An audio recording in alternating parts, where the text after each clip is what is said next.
It's kind of like the sun coming over a dark cloud and shining on you with its warm rays of beneficence.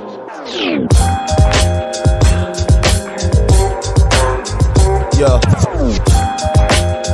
Once again from the soul. This is my notebook. Let me rip you a page that'll make you sit back and witness the plague. Got kids pitching grenades, missing the days. Guess you can't be a star sitting in the shade. And at times, life will make you sicker than AIDS. Twisting the haze, laid out wishing you prayed. Working hard, no difference is made. In a world that'll kill you and spit in your grave. The best thing a parent can say to a child: success has no restriction for age. Or we might be another nigga twisting some braids in the penitentiary, spending some days. Bad choices, plus you know how niggas persuade. Them snakes got venomous ways. And the worst thing to a man is feeling betrayed. Head above water, still get hit with a wave. Still think of my queen, get hit with a daze. Still treat us no different than slaves. This world will take hearts and fill them with rage. Water seeds with hate and make them sit in a cage. Nothing new under the sun. Shit ain't no different today. You know I can give up what your ministers say. I won't forget the past to remember the faith. As society takes souls and send them astray, then it's the hate you got trapped deep in your heart. So in these times I fall back deep in the arts. Hidden colors, got a nigga seeking the ark. Sipping tea, watching devils pull people apart. I remember an old saying: reap what you sow. On your journey, stay humble and teach what you know. And this flow ain't the shit you see at the store. It's more like the damn killer that you greet at the door. Third eye be the seat of your soul. Such a beautiful earth these demons control. Gonna make shit better if I can, cause all over the world my empire stand. On some bullshit. World on some bullshit. On some bullshit. World on some bullshit. On some bullshit.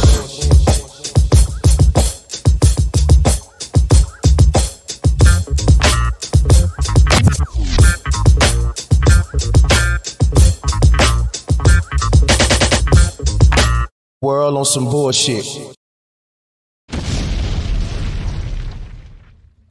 Peace and much love. Welcome back, everybody. I'm your host, Bro Sanchez, and we're back.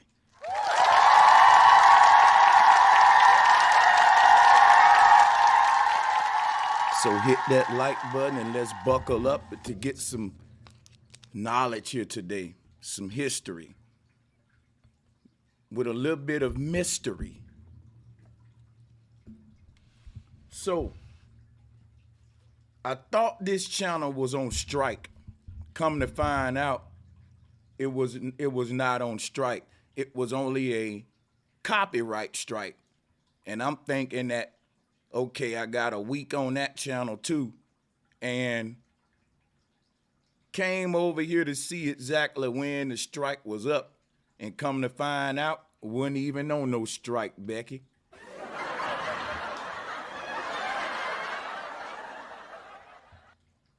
But we got something powerful for y'all today.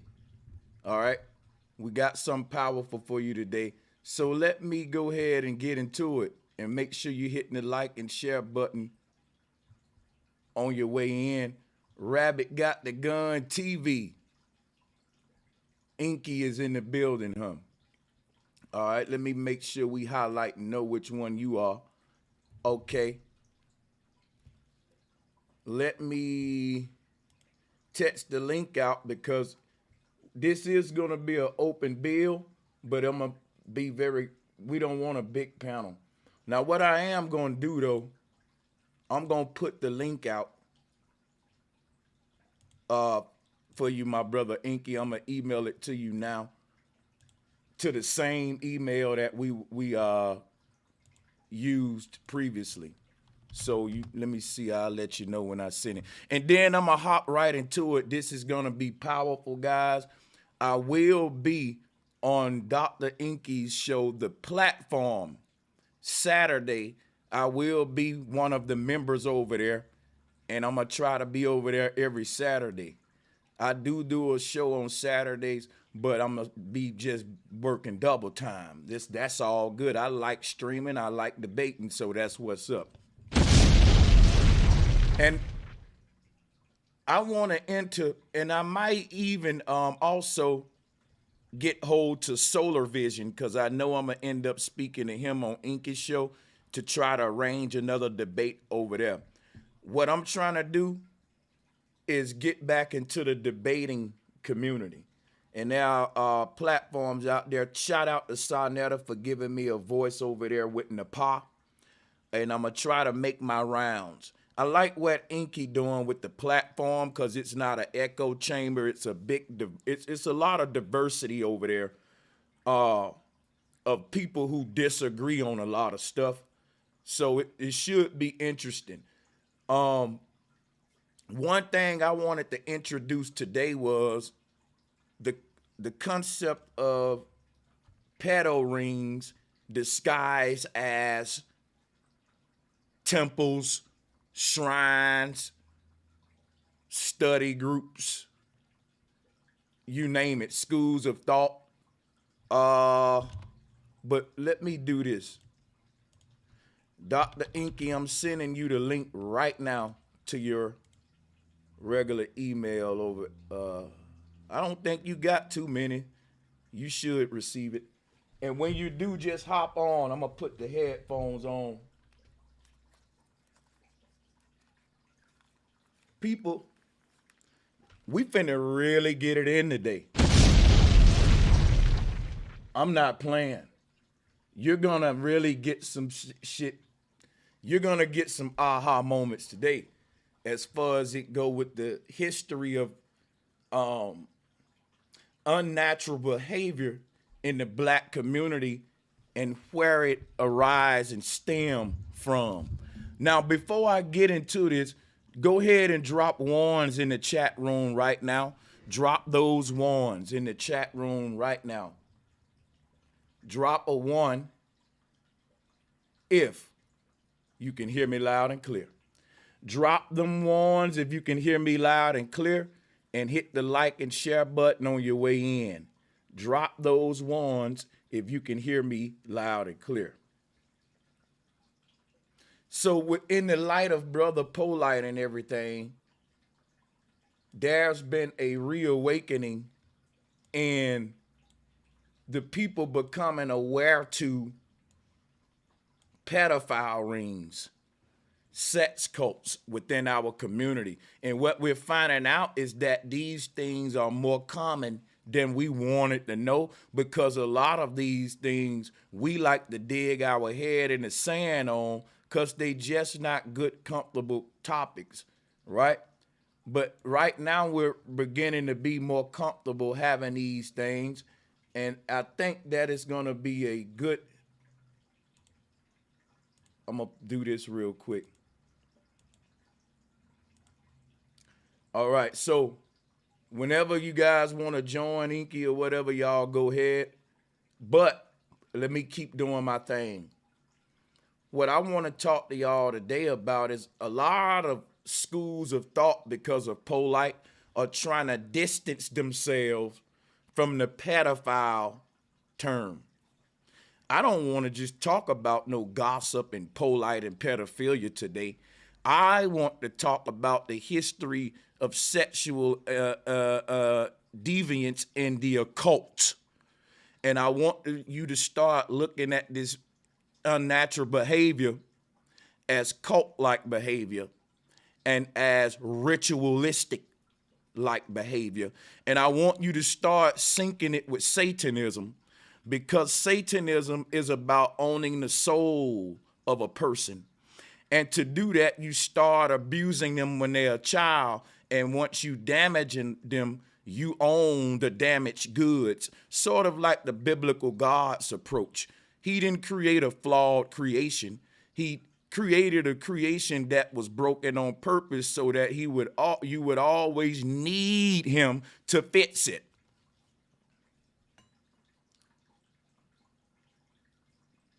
Yeah, if I create a product and I don't put some kind of mechanism on there that's gonna break every now and then, I'm shooting myself in the foot.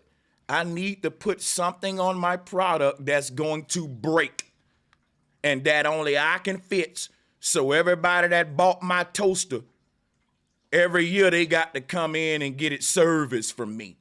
Cause the shit got to be fixed. We can't just let it be unbreakable. This is game. This is corporate game. I forgot they got a name for it, where these guys in the corporate world create products to break down so that they can keep creating more products. Anyway, keep that in mind because we're gonna get deep here. Damaged goods creates a situation of reliability. Similar to a crackhead coming back to the dope man, a damaged person who's reliant. A lot of these sex cults use sex as a tool of breaking a person, a tool of psychologically and spiritually becoming an overlord of a person. And the sick thing about it starts very young, right? And often the child is introduced to the monster at a very young age, and they're introduced to this sick sex practice at a young age in a spiritual way. So the same person teaching them how to do the nasty stuff at an age they shouldn't be learning is also teaching them about plants and herbs and teaching them about spiritual growth, right? And stuff like that. So today I'm gonna get into the deeper aspect of it because everybody already touching what we need to touch as far as the simple aspect, which we need to touch that. I want to go deeper today because I don't want to let these guys off the hook, and because I want to paint them as much of a monster as I can. And I think the way to do that is to show you that it ain't just sick sex practices and that they sick folks, but that it's a ritual aspect. You know, it's a fucking occult aspect to it. So before I get into the meat of all this and go to running my mouth and go off into my information, let the people that I have with me right here on the panel go ahead and chime in. Welcome to Sister Tanya Connerly and brother Dr. Inky. How y'all doing? Peace. Hello, how you doing, sir? All right, I'm doing pretty good. Dr. Inky is the Sister Tanya part. Yeah, I'm with you. Yeah, it's the Sister Tanya part of your entourage, my brother. No, sir. Oh, okay. I was just making sure. All right. Yeah. So you guys want me to go ahead and do my thing, or you guys can feel free to chime in first. It's casual. It's all I good. just want to make a statement. Well, you know that sex is used for witchcraft to do rituals, of course. And you know, sexual demons are transferred, you know. That's why you have to be careful who you have sex with, who you engage with, because you put those spirits on you and you transfer that energy. You bring that energy into your home. Which cause I think that's why molestation is generational, because of those demons that have been transferred from generation to generation because they haven't been taken care of. The situation haven't been taken care of, like with counseling, you know. They don't want it taken care of, sister. It's a form of breaking. And I know in most of these sick cases, and I'm telling y'all, you gotta have a tough gut for what we're talking about today. Sister, in a lot of these situations, the monster will use sex against the child versus whooping. You done wrong. Yeah, instead of you getting a whooping like a child and a parent would do, the sick cult leader would use sex as a punishment. Now, when a child grow up, they start to associate sex as punishment. And they can never have a boyfriend or girlfriend or nothing like that because of that. Well, I was in the adult entertainment business. I was working in a I was gonna say a massage parlor basically, and I mean the kind of men, the perversion is, oh my God, it's terrible. You know how the men, their fantasies, you know, the perversion of what they wanted, and it's sad, you know, because I mean you could tell that they probably was. In fact, forget that part. When I was working there was the girls I was working with. They've been molested, not by their fathers, but by their brothers also. You know, I mean, I never been molested or anything. I never experienced it, but I couldn't imagine going through that. And because of what they went through as a child, that's why they were in that kind of work, because of being molested, basically. Hey, I appreciate you for sharing that with us. That's some powerful stuff, and I think the people need to hear it. You know what I'm gonna do right now? If guys are backstage, hold up a minute. I'm gonna let more people on in little waves or pods. But first, I need to get into my thing real quick and lay the foundation. So if you in the waiting room, be patient. We have a lovely waiting room. Get you some snacks. We got vending machines. Enjoy the lounge. You know what I'm saying? We have a lovely waiting room. Hey, you wow. Yeah, we're gonna get y'all in. I don't want to clutter it for me and Inky gives you the meat of this thing, because we're talking about the Moorish Science Temple today. Noble Drew Ali, let's drop a bomb. And other Circle 7 groups. Now check this out. A lot of people want to let certain people who've been accused of pedophile acts off the hook. We see the Nation of Islam doing it with Elijah Muhammad. It even cost Malcolm his life. We see a lot of Polite followers doing it with him. We saw Bishop Eddie Long people doing it with him. As a community, when a child come out and accuse any grown man of something, fuck who that grown man is. We're gonna back this child and get to the bottom of it and not be trying to defend no leader, even if it's the leader we love. And what I notice is no one's talking about Noble Drew Ali. The man was accused of statutory rape. Now, I don't know if there were charges or how far it went, but the accusations is what we need to fucking start pouncing on. You know what I'm saying? Because before there was any charges with Polite, all we had was accusations. Same with Malachi York. Now the New Wapians and the Moors and a bunch of other sick groups out there are all under this one umbrella that I like to call Circle 7 groups.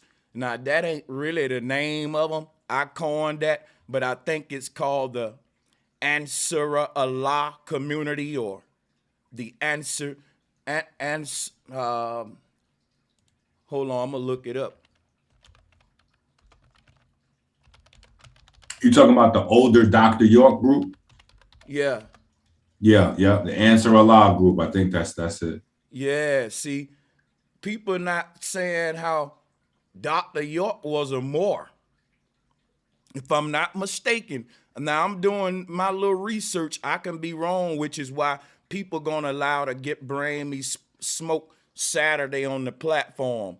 I'm not gonna take too much smoke here today. Your smoke gonna be for there, so we can get you over there and have it moderated. Now check this out. So my research right now is trying to sync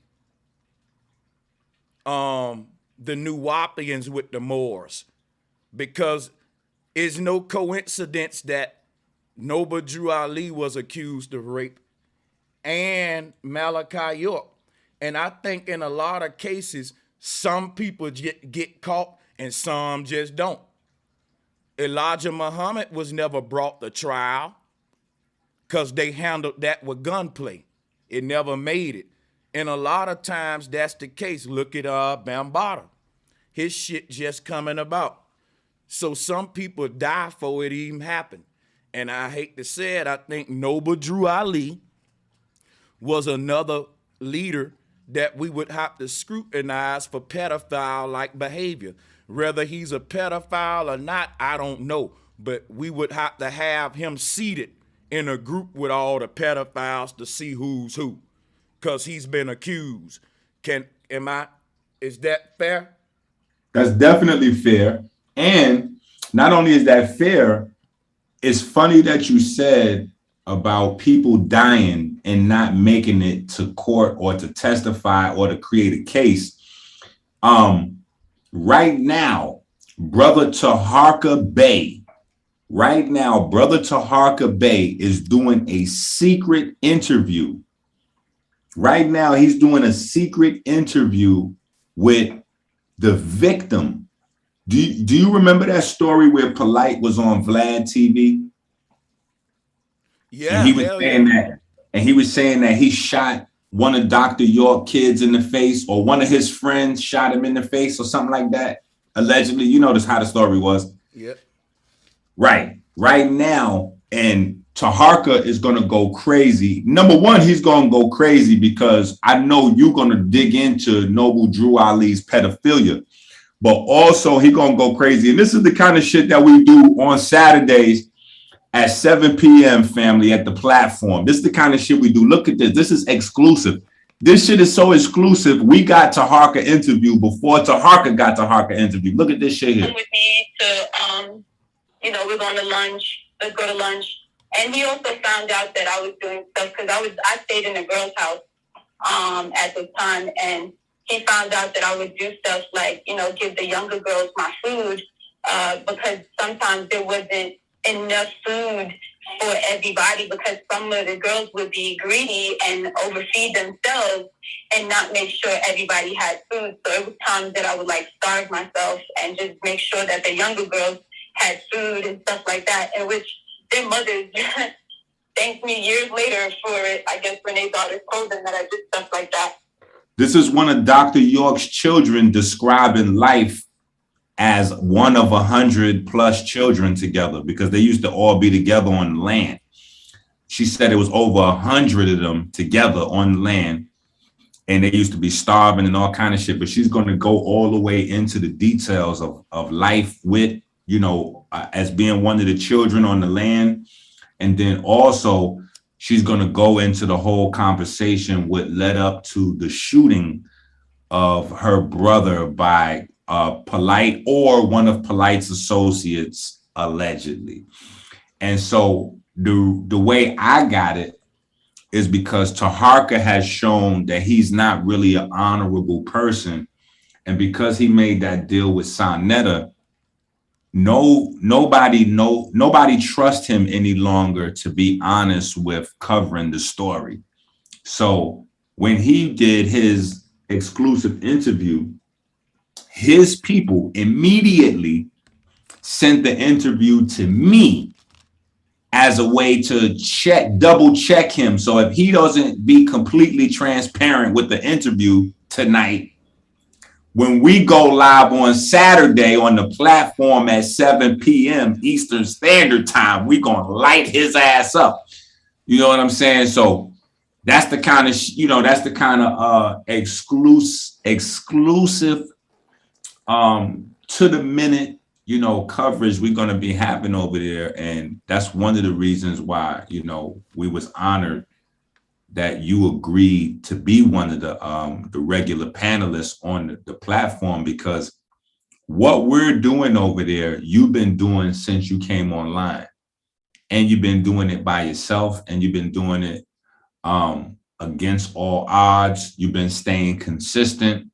You know what I'm saying? So whether I agree with everything you do or teach or not, those are things that you can agree on, somebody's work ethic and what somebody is trying to contribute to the people. You know what I'm saying? So that's why I was like, no, I got to get Bro Sanchez, because Bro Sanchez lived for this shit. This is what the fuck he do. You know what I'm saying? So anyway, let me get the fuck out the way. But that's what the fuck we do. We bully the bullies on the platform. So let me get out the way so Sanchez can start bullying some bullies right now. Yeah. Check this shit out, right? Because I want I want everybody at this time. We don't need to focus on one group.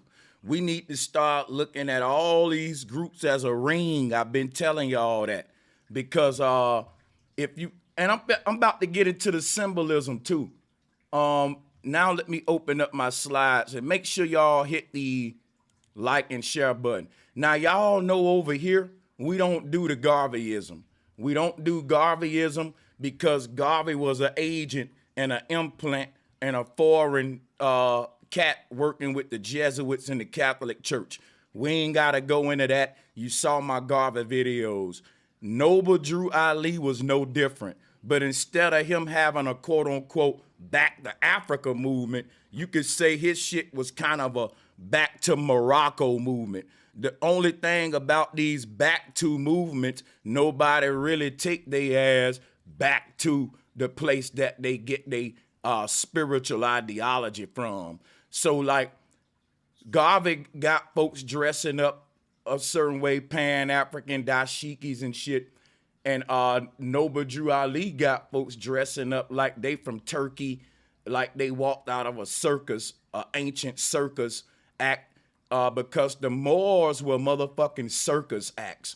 I promise y'all. I'm about to get into it because it's deeper than just, I don't just want to get on the pedophile thing. I want to show y'all how we be supporting scammers.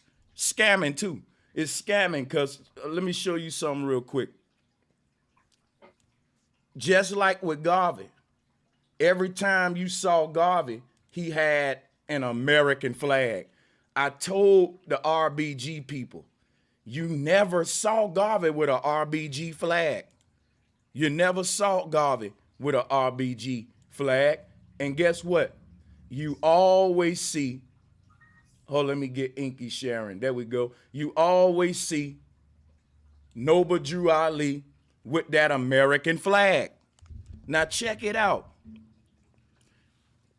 What if I told you Noble Drew Ali was just as much as a patriot as Marcus Garvey?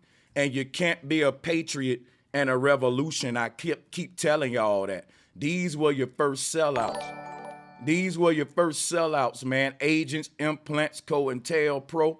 Look at how Noble Drew Ali sitting down here. Hold on, am I screen sharing the right thing? Yeah, I'm screen sharing the right thing. Hold up. Yeah, I think we sharing the right thing. So yeah, look at here. Look at this man, y'all. Look at the hat he wearing. That's some your grandma wear. Ain't that's the same? People, I'm going to start calling that the Pedo hat because Polite wear them motherfuckers a lot too. I'm not going to wear that shit no more. Fuck that. I look good in fedoras, but I'm not wearing that motherfucker no more. Too many goddamn pedos like the damn Saturn hat. I'm going to stay away from it now. Y'all can have that drip. Now check this out, y'all. Look at this man. Do he look like a revolutionary or a fucking capitalist with his leg crossed? Look like he belong on Wall Street. I'm trying to show you something. These guys ain't who you think they are. And why am I call it scamming? Because Noble Drew Ali came into the community and just like a Christian pastor, the white man giving you his own damn religion. Because the Circle 7 Quran that the Moors use is still some religious shit, revering some damn sky daddy Allah and all that. All of it is scamming. If the church is a big scam for giving our people the Bible and Jesus and getting paid and rich off of it, then Garveyism, Moorish Science Temple, New Wapianism, any of these goddamn groups coming out here giving you some spiritual ideology that ain't decreasing this generational wealth gap. It's only making that one man rich and a fucking cult leader. It's a scam. And I don't care if you attached to this one or that one, they all scams. If it only free the man at the top more than the people at the bottom, we call it a pyramid scheme in corporate world. Now, we finna get on with this. I ain't finna play around. I ain't biting my tongue. I'm gonna take my time. Watch this. And we're going to get into the pedophile shit. Now check this out, y'all. We finna just deal with visuals first because pictures don't lie.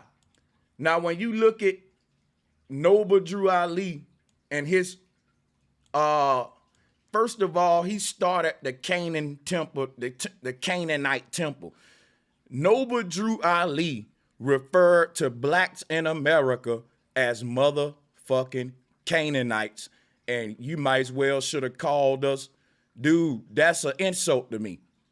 It's an insult for you to refer to my people as what the white man called them in the Bible under that cursed tribe. So he referred to us as Canaanites. That's a lot of these scammers. They selling y'all the same manifest destiny that the white man selling you. Look at what the NOI doing. Farrakhan told y'all that blacks under the white man is part of Allah's will. I recorded it. My video went viral. I had a viral video going in on him with that. When he said black people oppression in America is part of the will of Allah, and people don't see that as manifest destiny. Why you think they love Farrakhan? See, that's what a lot of these groups was teaching in their own way. We the chosen people, so that's why we suffering and shit like that. But check this out, y'all. You gotta ask yourself though, why the hell did Noble Drew Ali keep a big ass American flag in all his temples, and everywhere he went, he was clear to let you know he was patriotic? To a people who shitting on the flag and burning it up today, if Noble Drew Ali came back, y'all will have problems with him. But you don't know this stuff. See, all of this right here, this is occult symbolism. I already broke this down with the hands raised. That's Masonic. People don't know that Noble Drew Ali was a Mason. And I'm about to show you, and ain't nothing wrong with being a Mason, but why didn't he tell nobody? I know Inky wear his Mason chain. Inky sport that shit proudly. Like, yeah, I'm a Mason. You know what I'm saying? This dude didn't want you to know it for some reason. I don't know why. Look, Prophet Drew Ali, and first of all, what the hell did he prophesy? Like, niggas just get titles out their ass. The man wasn't a prophet. He didn't see his own downfall coming. Now check this out. Noble Drew Ali learned under a dude named Dr. Suleiman Muhammad. And when we get into him, oh, listen, oh my God. Y'all, when we start talking about the people who was over Noble Drew Ali, then you start to believe the accusations more because you're around a bunch of just weird motherfuckers and foreigners and shit like that, and cult leaders and shit of weird groups, Rosicrucians and Knights of Pythias. And read what I got highlighted here. People, this is this shit so long. Look how long it is. People, this right here is the holy grail of receipts. I don't need nothing else. I will be over there every Saturday, bro, with the same topic.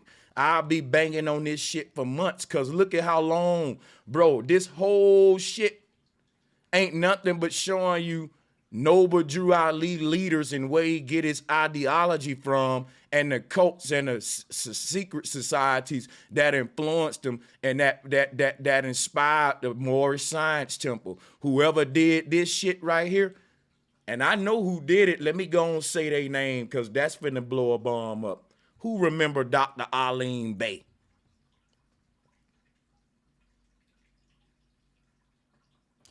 Put a one in the chat room. How long y'all been around?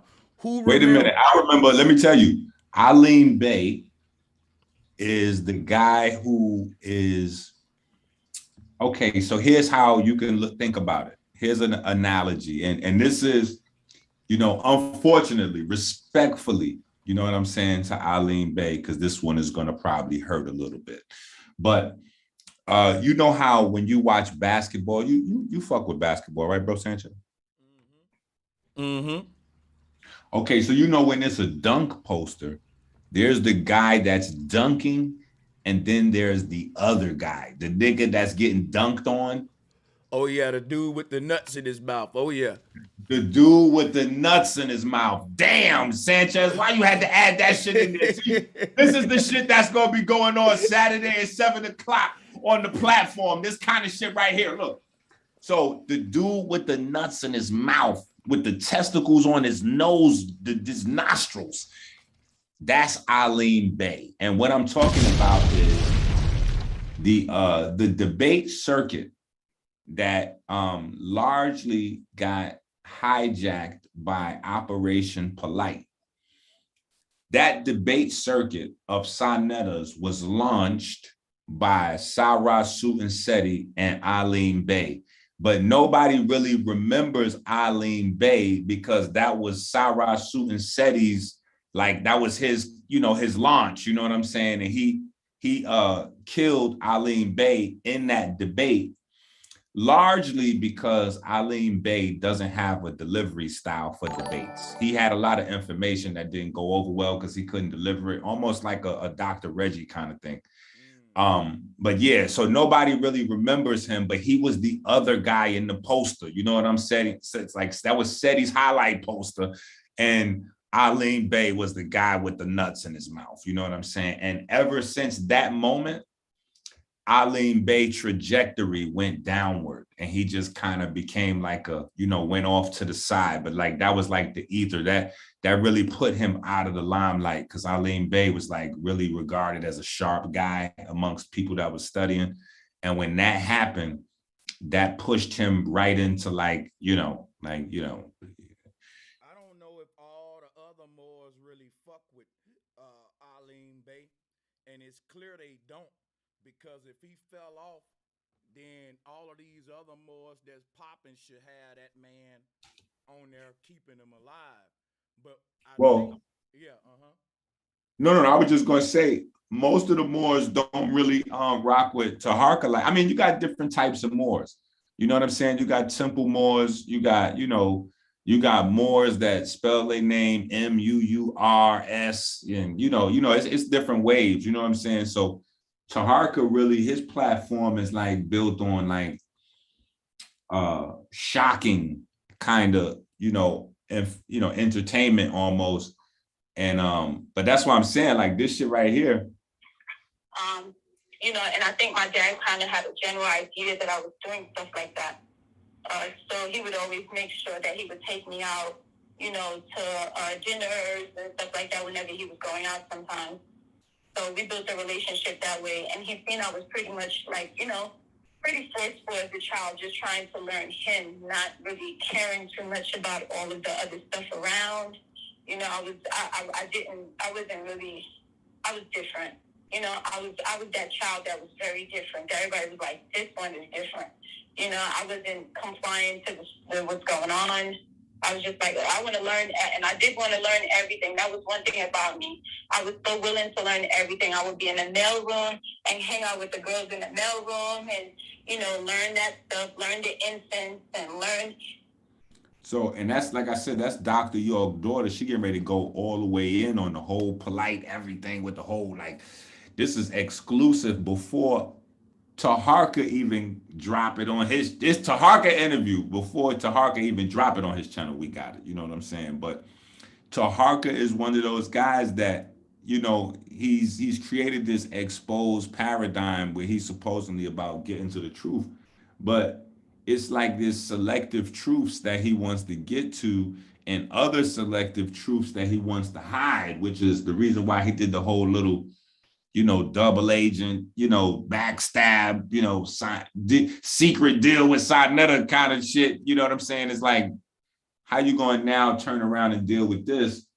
And then low key, they saying Drew Ali had a wife that was 14 years old or 12 years old or something like that. So how are we going to jump over here and deal with Dr. York and Polite, you know, with their situations or alleged situations, however that needs to be phrased, and, you know, and not resolve what's going on with Noble Drew Ali? Because if it comes out that Noble Drew Ali has pedophile activity, if it comes out that Elijah Muhammad has pedophile activity, if it comes, well, it already came out on record, Dr. York has the largest pedophile conviction, I think, of all time. But if it comes out that now Polite becomes, you know, gets convicted, or like, we then have to really say that it is worth, to me, the potential heartache of kind of digging some of this old stuff up, you know.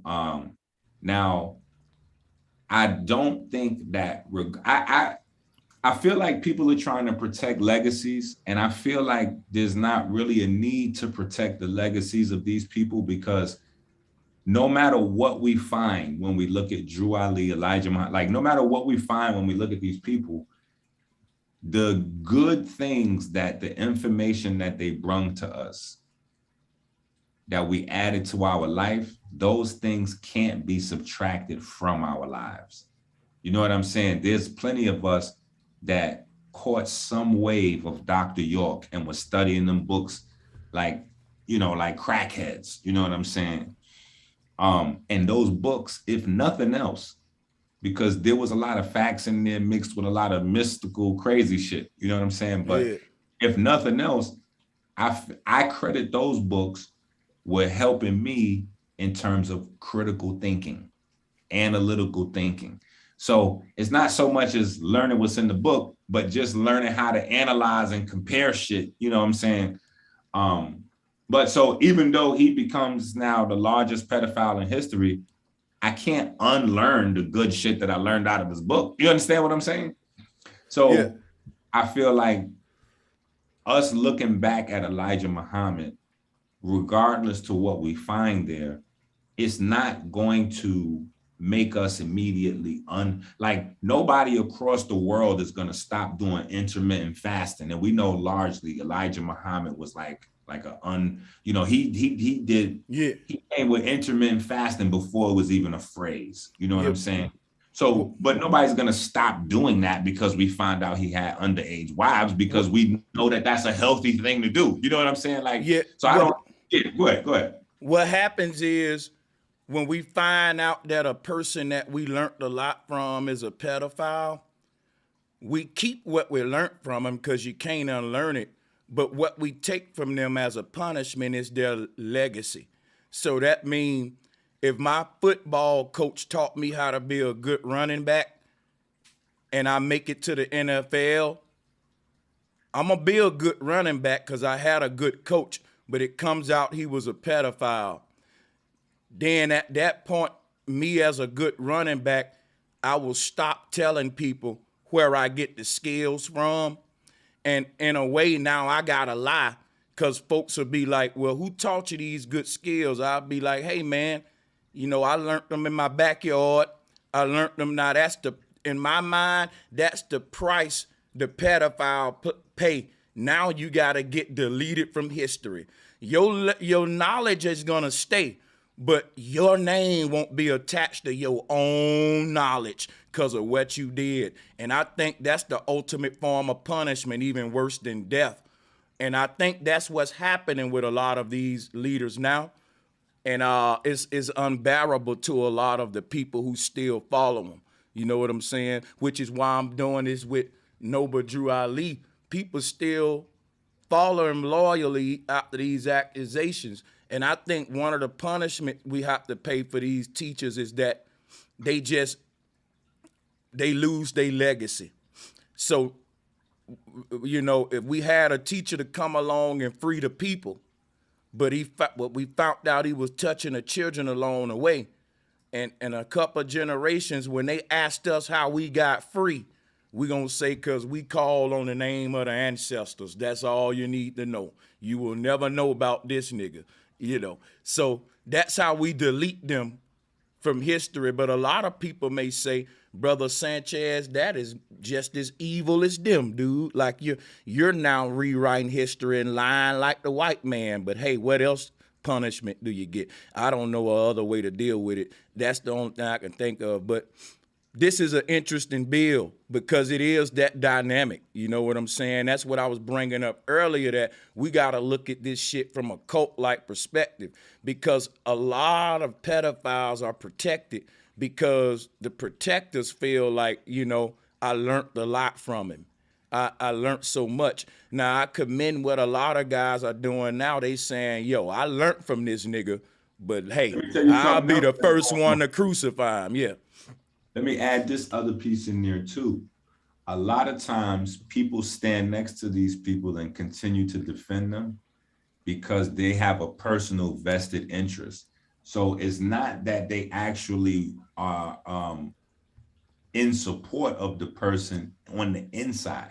What it is that they're looking for a way to clean their involvement with said person because it taints their own, depending on how they presented themselves. Like, for instance, in Polite situation, he has a lot of people that are celebrities that he has stood next to, like Floyd Mayweather and some other guys that have co-signed him, that they're going to support him irregardless of their personal feelings, because they want public vindication because there's pressure on them. You know what I'm saying? A lot of people, you know what I'm saying? People are outwardly, you know, I'm not saying like saying certain things, but when it first went up, my phone went like lit up, went crazy. You know what I'm saying? Because anybody associated with something so crazy, you know, there's going to be a certain level of fallout. You know what I'm saying? And a domino effect that splashes on you. You know what I mean? So a lot of the people that's around these situations, they got vested interests, you know what I'm saying? And I'm sure Drew Ali or, you know, any of these guys, the larger you become, the more people have a vested interest in your innocence. You know what the vested interest is? In the Moors case, the Moors got a lot of temples. They got a lot of brick and mortar buildings. But what people don't realize is that those buildings fall under the same laws and statutes as the churches, and that the Moors started they shit with the RCA of 1872. I'm gonna be bringing it out, right? This is what Noble Drew Ali filed with the state of Illinois to make his temples a religious corporation. So let me repeat that. You looking at it right here, guys. The Moorish Science Temple is a religious corporation, and we don't need no more religion, and we don't need no more corporations. The thing is this right here. They got the Circle 7 Quran to maintain their religious status. If you ain't a religious group, you can't get certain perks and all that. A lot of these guys are non-religious. They just cling to it for the write-offs and whatever. But the thing is this right here. They can't have Noble Drew Ali image tainted, because every temple that falls under his name will be desecrated. Think about that. If the owner of Walmart get accused of pedophilia tomorrow, as big as Walmart is, Kmart will start getting a little bit more business now, baby. Because people going to walk up in Walmart and be like, damn, I'm supporting a pedophile buying these chips. So the person who name is attached to that property, that temple, that building, that corporation, got to be protected, even if there is a pedophile, if there's still people eating off of that shit today. Like, you see what I'm saying? You got families and families relying on Walmart for groceries and work. So they would even be mad at you for coming out the closet accusing Sam Walton of pedophilia. It can be true. It can be 10 little girls come out against Sam Walton, and it'll be some nigga stocking a shelf ready to kill you because his little damn job. You know, this is what I'm teaching you here is the incentive that all these guys got to protect the monsters, y'all. You see what I'm saying? So It's a big web of interconnected people relying on the organization to eat. Now, Inky brought up Tahaka Bay, and Tahaka Bay is entertaining. I salute him for what he did with Grandmaster Jay. That was epic. What I will say about Tahaka Bay is that, me personally, I think that if he's defending Noble Drew Ali, he's doing the same thing Polite did with Malachi York. I also think it's hypocritical of him to blame the whole conscious community of this, because he did it on his last show. Tahaka blamed the whole conscious community. I respectfully disagree.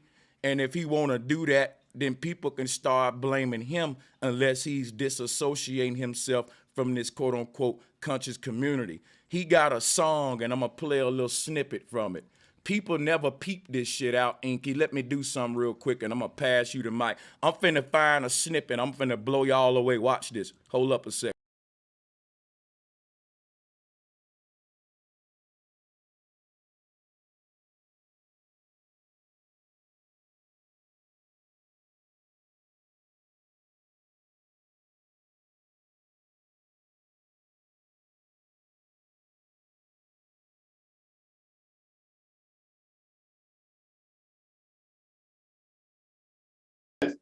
Hey, I muted everything for 1 second because I'm looking, but they can hear you now. I unmuted. I'm gonna just stop and say this, Inky. There's a song Tahaka Bay got where he rapping, and it ain't the more you gonna remember. It's the one he opened up with on his most recent show. I want everybody to listen to the end of that song in the last verse, I think. Now, in my opinion, Tahaka Bay defended Malachi York in that song. One of his lyrics, he said, and I don't care what people say about Dr. York, and then he went on to say how Dr. York was teaching people. He rapped that.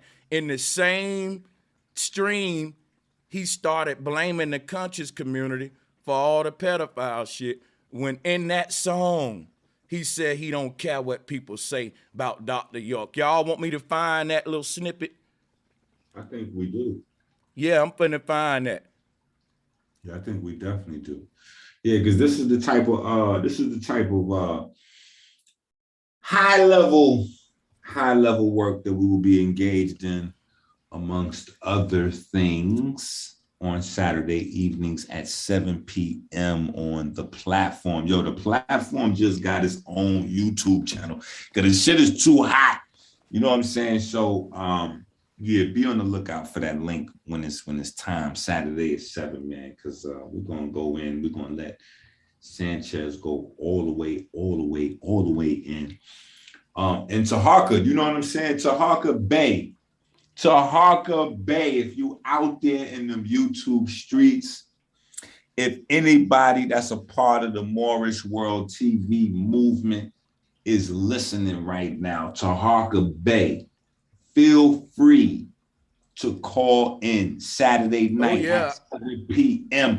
Feel free to call in to Harker Bay and talk to us face to face. You know what I'm saying? Or you know, mouth the keyboard. However we can. Now, watch this, Inky. Don't you agree that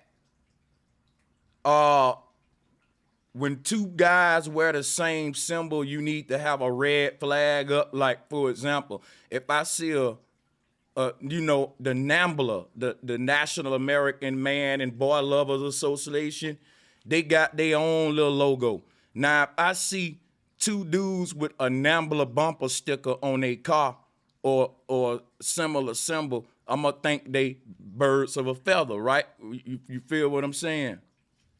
Yeah. I mean, it might not be true, but it could definitely be true. But yeah, absolutely. Yeah, I see what you're saying. It's just a type thing, but you can't absolutely. Really... It's something you definitely got to file away as a red flag. Yeah, and the reason I say that, because look, Elijah Muhammad, we already know he's a P word. You know what I'm saying? But allegedly. Allegedly, good shit, allegedly. Now look, allegedly, Noble Drew Ali is. Now check this out though. I'm just reaching here, but I'm gonna skip around a bunch of places. So I think that the crescent moon and star, to me, I associate that with pedophilia. I know a lot of people gonna be mad, but I'm just saying, a lot of people associate the rainbow with homosexuals today. And I bet you that's pissing the leprechaun off now, ain't it? So yeah, so hey. Well, I'm gonna tell you, you know, originally, well, I'm not gonna say originally, but you know, in terms of biblical ideology, you know, that was the original covenant between God and man, was the rainbow. Exactly. For it was corrupted. So I ain't saying these symbols are evil or that's my point. That just because sick folks using them don't mean that they ain't got a innocent origin. My point is, I think there's a reason Noble Drew Ali chose the Shriners logo and the Nation of Islam was a Shriners organization. I'm being a conspiracy theorist right now. And I think that you said the Nation of Islam is a Shriners organization? yes, it is. It's a Shriners organization. And I think the Moorish Science Temple is too. And then I have to talk about what the shrine is to the people who ain't in the know. But let me go back to this, because I want to point out Noble Drew Ali's patriotism. And by doing that, I think that ought to be enough to show people who they was really for. Like, we're saying we're revolutionaries today and we burning up flags. People don't hear me. Like, why do you think everybody in this image got their hand over their heart like they pledging allegiance? I can show y'all this right here. This is the same thing that the founding fathers got us doing. This is Masonic stuff, but my thing is this right here. I'm not trying to put all Masons on trial. I'm just saying there are, and Inky will agree, there are individuals who have infiltrated all of these groups, man, and they're using the founding fathers' science and all that over their own people. In other words, what I'm saying is this. That's factual. Yeah, instead of us learning what they doing as far as the founding fathers' science, Freemasonry, all that, instead of us learning it and teaching it to the people, a lot of these guys are learning it, but just so they can be a god in the hood among their people and make their own little cult. That's what I'm saying right here. You know what I'm saying? Hey, shit.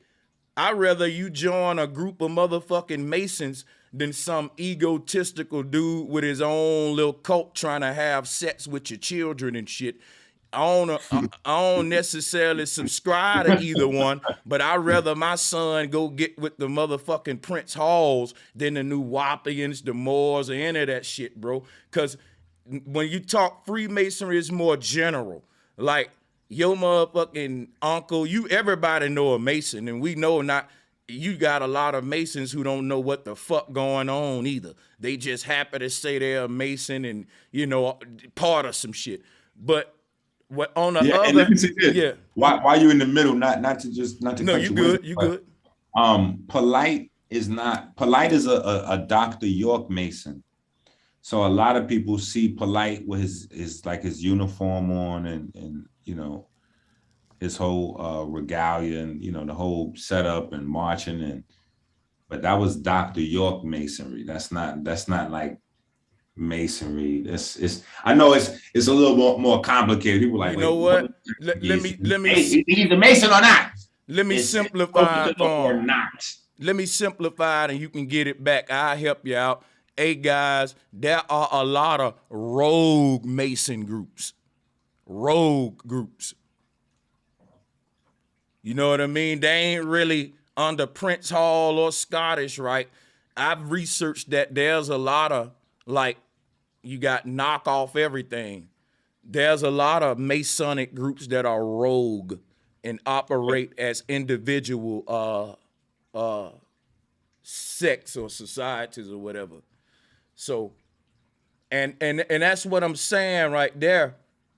You taking the same knowledge, right? See, Freemasons will tell you we taking the science to free our people. And then you can argue with them if they doing that or not. But this dude like Noble Drew Ali and all them literally took this shit to make cults. You can't tell me, look at what I'm showing you here. You can't show me the difference between images like this and all the New Wapians doing their little symbolism and grouped up and stuff. All of these little groups, man, we got to do away with is what I'm saying today. And you can't protect none of them. He was accused just like Elijah Muhammad, and we see all these parallels. Now, let's move on to some deeper aspects. And y'all, this is just me scratching the surface. I ain't going deep at all. I'm just throwing this out here, putting this on y'all mind. I got a whole, whatchamacall, reference. Yeah, go ahead. Did you find that clip? Oh, yeah, let me do that real quick. Because I got to sift to the end of this and listen real quick. I'm going to turn it up. We'll listen together. I'm going to try to find it. Hold on.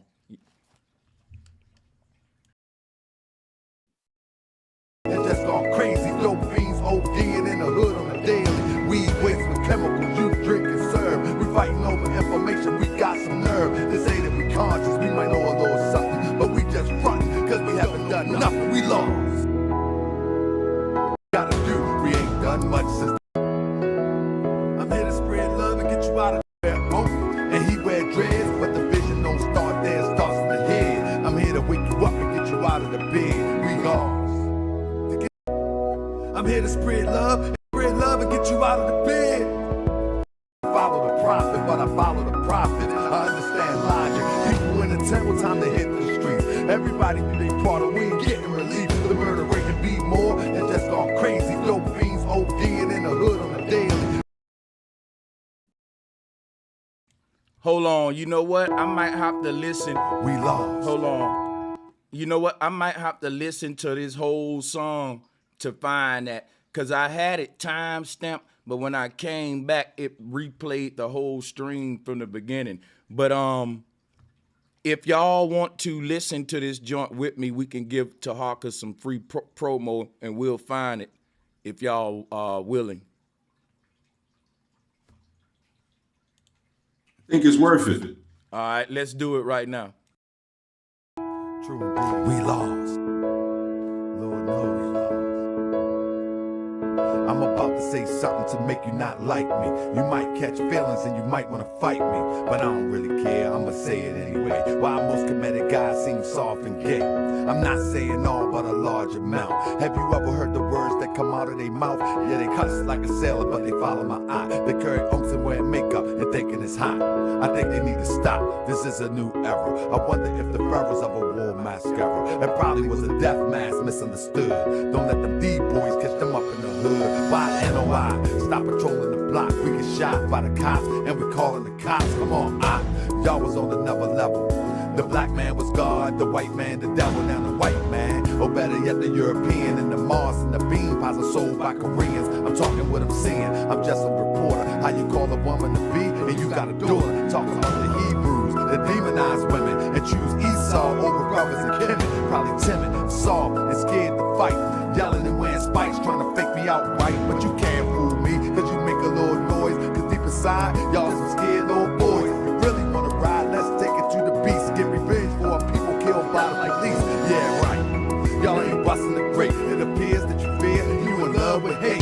Correct me if I'm wrong, we might all don't get along. European psychology got us all gone. You think we divided, cause I wear fez and she wear oak and he wear dreads. But the vision don't start there, it starts in the head. I'm here to wake you up and get you out of the bed. We lost. To get you out the bed. Hold up, I think he played more than one intro song. We're going to find it. I think it's worth it too. And I want to be able to have my receipts, so y'all bear with me. I'm here to spread love and get you out of the bed. The vision don't start there, it starts in the head. I'm here to spread love and get you out the bed. Wake up. I'm here to spread love and get you out the bed. Wake up. I'm here to spread love and get you out the bed. Wake up. bed, wake up. I'm here to spread love and get you out of the bed. Oh yeah, I'm here to spread love and get you out of the bed. Y'all think we divided cause I got a fez and you wear and she wear dreads. Y'all think we divided cause I wear fez. The bitch don't start there, it starts at the head. And she wear and he got dreads. More thing to wake up to, so I'ma wake up you so we can get together, do what we gotta do. We ain't done much since the prophet left. More standing on law, we still in this mess. Haven't built the town to hold us down. Paperwork can't fear, we looking like clowns. Not a bench to the temple, claim we follow the prophet, but I follow the prophet. I understand logic. People in the temple, time to hit the streets. Everybody do their part, we ain't getting relief. The murder rate can be more than just all crazy. Dope fiends ODing in the hood on the daily. Weed waste with chemicals, you drink and serve. We fighting over information, we got some nerve. They say that we conscious, we might know a little something, but we just front, cause we haven't done nothing, we lost. You think we divided, cause I got a fez, and she got a cross, and he got dreads. You think we divided, cause I got a fez, and he got an and he got dreads. You think we divided, cause I got a fez? Yeah.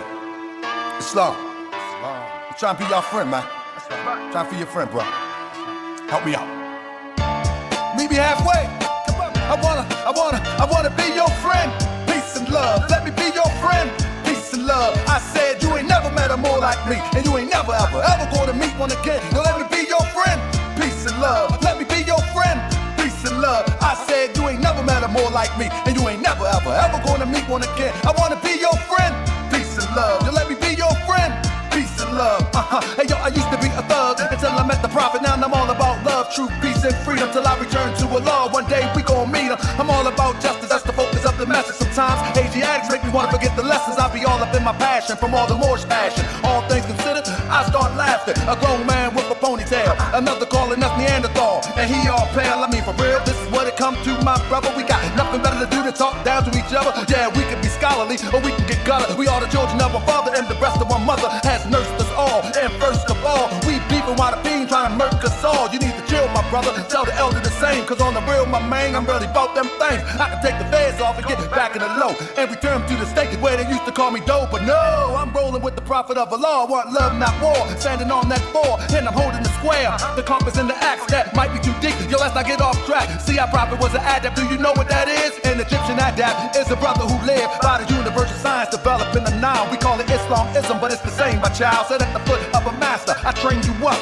but I might have to bang you up. I still love you, and those that's talking that this ain't Islam. Everything the prophet brought is in the Quran. All the other stuff, prostrate and cover up is just the start. And there's space to me, the law is the heart. You can dress like Imhotep, but you can dress like an herb. Why the Moorish American Muslim unifies the word. You can say what you want about Dr. York, but he gave you different variations of the same thought. You don't appreciate. Found it.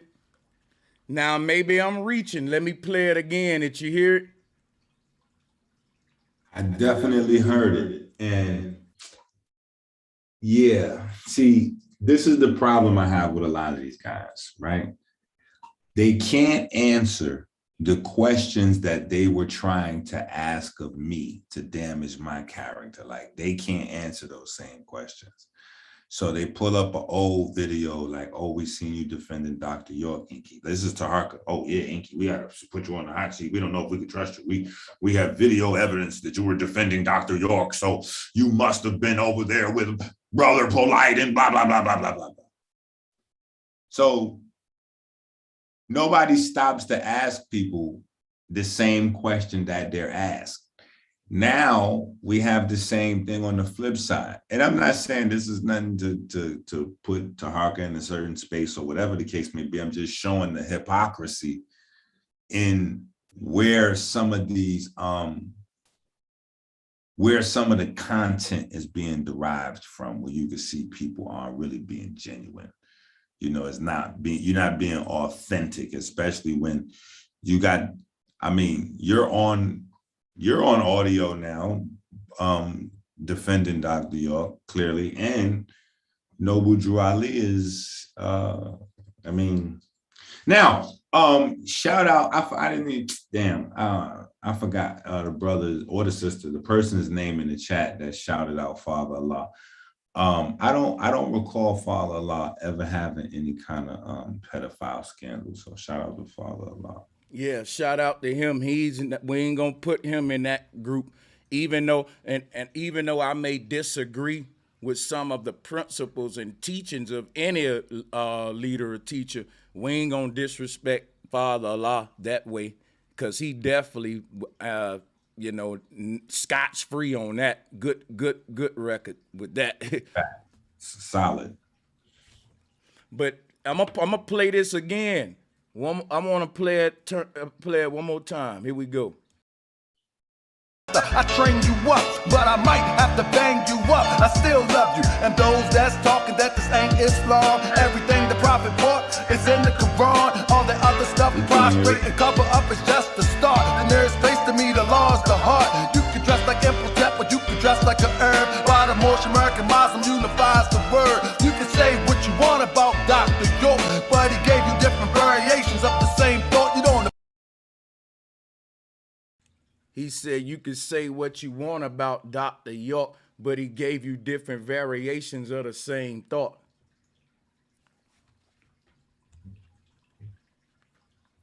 Because you know what people were saying about Dr. York. So I just want to throw that out there, like Inky said. I don't think guys remember a lot of things because he played this at the beginning of the video. It ain't like this is some expose or something. He said basically you can say what you want about the man, but I learned something from him. And that ain't a bad thing. The only bad thing is when you try to accuse somebody else who said it of doing it. Or if someone say like, well, Polite said, well, now I can't put Polite in that because he said something way different. But you see what I'm saying? Yeah. Right. Well, he said now he's in a class by himself. That's another thing I think that happens with these guys also. Because we have to have a certain form of cognitive dissonance, like we have to compartmentalize our memory of these types of figures, where although we remember certain positive things that we could have pulled or extrapolated from who they were or what they taught, we still have to deal with the more, alleged other side, and I think that some people may confuse a person trying to defend those positive attributes as a person defending the person's behavior as a monster. And now I think that's what separates Polite largely from anybody that we've ever seen before, because literally in that video on the bench, he was saying that he was in support of Dr. York as a pedophile. You know what I'm saying? That's right. Of even if he saw 1,000 kids molested with DNA evidence, things that he accepts as the truth, he was like that right there, I think is what really, I think that's probably more shocking than anything else. And the craziest thing is that we all saw it before. Yeah, that's what put him in a group by itself, as you say. And even that bench video was more shocking to see for me looking back at it than the NBC, like when he was on the news, you know what I'm saying? Like that's when it was real for most people, you know what I'm saying? But me looking back at that bench video, I was like, damn, this bench video is ugly right here. Like this is in hindsight, you know what I'm saying? Just like in hindsight, you just have different perspective on shit, you know what I'm saying? But I think that you should never hear. I don't think that you would hear anybody, not to try to come to their defense, but I don't think you would ever hear a Nuwaubian or a Moor from the Moorish Science Temple or a member of the Nation of Islam. I don't think that you would ever hear them defend potential actual pedophiles. Like I don't think they would ever use the descriptive terms that Polite used on the bench that day. I'm not even sure if in hindsight, Polite would even use that same terminology again. Shit. He definitely won. Yeah, Definitely one. yeah, because that was like, oh, that was crazy. Like, wow, that's what you said. You know, what the fuck? You know, you said that, and whoever recorded that, I think he recorded that. Not only did he say that, but actually, that's Polite's video. Yeah, it is. It's on it. Mm-hmm. It's not like that's a conversation that was unplanned or unscripted or somebody else recorded it sneakily. You know what I'm saying? That's actually Polite's video that he set up and he recorded. So the things that he's saying is shit that he said on purpose. You know, it's like it's his video, or he would have edited the shit out if he didn't want people to. You know what I'm saying? Like, it was his video. So, you know, if he didn't want people to see something or hear something, he would have, you know, took it up. Yeah, shit that. Yeah, is tough. I think the Moors have been under the radar, and people starting to see them as this separate group from like consciousness groups like the Kemets or the Hebrews and all them. And I'm here to tell the people today, the Moors they come from the same Zulu nation type era, if you ask me. I ain't from up north like Inky, but this is my research showing like you can find so many parallels, man, in all of these groups. But check this out, right? My thing is the whole Circle 7 Quran is nothing but y'all know how I teach y'all how the Kemetic shit is just chocolate coated Christianity. The Circle 7 Quran is like chocolate coated Islam. You still ain't your true self, your true spiritual system. You know, they refer to each other as El and Bay. These really are more Hebrew terms than Arabic, which is the crazy thing about it. And I want to talk about the love affairs Drew Ali was having. There were allegedly 3 women linked to him. 2 were reported to be underage, which would have meant he was guilty of statutory rape. Now wait, Sanchez, just before you go right in, I want to say this for the record. I want to say this again, for somebody to disprove Brother Sanchez. I would love for that person to be Taharka, but anybody would suffice. I would love for anybody to disprove our other brother on the panel, Brother Fred. Brother Sanchez and Brother Fred will be available for y'all at 7 p.m. on Saturday. And I would love, because of my admiration for Noble Drew Ali and Elijah Muhammad, I would love for somebody to be able to produce the receipts to shut this shit down. I do not want these men to be pedophiles. I would prefer them to be proven to be, you know, solid, upstanding, you know, but, you know, if that's not the case, we do have to honestly look at the facts that Brother Sanchez and Brother Fred present and really, you know, think about their ramifications. My bad. Go ahead. Nah, you good. I'm just, you know, what I like to do too, along with the accusations, is point out the symbolism too and the cult-like behavior. In America, the white man, when I was a little bitty boy, Inky, he told me to stand up and pledge to him and to do it this way. And if someone coming along making me do the same thing and they patriotic with the American flag, it's a red flag for me. You know, when I see Marcus Garvey, when he's sitting in his chair, y'all gotta look at the hands, right? And then look at Noble Drew Ali's teacher hands. All I'm saying, we do a lot of symbolism over here, Inky, so that might be something. When I do that, just ignore it. That's for them. But let me ask you this.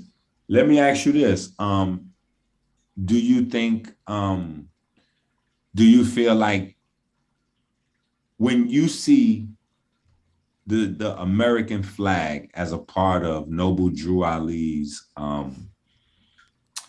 iconic imagery, do you feel like he has that there because he is maybe a government plant, or because he is honoring black, brown, yellow people as aboriginal or indigenous to America? How do you feel? What's your take on it? Well, he came telling us that we're Moors who not from America. This is my thing with Garvey and Drew Ali. Garvey wanted to tell us FBA Black Americans, indigenous, aboriginal, foundational Black Americans, descendants of slaves, that they wanted to tell us that we're fucking foreigners. And man, that gets me mad. And that's the big sign of an agent right there. That's called uprooting of people. And it's proven that Dane Calloway got records that can trace most of us back right here to America. They was trying to take our identity away, Inky, in the 60s and 70s during the neo-pagan movement. And this was around the time when the Jews were sponsoring hip hop. Hip hop gave us these false identities that we trying to battle our way out of today. I love hip hop. I'm just showing that hip hop give us a lot of bad things like drugs, twerking. Come on now. So, but it's all part of a social engineering agenda.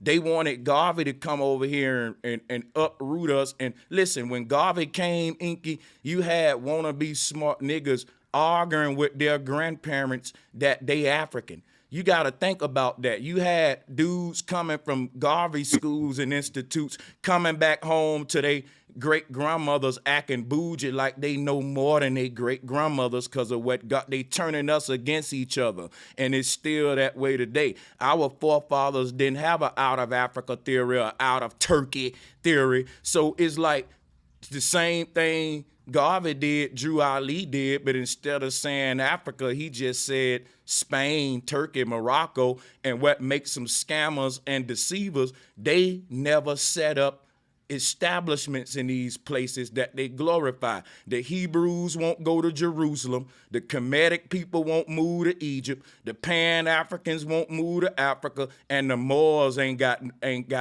setting up temples in Turkey and Spain.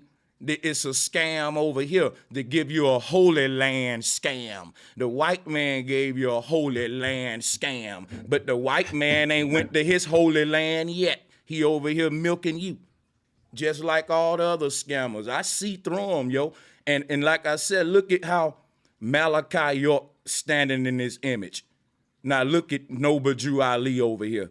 And they both accused of the same thing. Just third eye stuff to make you say, you know, just what they call it, circumstantial. Shit, yeah, man, you know what I'm saying? It's crazy, bro. Damn, it said that you know that the Honorable Elijah Muhammad was arrested on May 8th, 1942, and Dr. Malachi York was arrested exactly 60 years later on the same date. God damn, that's bizarre. But that's just a gee whiz thing. But let me go to some more stuff though, man. Like I said, this is just.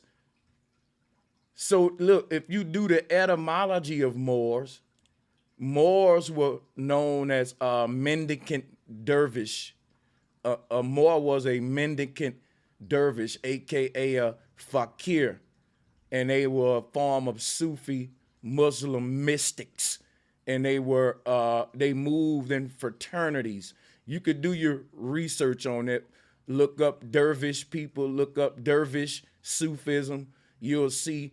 And then the whole Circle 7 community, right, is now here's where my research gets on right? I don't know who laid the foundation of the whole Allah resurrection in Black Americans.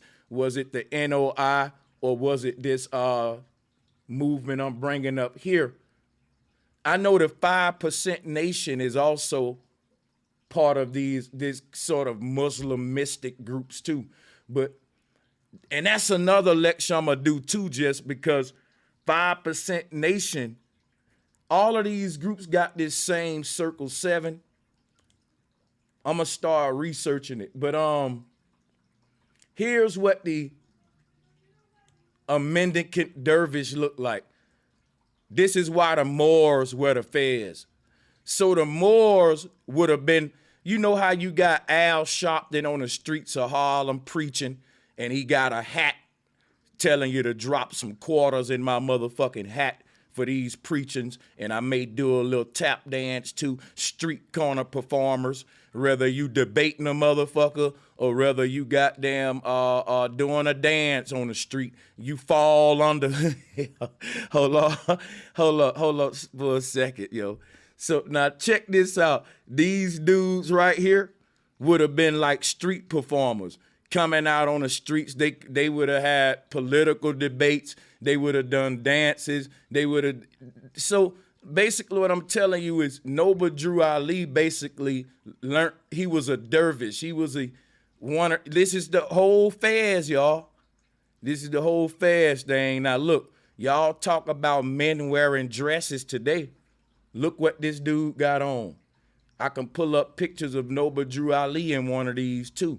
Now y'all don't want to call it a dress, but hey, it is what it is. I'm gonna reach a little bit because all of these groups is corrupting the people, man. This is not who we are. Real talk. This is a circus motherfucking culture. Lions jumping through hoops and all that type shit. I swear that's what the Moors and Noble Drew Ali giving us. They making us take pride and listen, the Moors were an entertainment culture. They didn't master a lot of, the Moors didn't maintain a empire because they weren't really as militant as a lot of other groups, but they can dance their ass off. They were street performers. Don't that sound like us today? Listen, we're falling in the same cycle of stupidity when we embrace these foreign ideologies. They want us only good for entertainment. A lot of these, that's my only thing about the Moors. They even got little monkeys with the Moorish fairs on, beating the drums and shit to show you what I'm talking about. But this is not our culture, man. This is Arabic. This is belly dancing culture. If anything, it's a corrupted, plagiarized form of who we really are as a people. But just to go on to show you deeper about this circus culture, Noble Drew Ali's beautiful wife, Princess Sotanki, she was a circus performer.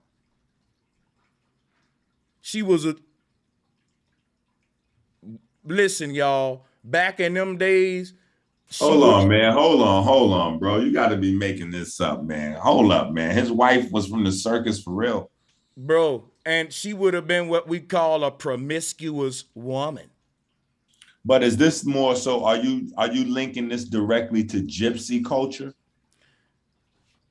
In a way, because it is a form of it, because the Moors were nomads, they were travelers, just like gypsies. They were Noble Drew Ali was trying to introduce this form of gypsy culture to Black Americans like Garvey was doing with the Pan-African shit. Like basically at a certain point in America opened up the doors for all these United Nations agents to come in. When Black folks over here start trying to figure out who we were, they let all these guys come in and start all the African studies and different ideologies, different groups that give us these different ideologies that never showed us who we were, but giving us an Arabic mentality or Egyptian mentality, or, but not who we really are. And they rather do that than you finding who you really are. They rather we'll just rather you be this or be that, and it's a simple scam. My research showed this is what's the goal of social engineering in like the 60s, 70s. Black people were trying to figure out who we were. And when that happened, became this boom of culture called a neo-pagan movement. And they started basically introducing foreign pagans to us to keep us mystified and never finding the truth. That's why it falls under mysticism. But his wife she was like a woman, one of the circus ladies that'll come out with the dress on, the little leggings, stockings, and, you know, basically a seductress, a charmer. And basically, she must have charmed him. But, you know, and this is allegedly, I think, you know, Princess Sotaki, I done my research, that's his wife. Nothing wrong with that, ain't nothing wrong with that at all. You know what I'm saying? It's just would have been an ancient form of Umar Johnson. He liked them strippers too, like T-Pain. I'm in love with a stripper. She rolling, she strolling. I'm telling you, and look, she looks pretty good. Hey, so salutes to Noble on that. But yeah, my point of bringing that up was circus culture. Circus culture, you know what I'm saying? People may not like what I'm saying, but it's just the research. Here it is. Let me share the slides. I don't know if y'all still seeing me. No, they ain't even seeing my screen share while I'm talking. All that talking, and they don't even see it. Hold up. Let me put this up here for y'all. All this time I've been screen sharing and y'all don't see it. Here is, that's her there. Here she go right here, guys. Princess Sotaki. Beautiful woman. You know? So salutes. But that's my point of bringing it up again is circus culture, you know, circus culture. Here are remember the little circus men we bought as children, the little wooden dolls with the crazy looking mouth that open up? That's a form of the Moors as well. And that remind me of Pinocchio. The Moors sold us out. They lied to us like Garvey did. Now I'm being surface with this one right here, y'all. I'm being surface because I don't want to go deep yet. But check this out, y'all. See, we doing symbolism. You got Malachi York and Farad Muhammad. Why are they both holding that book the exact same way like that? Why did Malachi York wear a fez? I can't let the Moors separate themselves from all of this, is what I'm doing. They part of it too. The Moors is one of these groups that's part of our people being scammed and everything else, as well as the rest of them, and I'm not going to let them try to separate themselves. Moors don't want to talk about Noble Drew Ali, but they want to talk about Dr. York, Polite, and all that, and we can't pick and choose. I think if every group held a leader accountable, that'll make it easy for the people. That'll show that y'all are so genuine to the people, even though you learned from your leader, you still will be willing to question him, even if you don't agree he was a pedophile. But these Moors don't even want to talk about Noble Drew Ali and the accusations. And think of how the little girl would feel who accused him. We say the same thing with Polite, so we got to say it here too. It ain't fair. I'm not going to let the community pick and choose. So hold up a second. I'm going to see if Inky want to interject, and I'm going to go to my other folder of stuff. I got a couple of things, because I told y'all we wanted to go with the occult side too, do a little symbolism about the Moors and deal with the scamming aspect too. Why I think a lot of people don't really trust the Moors. I've been hearing that the Moors sold our people out for years, and Moors have failed to debate that and respond to that to satisfaction. And everybody got, yeah. No, I was going to say, I don't know necessarily what you're getting ready to present in terms of selling the people out. Mm-hmm. But I do know that the paperwork that Polite was running around selling people, that whole sovereignty, you know, that whole package with the UCC, this and that and all. That Jordan Maxwell Matrix redemption thing. Polite got it from Ali Muhammad and the Moors, and Ali Muhammad actually got it from the Moors. So that, which was, I think that's probably one of the largest scams or pitfalls of the quote unquote conscious community, is that circulation of the various forms of that. You know, Social Security, Treasury, you know, that whole paradigm.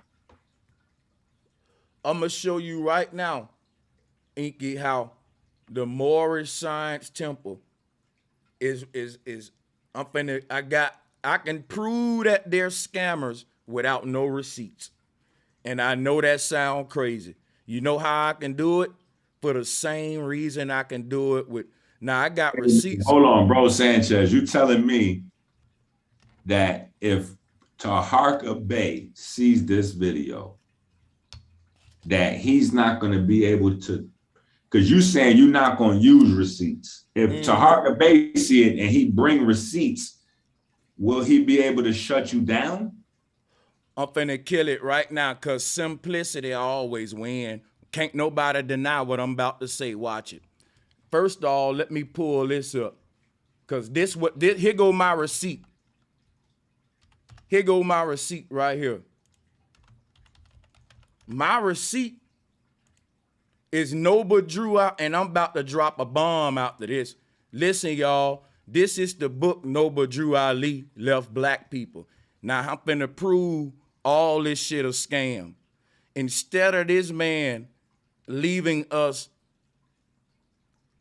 a tangible set of guidelines or businesses or infrastructures and all that, he left us the same thing a white man and Farad Muhammad left us, which was another religious text. See, no more want to debate me from this perspective, because they still worshiping a God called Allah. And see, my argument as a person that's saying we are gods is anybody trying to give you a God is your God. That's why I said Noble Drew Ali is a cult leader. All cult leaders are scammers. Listen, if what he left his people is leading them back to Allah, then he's guilty of everything T.D. Jakes guilty of, Creflo Dollar, the Black Church. See, we can't let them, this is a religion. They even are classified as a religious corporation. Listen, guys, what is more crazy than calling yourself a damn science temple?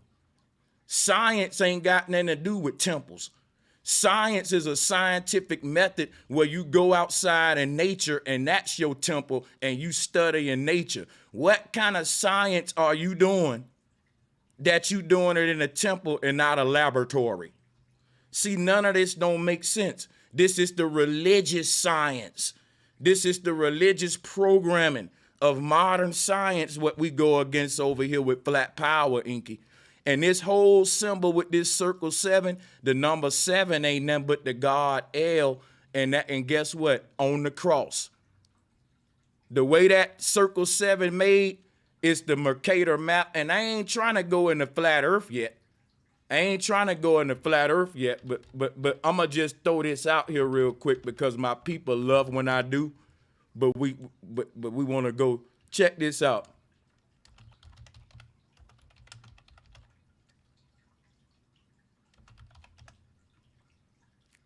Here go where they get the circle 7 from. Now the 7 just represent the arch. And the arch is the pyramid, the rock as they call it.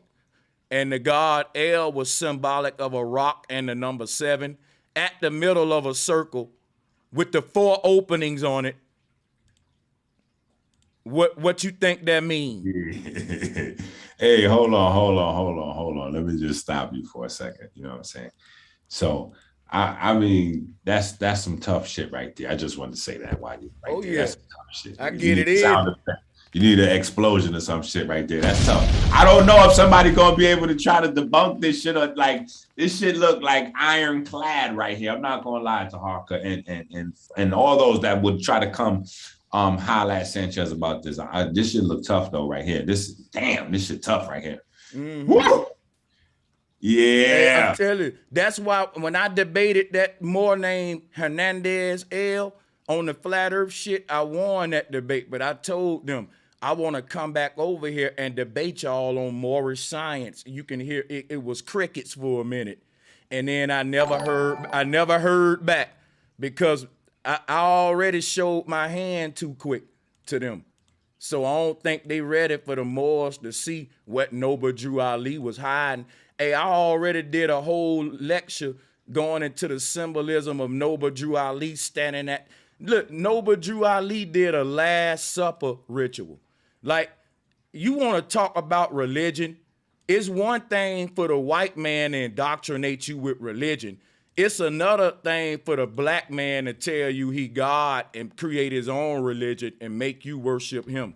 Come on, man. The white man, what the black man doing worse than the white man in that case, because instead of the black man freeing his people, he want a piece of the pie, and which is why the Moors is recognized as a religious corporation. Now look at this image right here. This ain't nothing but a big ritual right here. Check it out. He trying to do the Last Supper fucking reenacted. See, I've been researching these dudes. They think they God, man. And they got all these folks following them. They can't do no wrong. They see people sacrifice their children to God. And a lot of people in these cults, hey man, if Noble Drew Ali did mess with some of their kids, it probably was more than say nothing, because that's what happened over here in Utah. It's a thing where the cult, it's a code of silence, like with Bambaataa. So y'all, what I'm telling you is ain't none of them off the hook. And I'm willing to debate any more on their science, because guess what? They ain't teaching no damn science. They all gossiping and into hip-hop and all that shit. Like, these Moors ain't giving y'all no damn science about the environment outside, herbs, your body, health, none of that shit. You know what I'm saying? So what benefit is the Moorish Science Temple if the people still relying on the white man for science? They should call themselves the Moorish Temple of America. It's a disjustice to the word science. What science have you ever learned from a Moor? And what science can they give you out of a goddamn Quran? They can only give you religion. This no more want to debate me, because I don't need receipts to make this fact that you ain't no different than Pastor Porkchop. Because when a Moor open up this book, at the end of the day, read what it said right there. By the guiding of his father God, Allah, the great God of the universe. And I'm not saying you can't be religious. I'm just saying, me and you cut different, because I am the religion. I am the God. I am self-law and master, which is what Islam originally meant. It was supposed to build gods and not servants. And how can your leader create a leader of gods, which is what the nation of gods are supposed to be, if all of y'all on your knees serving men, taken up for pedophiles, scared to talk, your nuts clipped, so a cat got your tongue. And Noble Drew Ali wasn't his real name, by the way. None of these dudes use their real name. Who are you? I'm gonna go into his real name in a minute, Timothy Drew. So these dudes, listen, man, I don't trust these guys, bro. I don't trust them, man. None of these groups ain't got the answer, and ain't none of them can wash their hands from the pedophile ring. Now check this out. Check this out. Noble Drew Ali said he's a prophet who divinely prepared this book. Who did he steal that from? Or who stole it from who? Because then ain't that how the prophet Elijah Muhammad get his prophet title? that he had a divine inspiration and some. See, that's that pseudoscience, bro. God ain't divinely came and gave me shit. I had to do research and dig. God ain't divinely showed up to none of y'all to give you no secret book to redeem man from his sinful nature and all that with the answer. But it's a couple dudes, y'all, who God divinely inspired, and you got knuckleheads believing these sick, twisted cult leaders, egotistical. God came and divinely gave you inspiration and nobody else. That's the same thing with Jim Jones. He the only one talking to the aliens. Ain't nobody else making contact. You see how they do, man? That's what I'm talking about. People ain't picking up on this crap, man. That's my whole thing. And they call that science, but they should put the word pseudo in front of it. Moorish Pseudoscience Temple of America. Becky, drop a bomb. Well, see, Dr. York won up Jim Jones and Elijah Muhammad. Say that again, please, please, please. Dr. York, he had won up Elijah Muhammad and Jim Jones by becoming the alien. So see, Jim Jones and Elijah Muhammad were talking about being in communication with the aliens. Dr. York just transformed with the the man from Riz's book and became like, I am the guy from the other planet. Like, so yeah, it gets crazy. It gets crazy. That's crazy. Cause Noba Drew Ali is saying the same thing. See, this the whole thing in the cult, what I call ascended masters. Ascended mean they didn't die, they ascended to the heavens to Allah. Or in the case of Malachi York, he ascended to the Nuwapu through the mothership. I went over that. Even though they die like regular people in prison cells, in the minds of they following, Jim Jones ascended. And everybody. Whoa. Let me stop you for a second right there, bro. You probably have people that are not from New York, that weren't in New York at this time period, like, it was insane in New York. Like, the things that were being said, like, you had a lot of people that was like, seriously concerned. Like, they was like forming little groups and having little conversations like, yo, we've got to stop the government. You know, we've got to help out America because they're going to get the earth destroyed. If these, if America is allowed to imprison Dr. York, these ships are going to come to bust him out of prison. And when that happens, it's going to be intergalactic warfare, and like the people aren't going to survive. Like it was some crazy shit floating around. And there's like still little pockets of people that are saying things like, because after he got locked up, people begin to question him, like people is going in on him, like, on the street, like, yo, why your man ain't calling no UFOs to bust him out of the joint yet? You know what I'm saying? Like, and they like, he's going through a Jesus period where he's sacrificing himself, purposely staying in prison, but he leaves at nighttime when he teleports out to spend time with the family and teleports back in. Like, it was so many different crazy stories that was told. It was just like, it was I don't know. It was a lot to learn. You know what I'm saying? Yeah. I've been around this community for too long. You know what I'm saying? That's how I made that song. Like, being conscious can make you delirious. Hey, watch this. I'm glad you here, cause you and we need cats from New York, period, man, who on a certain level, who been around a minute, kind of older cats, man, who know, like, with the Zulu Nation, all this shit. Cause check it out, right? During the same time, you had this rise of what they call inky doomsday cults.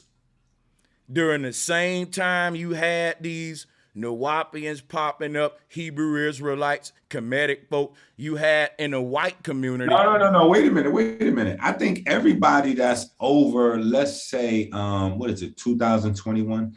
I want to say everybody that's older than 30 years old should be able to remember what Sanchez is talking about right now, because all of the doomsday cults, they either came in one of two flavors and then they all switched to some next shit. And I'm gonna tell y'all motherfuckers, if you're over 30 years old, you should remember this. Every one of these cults either had a doomsday prediction for 1999 or for the year 2000. It was one or the other. And the 1999 one somehow died out and turned, like everybody just turned into Y2K crazy. Like it was the Y2K, you know, when the year 2000 hit, the calendar is gonna shut down, the computer system's gonna, like it was crazy. And then when that didn't happen, all of these niggas became 2012. They kept pushing it back. Motherfucking right. And that's one of the things, and I was asking these goofy niggas in the conscious community, I was like, yo, why y'all motherfuckers keep saying polite is sharp with the science shit? And this nigga clearly said when the year 2012 come around, we gonna have 24 strands of DNA or some old crazy goofy shit. I'm like, yo, y'all niggas, man, y'all be letting these niggas slide with all this goofy shit. That shit is beyond fucking pseudo. That shit is goofo science. That shit is. Hey, bro, check this shit out. Cause here go the crazy part. What folks ought to think about. None of these black dudes was even making up their own shit. They was plagiarizing it from the white folks. Look, this later right here come from a long line of doomsday cults. From I can name them from Phil Schneider. The list go all the way back to the MK Ultra people up there in Philadelphia.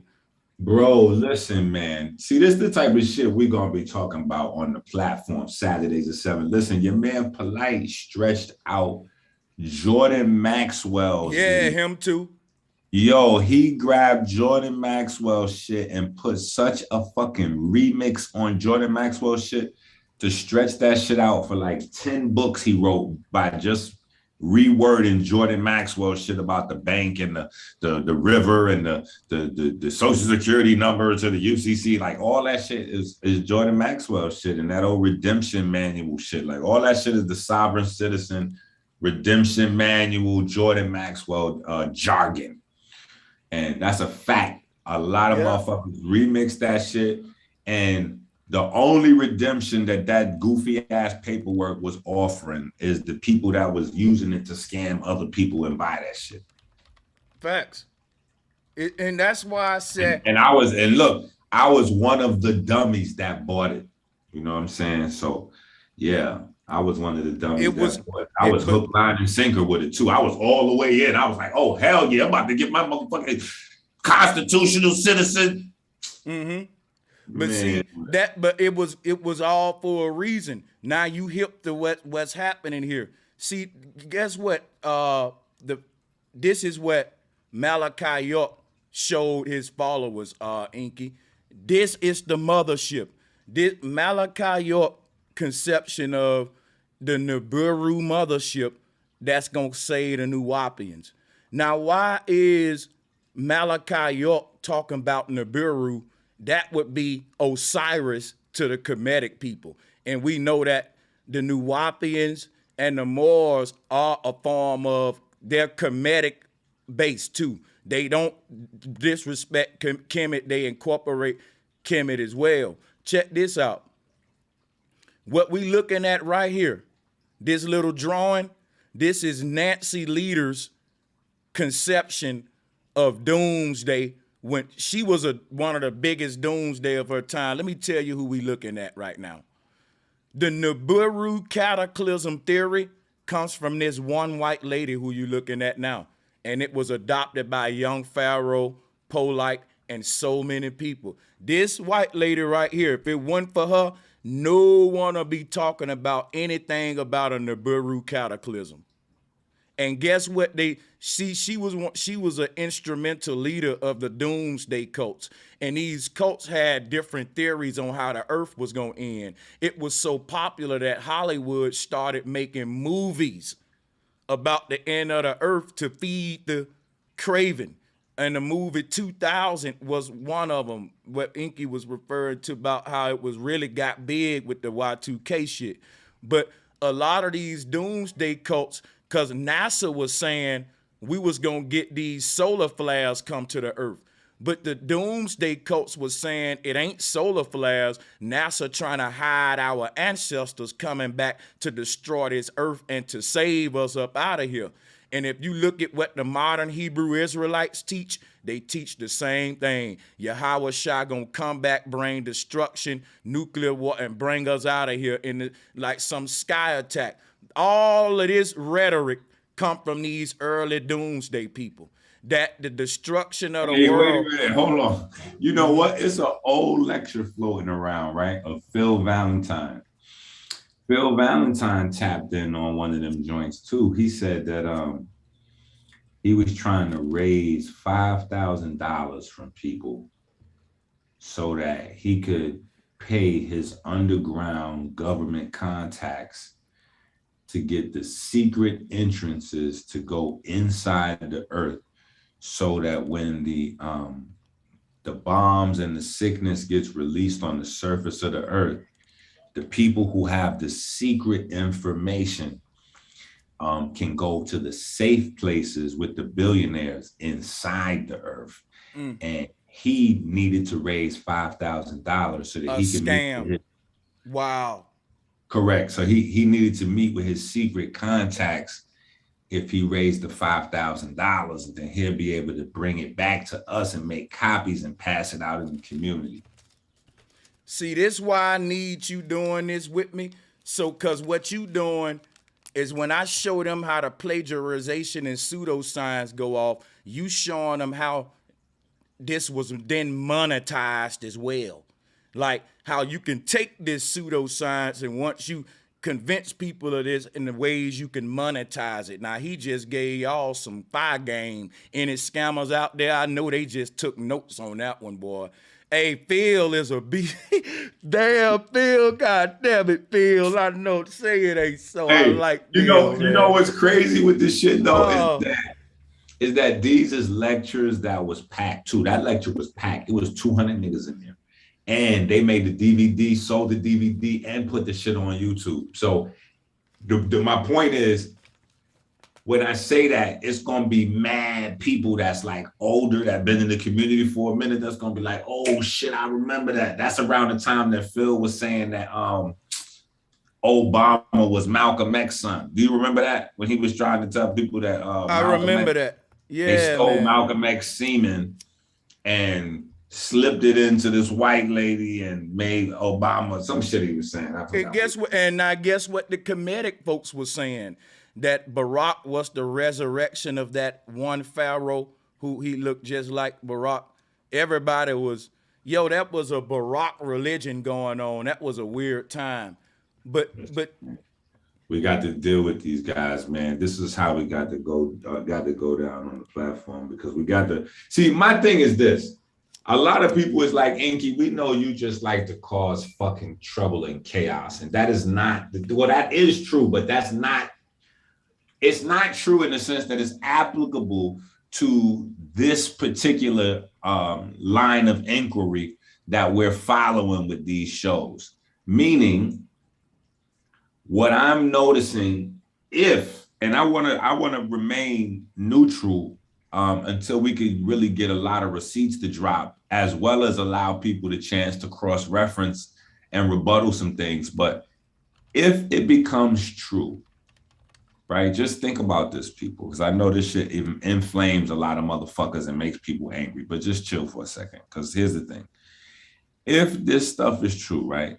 If there's a situation with Drew Ali, and then there's a situation with Elijah, and then there's a situation with Dr. York, which we know there is, right? But then if there's a situation with, like, we've got to start to examine the flaw in the design that's reproducing this behavior pattern. Like, so that's my thing, is to kind of reverse engineer and see where, if this is actually the truth, then my thing is I want to examine it until we could see the part where, because clearly these men, with the exception of Polite, you know what I'm saying? Polite's not a leader. He's a social media, he's a social media guy, influencer. He's not a leader, you know what I'm saying? But when we speak of Elijah Muhammad and, Noble Drew Ali and these guys, like, we talking about immense figures, you know what I'm saying? Legends, icons.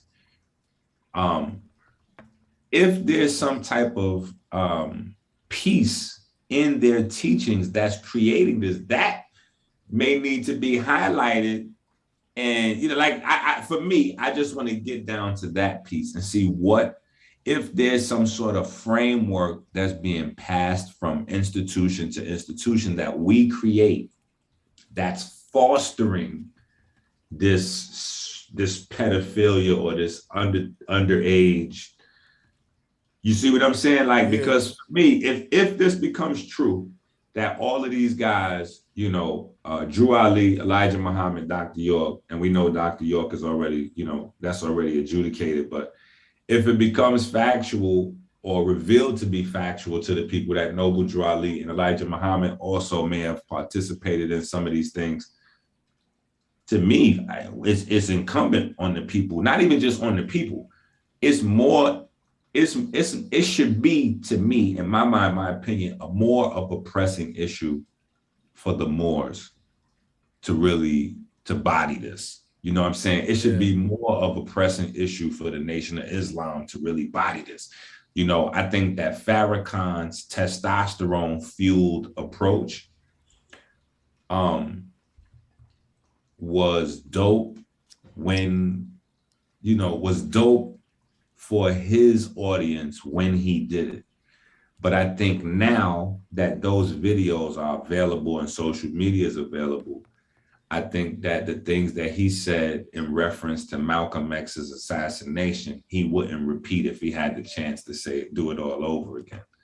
You know what I'm saying? The world transitioned in a way where I don't think people was ready for this level of transparency.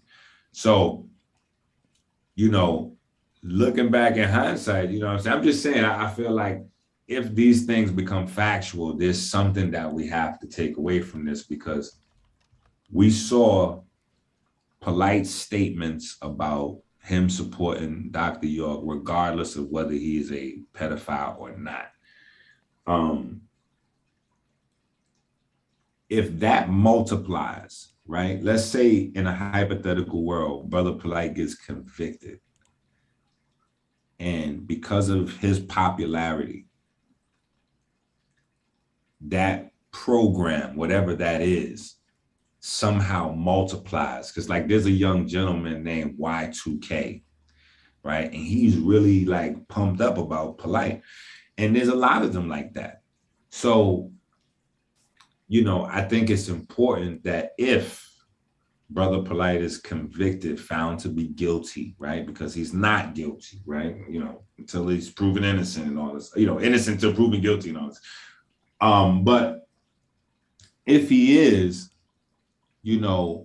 is that same program going to be transmitted now from because from Dr. York is, we have the Polite situation. And then we also have Prince York, who had his own unique kind of situation. It's not necessarily this, but I've seen some wild ass conspiracy shit about him trying to do a Moloch ritual and all kinds of crazy shit. Damn. People online are relentless. I kid you not. That shit is kind of ruthless. How people but you gotta speculate to try to figure shit out. But I'm saying that speculation shit is insane. Niggas just be saying anything. You know what I'm saying? But but here's the thing, where there's smoke, there's fire. You know what I'm saying? If there was no situation, people wouldn't be able to speculate. You know what I'm saying? So, but it's weird that those two gentlemen, Polite and Prince York, both have, you know, weird situations.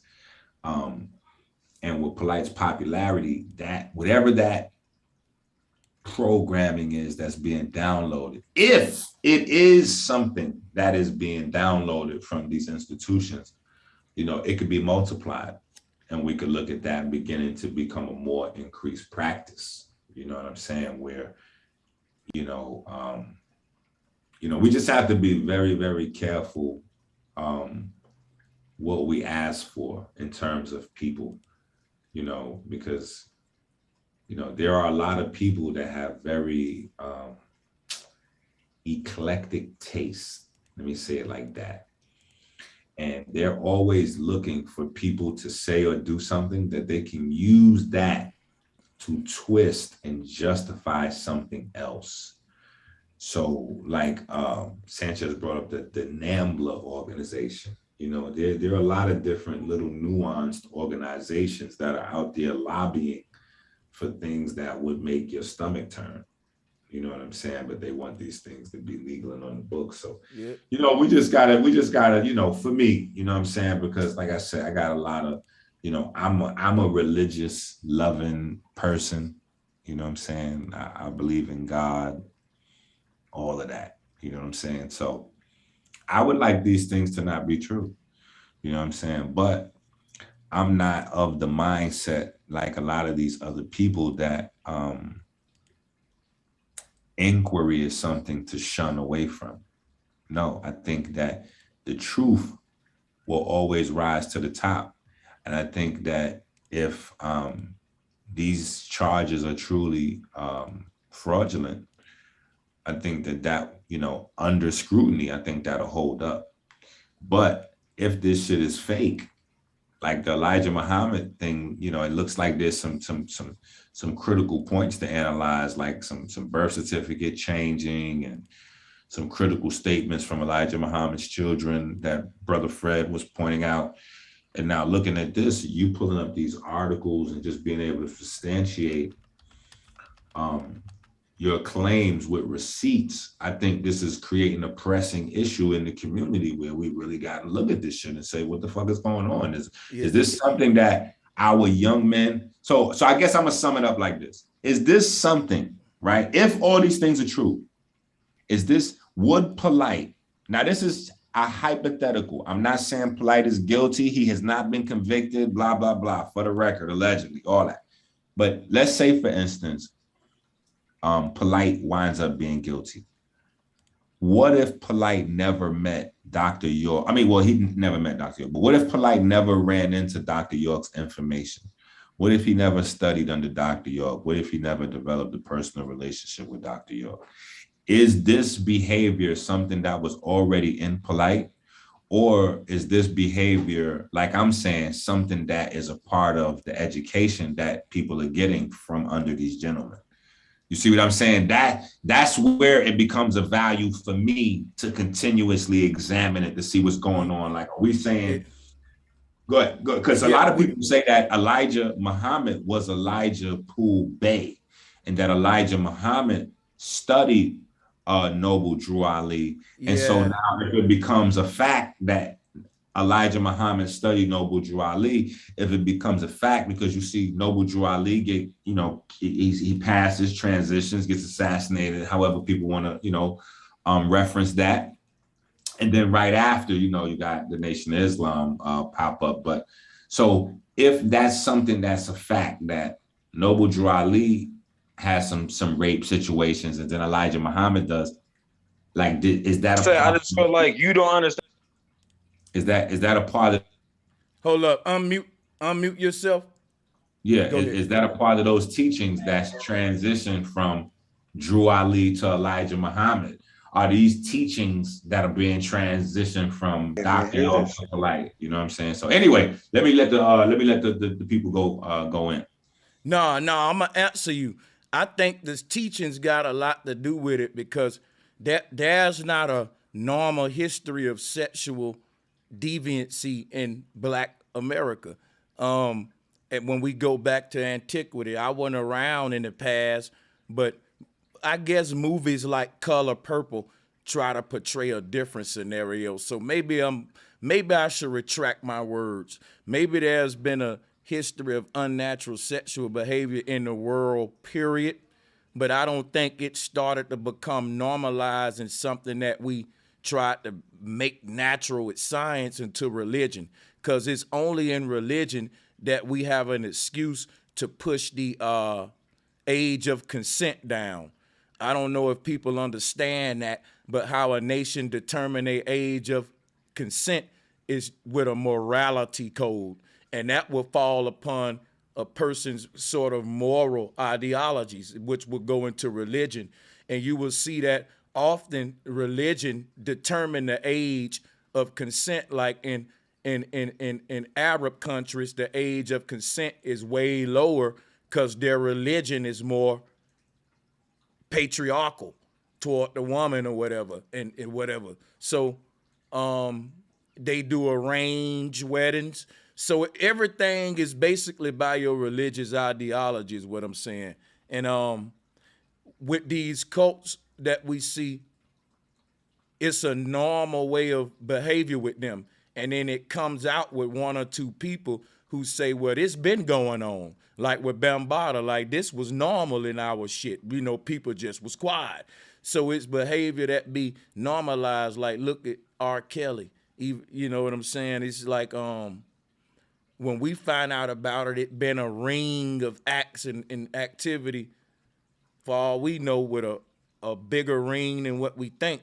You know, I hate to throw a shot like this, but that whole Circle 7 may be the image of a circle Pedo ring when you start looking at the motherfucking parallels.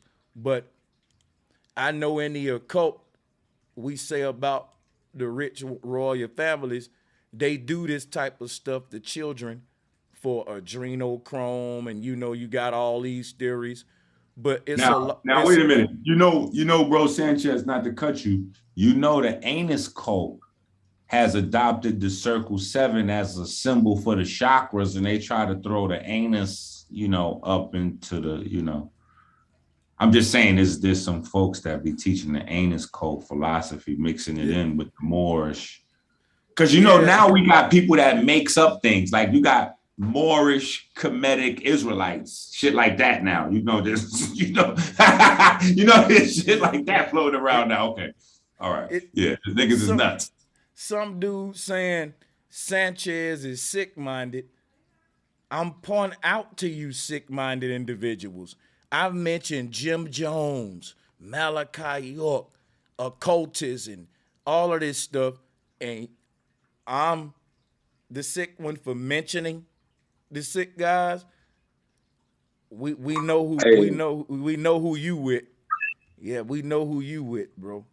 But yeah, I'm just saying we got to be careful. We can't have too much personality worship for nobody. And the same amount of energy I got for York and all them, I got for Drew Ali, until Moors come out and defend their teacher and show us otherwise. This is what's going on now, and I'm gonna let my panelists get it. If anybody teacher ever been accused of some pedophilia, you got to come out and defend it now.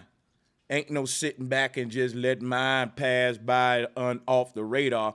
Nope, because people saying, wait a minute, your teacher was accused too. It's a lynching going on, a virtual mobbing going on. Let's go over here and see. And anybody defending their teacher when the mob come, see, that's all I'm doing. I'm saying make it fair. We can't, the pedophiles that we like, we'll protect.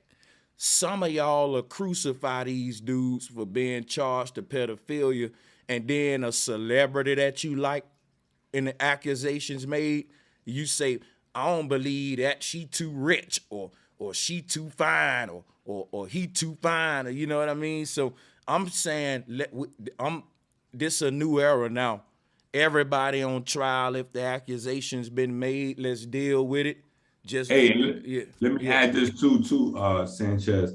For the people out there that know Dr. York as the master teacher, don't think for 1 second, if this is something that's transmitted in teachings, that Dr. York would not have got it from Elijah, Drew Ali, etc., because Dr. York studied them meticulously. He studied them all meticulously to be able to regurgitate each one of their philosophies in detail, but then also be able to pinpoint specific flaws in the philosophy, to use those flaws, to highlight those flaws and generate his following by highlighting the flaws of others as a superior philosophy. Back when it was right knowledge, that was the whole thing. Like, these books right here, go take these books, arm yourself with this information and go bust these folks up. And when they ask where you learned that, tell them, come buy these books.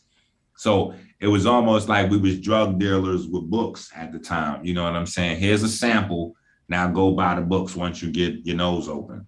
And people will try to say like Dr. York came so far after those guys that he didn't get to study them because, you know, he wasn't necessarily sitting with Elijah Muhammad in person. You know what I'm saying? But if you know Dr. York, you know that his research and then his research teams that developed was, you know, thorough. You know what I'm saying? So he researched them leaders like super thoroughly and their doctrines to be able to produce books that, because that was his pattern.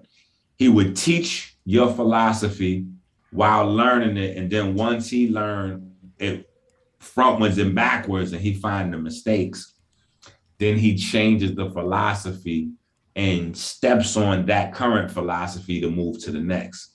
So I'm gonna show you the flaw. I'm gonna teach you this, then I'm gonna show you the flaws of it. Then we're gonna go to the next one. I'm gonna teach you that and show you the flaw. And so he moved through all of them. And I think, you know, after he moved through all of them, I guess there was no space left. So he had to become the guy from Riz because he kind of went through all of the, you know, earthly systems, I guess. But don't think that he didn't study Elijah Muhammad and Noble Drew Ali. Anyway, let me get out the way. But look at it like this, Inky. That's great, and that's what all of them do. But the common pattern is this sex ritual pedophilia that keeps falling in line with not him, alleged, with all of our top people that's supposed to be giving us this great knowledge. At the end of the day, why is we having the same debate at the end of the day? You did this. And it's always one of them rituals, man. And I'm not understanding it. Could you touch down on that right quick for you pass it? If you want, I could pull up the ritual from Dr. York's school where they teach the science about the pedophilia and the whole ritual, the magic ritual, like in case people don't think that it exists. You know what I'm saying? I have it right here. In fact, let me just pull it up real quick. It's not that long. I think it's a value for people to think, for people that think that we making this kind of stuff up. You know what I'm saying? And for the brother that just asked the question, I think that it's important that we see these kind of things.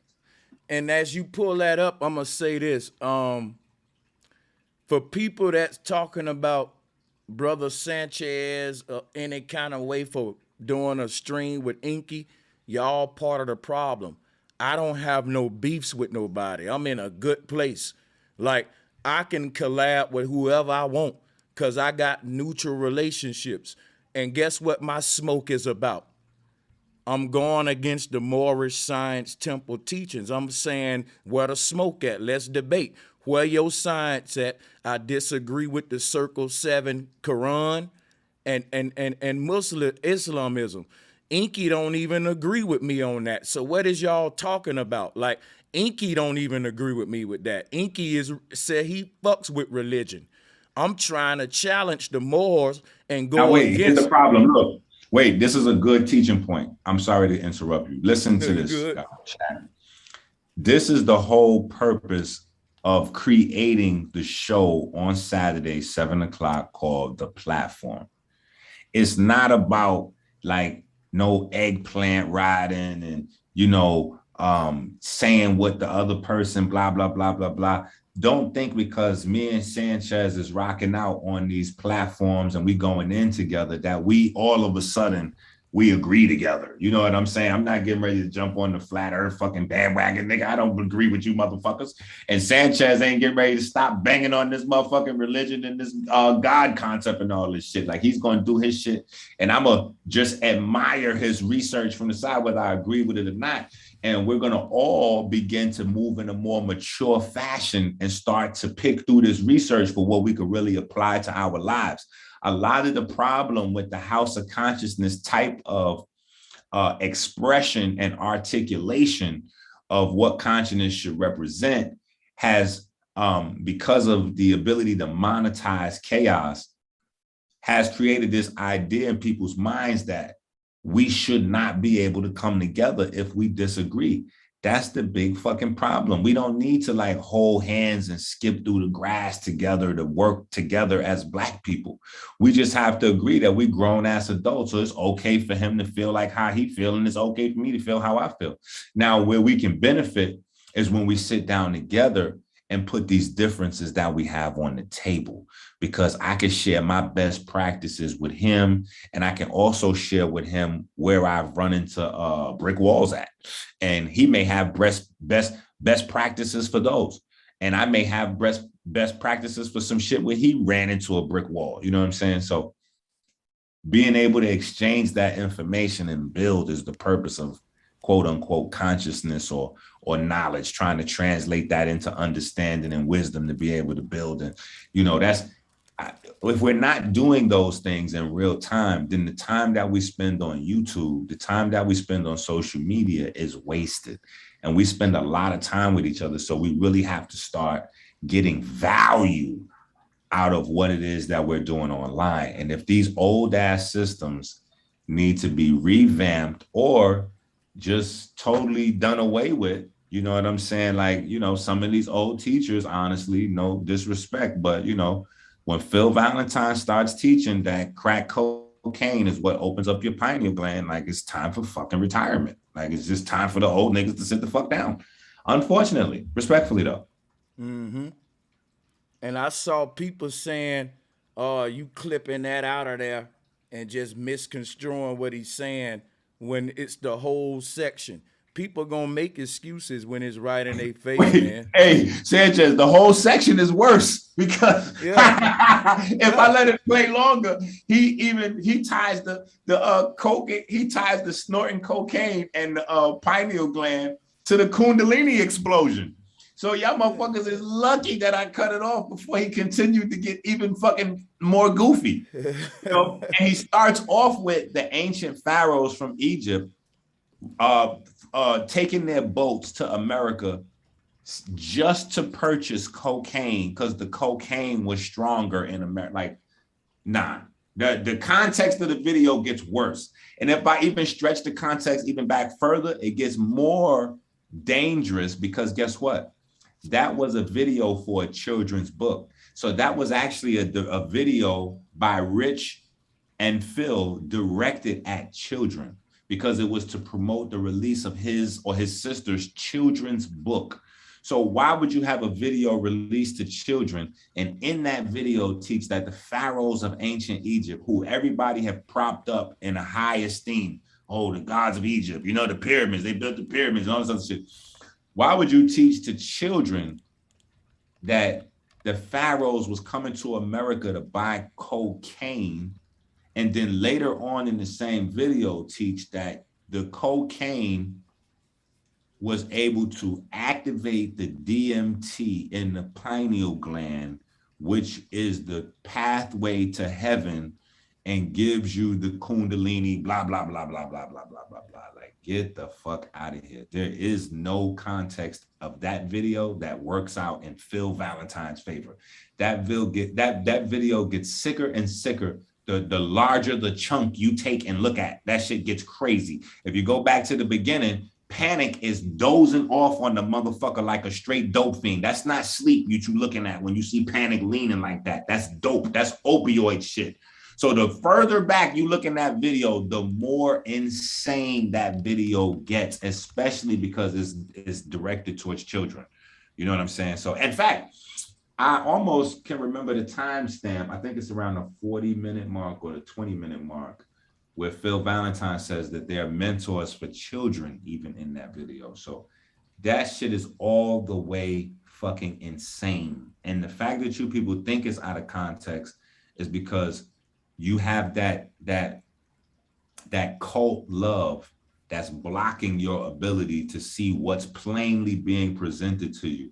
When I put up that Bobby Hemmett clip of Bobby Hemmett saying your soul is located in your anus, do you know how many people came for my head? They was like, oh my God, we need to cancel Inky. He's attacking the forefathers of consciousness. Now look, Bobby hold up. Hemmett is this and that. They were mad at me and I didn't even attack them. I said, I agree with you and would you allow me the opportunity to separate myself from them? Let me explain something to them, Inky, real quick. Because what I got loaded up on my screen, and I could pull up a screen share, I can show y'all, man. Wait. Before you do that, I gotta show them this ritual, because this shit is insane. But look, well, I ain't gonna pull it up. I'm gonna just tell them then. Yo, man, Inky got a history of chakra debates. We've been clashing on that. That's how we first came to collabing. It was debating chakras. And I can show you old videos of me debating him on chakras, Freemason shit, and all that. And my people was giving him a lot of flack, and I had to say, well, I commend this brother for coming on the hot seat. He ain't trying to hide shit, you know. But I'm finna pass you the mic back though. Somebody in the chat room was talking about, where in the comments they was like, I'm a snake because I was supporting Bobby Hemmett and Panic and all them until Inky came, and now I'm working with the Masons. Inky, please let me say one thing on that, because that's pissing me off. Let me tell y'all something real quick, man. Just because I learned and respect Bobby Hemmett and Phil Valentine, I don't expect every man to. If Inky want to drag their teachings and ridicule them, I'm not gonna I don't have a cult following like y'all. Like, it's some shit I want to debate them about too. I'm one of them. Right, and on the flip side, I feel the same way, because when I bring Fred on my show and he went into his Elijah Muhammad shit, they went off on me. Like, how you gonna let him do that and blah, blah, blah. I said, wait a minute, that man got a right to his First Amendment shit to say what the fuck he feel like saying. Y'all gotta dispute this shit. That's what the fuck. Y'all shouldn't be worried about why am I allowing him to, like, there's a thing going on. Let me get my control over myself. Because I don't agree with the anal chakra shit. So I'm with Inky on that one. That's what's making the chakra shit look bad. And all these guys got these teachings in there where it's some cult slick shit going on. Matter of fact, let me hit the damn share screen. Hit the share screen so I can let me unlock it real quick. It sound to me subliminally they talking about subliminally, you know, taking in the shooter, man. That's some weird that's weird. Yeah, hey, drop, they mad. This ain't gonna be that subliminal. This is with Dr. York and them teaching. This is where the anus thing comes from. This is where the pedophile thing comes from. This teaching right here. Merceltet, Bastet, Hold up, he can't get no strike for that, can he? Hello? I'm just here to protect his channel. He can't get no strike for that, can he? Spare you sec. Who Kawan Harar. He is free. Gatekeepers are born totally feminine in body with a male spirit. Bobby Hemmett teaches that all of the gatekeepers to heaven are gay too. I just want y'all to know that. Or totally masculine and body with a female spirit. So the is a woman completely with all the physical attributes of a female with a male spirit inside of her, or a male with all the physical attributes of a male with a female. Hey, pause it right there. Pause it right there. Tell me that ain't the agenda of what they trying to do today. Hey, that's Bobby Hemmett teaching right there.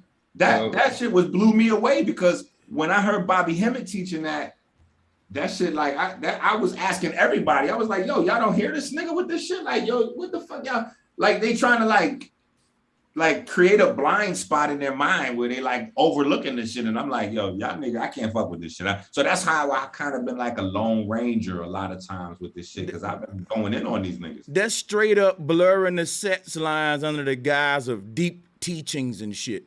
Straight up, you know, it's sad. We don't let them get away with it in the government, but you can get away with it in the temples and mosques. See, if they can't get you one way, they'll get you the other way. And that's right. And the whole thing what we're doing with the platform on Saturday nights is, it's not necessarily about our differences. It's about what makes us one, what we can come together on and come together with our differences and deal with them shits. You know what I'm saying? Because this shit here is crazy. Brother Sanchez. Sex persons are mistaken for gatekeepers. I got a question for you when you start with the video. And other terms, which also helped birth homophobia and misuse the term homosexuality. The word homo is from homogeneous, which means the same nature. That would mean two males of the same nature, the exact same in nature. Nature means the qualities of anything, life, force, disposition. That would give the meaning of two males who think and act as well as feel the same in all ways, including sexuality. So in fact, homosexual would be two heterosexual males or straight males.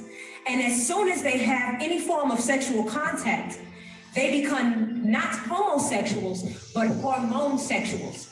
And what this means is when you have two males that are together, that still dress like men, not a male that wants to be a female or transgend into a female, and then a male with that person. This means two men who still want to wear pants, who don't want to wear makeup, who are still men who get together. They are what you call hormonesexuals, not to be mistaken for somebody who wants to wear, you know, or even females. If you have two females that look like females, then that would be considered of the same nature, think the same, act the same. Get the hell out of here, girl. Bye. Girl, bye. Take your bald head ass out of it. She looked like a little fucking man. The reason why is because as soon as they have any form of sexual contact, they become hormonesexual because they're experiencing a mental change caused by a hormone change. They're always trying to justify that fucking lifestyle. Bullshit. Their fluids. Fuck out of here. Faggot is a faggot. No, I don't like no straight. Because their hormones are. I don't think they justify anything. What I think is they explain. Their hormones are heightened with the same particular hormone. It's not. Hold up. Pause it a second. That's why it changes the way they think and feel. They may become more effeminate or they may become more masculine, depending on the gender. Hold on. Real gatekeepers are very important. So you must understand that the real gatekeepers are important. Only they can open the gate to the spiritual realm. Could you stop it? These things vibrate on a dual level. I just want her to finish the ritual so that we don't lose the whole the teaching that they're doing. This shit is so crazy. This is crazy. But you get ready to explain that the gatekeepers are important and that the gatekeepers have to put a child in between them in order to do the sex ritual. Listen to this shit. Yeah, that's There's no room for error. You need the four winds. That is two XYX beings and two YXY beings, plus one golden child in the center to activate the force. Bro, this is like top secret content here. This is top of the line shit right here when it comes. So when we be talking about these sick pedophile cults and stuff, if anybody want to still call us a conspiracy theorist out there hearing shit like that, y'all the problem. This ain't no, see now y'all see it ain't no making no shit up now. This part of a whole ideology. Listen to that, man. Brother Sanchez, and peace to the G Inky as well. I appreciate you for allowing me to come into the backside of the platform. I'm DJ. I know Inky as well, and I'm also a Moor. So I completely agree with your statements about the Moorish Science Temple, and the Moorish Science Temple has not been forthcoming with the information. And in the last month or so, shout out to the pack, they shared a book with me that was called The Princess and the Prophet, and it was written by Jacob S. Dorman.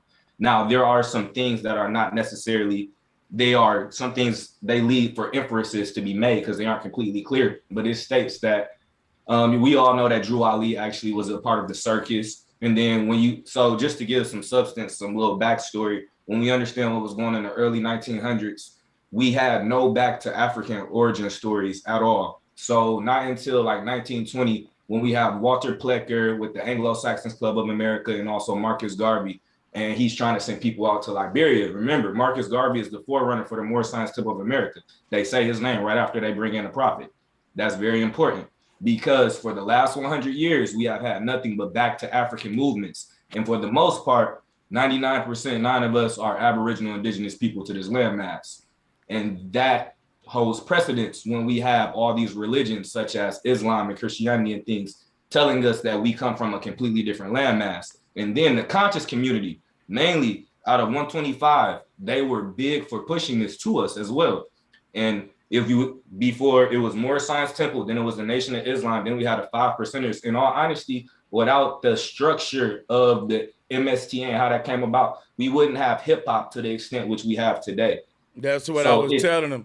Because played a role. Because we've been hearing, and I'm gonna give you the mic back. We've been hearing in the conscious community for years, Freemasons created hip hop. That's why the verse is 16 4x4 standing on a square, all that shit, right? I know there was some truth to that, but and that's what we getting into. Oh yeah, now. I'll let you know. Yeah. I'm a square. I don't mind saying that. I'm a Mason. I'm a Moor. I am Lenape. Like, I'm in Ifa, all that stuff. Like, I'm about the science. So and you're a brother with accountability. I like when you say you're right about how the Moors is kind of like don't want to talk about the accusations with Drew Ali. So it makes Jesus look bad. It makes their prophet looks bad. It makes the temple as a whole look bad. Because if people knew about what happened in 1941 with the Moorish Science Temple, of course Drew Ali was dead.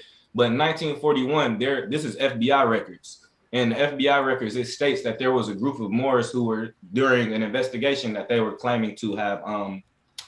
They stated that Japan was going to bomb the United States. And this is the summer of 1941. We get to December 7th, 1941, we have Pearl Harbor. So that right there is clear terrorist interaction. And for people who don't know what that means, if you are associated with these people, you yourself can be classified as a terrorist. And these are not things that they're not allowing the people to know. You have to let me know the whole story if you're going to open up your organization and take people money. On top of it, you know how much money the temple was making back in the late 1920s. I'm from Detroit. Temple number 4, in 1 month, they was bringing in 20 racks in the 1920s. That's one temple. There were temples all over this corporate United States jurisdiction. On top of Drew Ali himself, he also, if you know who his teachers was, he did not get taught by people that look like me and you. He got taught by Arabs, and he also was taught by Shriners. And even when he was an Egyptian adept, if you can read the dissertation from a woman from the University of California, she actually found out who his teacher was as an Egyptian adept, also a pale Arab. All of this is back to African origins. And then this is coming from a man who had an identity crisis himself. He did not know where he came from. He was also adopted.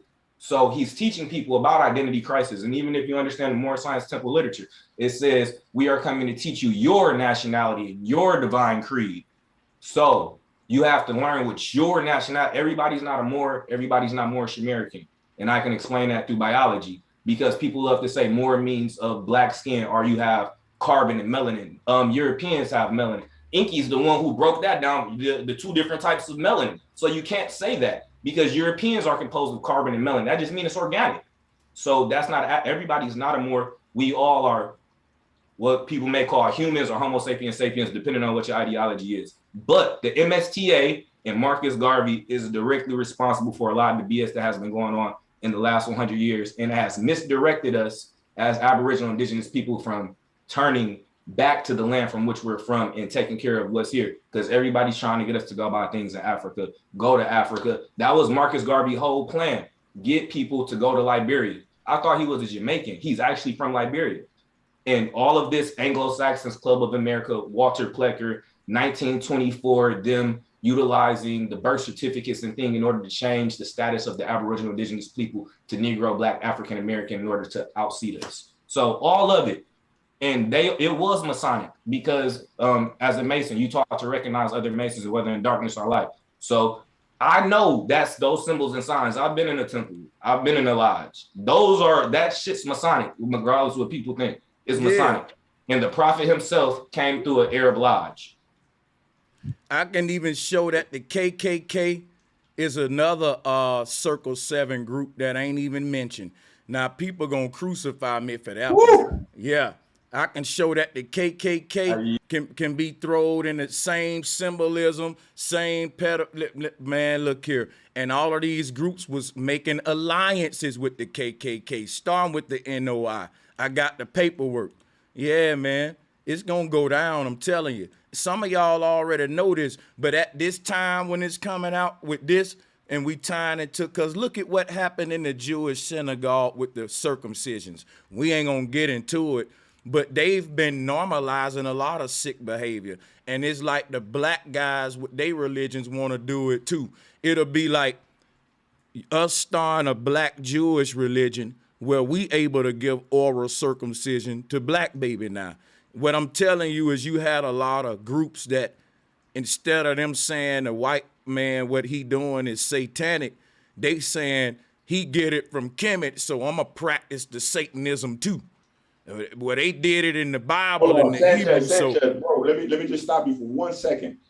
There's going to be people in the chat that know what you're saying, but there's a lot of people that's not going to know what you mean. When you talk about that oral circumcision, like I need you to just rewind real quick and just lightly real quick, not to, cut your flow, but just explain to them what you mean by that. And so they can understand what you're really saying.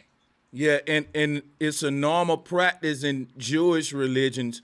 When a baby is born, they don't do medical circumcision. They let the rabbi do an oral circumcision with the mouth. And I don't got to go too graphic for y'all to already get an image of what's happening here. And then a lot of these are mutilations where the baby eventually got to go get medical attention and where infections happen, STDs in some cases. It's horrible. It's horrible, but it's a tradition. And under certain religious shit, you can be granted to do some sick things that would be illegal in the regular world. But if it's quote unquote part of your religion, sometimes it can be at an expense of innocent life, man. And that's a case right there in the Jewish synagogues. Yeah. Now, let me ask you if you're familiar. Do you know offhand if the tradition of the male rabbi putting his mouth on the newborn young man's private part and biting the skin off of it, is that from the Bible or is that from a book that is supposed to accompany? Because there are things that a lot of times, I guess this might be off subject, but there's things that a lot of times seep into biblical religions or Quranic religions, but they not from there. Like it's stuff that's in the, like Talmud or like other books. You know what I'm saying? So here go the big deception, Inky. There are certain things that may not be written in the Bible, but that don't make them outside of Christian tradition. And that's another thing we got to pay attention to, the fact that as Christians practice a lot of things that ain't got nothing to do with the Bible, but it's still called a Christian tradition. So some of your traditions don't have to come all from your religious texts. It can come from some of the religious leaders who set certain holidays or certain things, and some of them may be even local traditions as well. Right. Now, see, that's what I just wanted to put that on the record, because a lot of times when I be going at the chakras, people think that what I'm saying is that anybody that practices a study of the chakras or application of the chakra system has to be practicing the anus thing. I'm saying no. I'm saying that these goofy niggas have taken the chakra system and turned it into some code for this underground network of anus, whatever the fuck they got going and on. Look, and because I'm saying what you saying, they making it like me and you up to no good, when this ought to be a good thing that brothers uniting in the first place. Facts. Why I got, if it ain't no beef between me and the brother, why make it when we can come together and make beneficial content like this right here? Drop ones if you've been getting enlightened with this shit, because we've been given a lot of information. Let me ask y'all this. Yeah, go ahead. Because I don't know, I ain't hear what they said, you know, the video or whatever they said y'all talking about. When they talk about the chakra is the anus chakra, what is they're saying that chakra does? They're saying, listen, listen, this don't come from black men. Once again, is niggas plagiarizing. This come from them sick, not sad guru, but one of them little sheet wearing dudes over there. And I don't even think it's the Dalai Lama. Listen, it come from over there. Cause all of these dudes say, when they trying to prove that they right, they say, well, when you go over to Hindu and they point at them dudes with the long beards with the sheets on and say they do this the anal chakra, and they do certain things to activate the anal chakra, and even from it can lead to levitation, because the bottom of your butt, when you send Indian style, if it get activated, I guess the force that'll come out your anus will lead to levitation, like a rocket or something. Now, that would be a big fart, right? But I don't know. But what I would say is this. I don't like to talk about the anus with these when I talk about the root chakra, because the root chakra ain't even located nowhere near the butthole. And these guys is sick and they got their mind in the gutter. And I'm gonna show you what I mean real quick, and we can hop back over to the Moorish science and all that. I like to jump around because all of this is relevant. All of this is part of what I call New Age shit. Now watch this.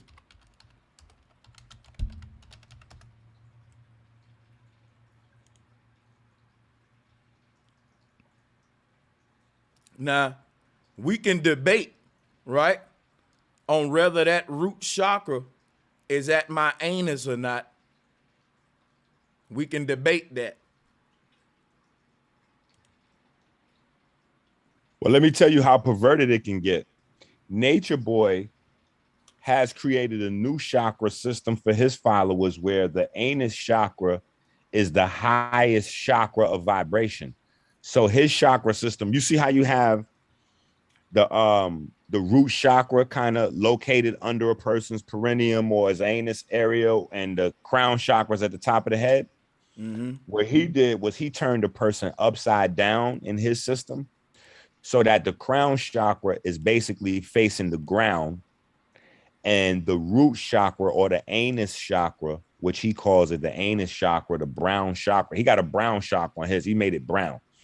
No, that's nasty. That's nasty.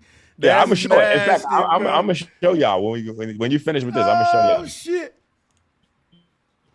Oh shit! That's nasty, bro. Full of shit, huh? Bro, listen. Once you call it an anus chakra, you gotta make it brown. That's nasty. Listen, bro. Look at this chart though, Drop. See, here go the problem with all that. It ain't an anus chakra. It's a sexual chakra. It's for survival. We don't reproduce out our asses. We reproduce out of my penis and out of her vagina. When you read the chart, it say that the root chakra is for safety, strength, and vitality. You get all that in numbers, power in numbers. So if, hey man, I don't know who interrupting, but they bugging out, and I'm gonna have to. Oh, hold on a second. All right, there we go. I got it right. So look, the root chakra is for sex. A woman's root chakra is her vagina. A man's root chakra is his penis. This is what keeps us rooted to the earth. This is what makes her a woman and me a man.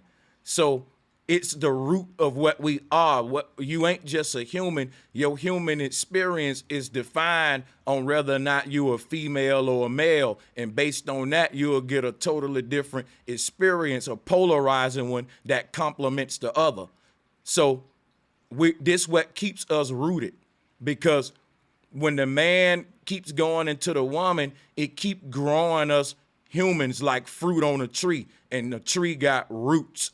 And it happened right here with the penis and the vagina. Now, the people that want to turn that to the woman's doo-doo hole and the man's, you know, I hate to be vulgar, but, you know, the fecal hole, they totally missed the mark here.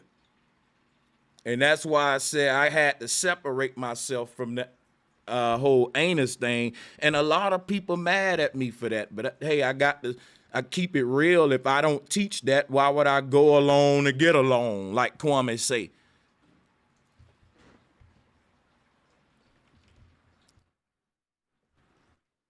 So anybody want to build on we can skip back over here too. What I was showing was that Abraham Lincoln and Noble Drew Ali both have the exact same, like I said, pictures here, stances or gestures here, how they standing or whatever. And I read an article on the Noble Drew Ali and Abraham Lincoln connection that was written by Moors, and they was basically making Abraham Lincoln one of their gods, saying how he done so much for blacks, you know, out of all the presidents, he freed the slaves, et cetera, et cetera.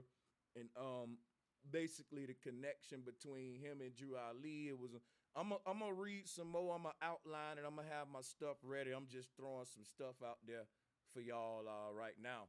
But Abraham Lincoln never freed the slaves, and I just want to say I would debate any more on that. Who think Abraham Lincoln actually freed the slaves? They don't know exactly what went on. But yeah, I'm gonna pass the mic because I got a lot of people on the panel, and I don't know if Freeman Bay had smoke or not. I think he may have disagreed at some point. Oh, well, let me let him hear this. I don't even need to share the screen just in case he disagreed. Just slightly. I'm here. Basically, I wanted to state for the fact that Moors are human. So we have people who wanted to separate themselves from righteous Islam. Like you have people who considered themselves. Hold up, Freeman. People who considered themselves, you know, different from the Phoenix Moors. Maybe they they considered themselves Dragon Moors, and Dragon Moors had a different protocol from the Phoenix Moors. That's just an example of the differences that we can have amongst ourselves. So when you preach or when you talk against the Moorish Science Temple or just Moorish science in general, it pinpoints to certain problems I would have myself. Let me ask you a question. Evermore. Yes. Where does science come into play with the Moorish temples? Well, our heritage is based off science, or based off Commission science. We learned from the pharaohs, and we were anointed to be. Okay, so let me ask you. So when it comes to the temple, one quick question. Like you just said, when you said a person is anointed, is that a scientific act or a religious act? It's more of like a civic duty. It's more of a duty from Really? Yes. Okay. Because when you are anointed to do something, you are appointed to do something due to. Yeah, we already know. how not to cut you off. Do you understand that the pharaohs were considered? I'm actually cutting you off, and it's my last time cutting you off. When you say anointed, you mean how like Noble Drew Ali was anointed or divinely inspired to write the Circle 7 Quran? Yes, yes, that's exactly what I mean. Right. Go ahead.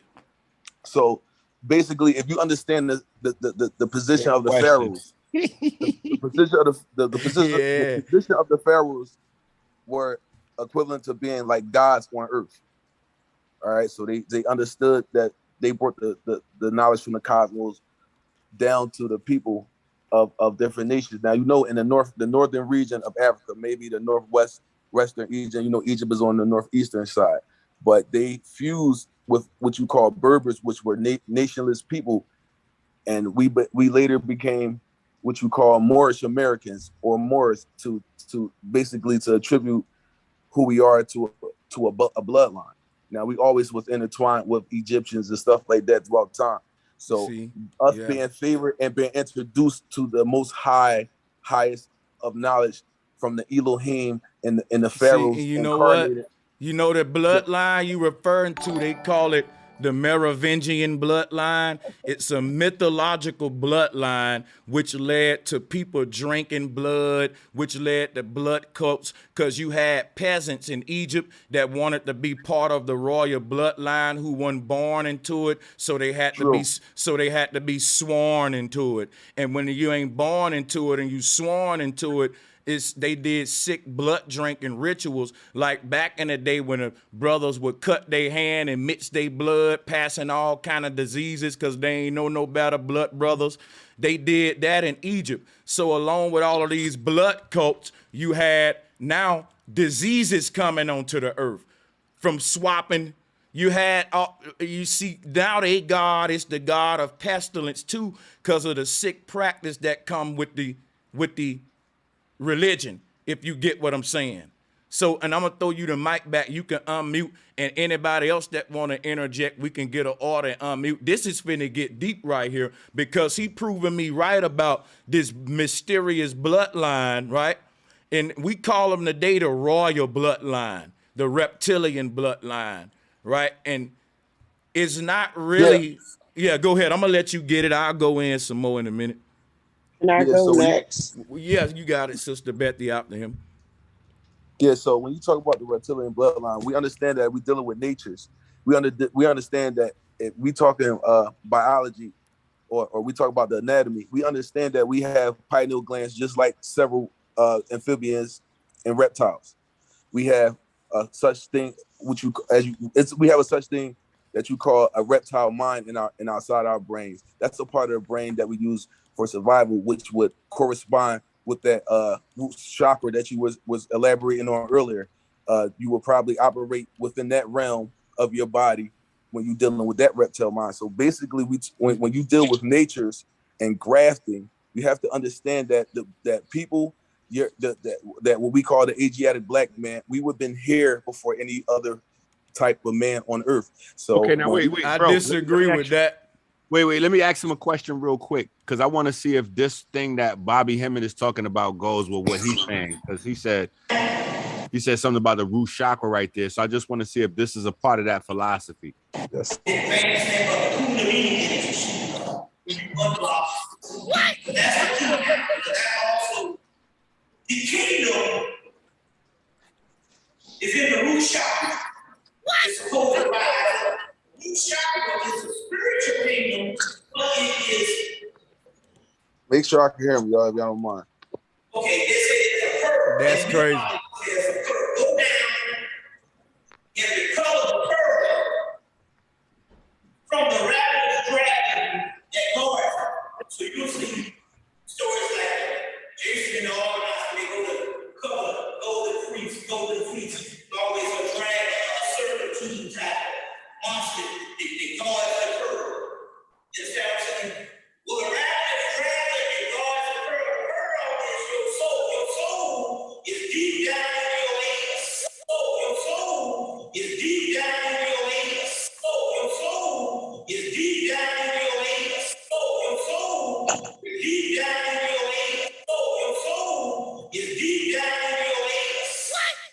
I'm done. I'm done. So that's what I be trying to say with these guys, with these teachings that they got. This is Bobby Hemmett.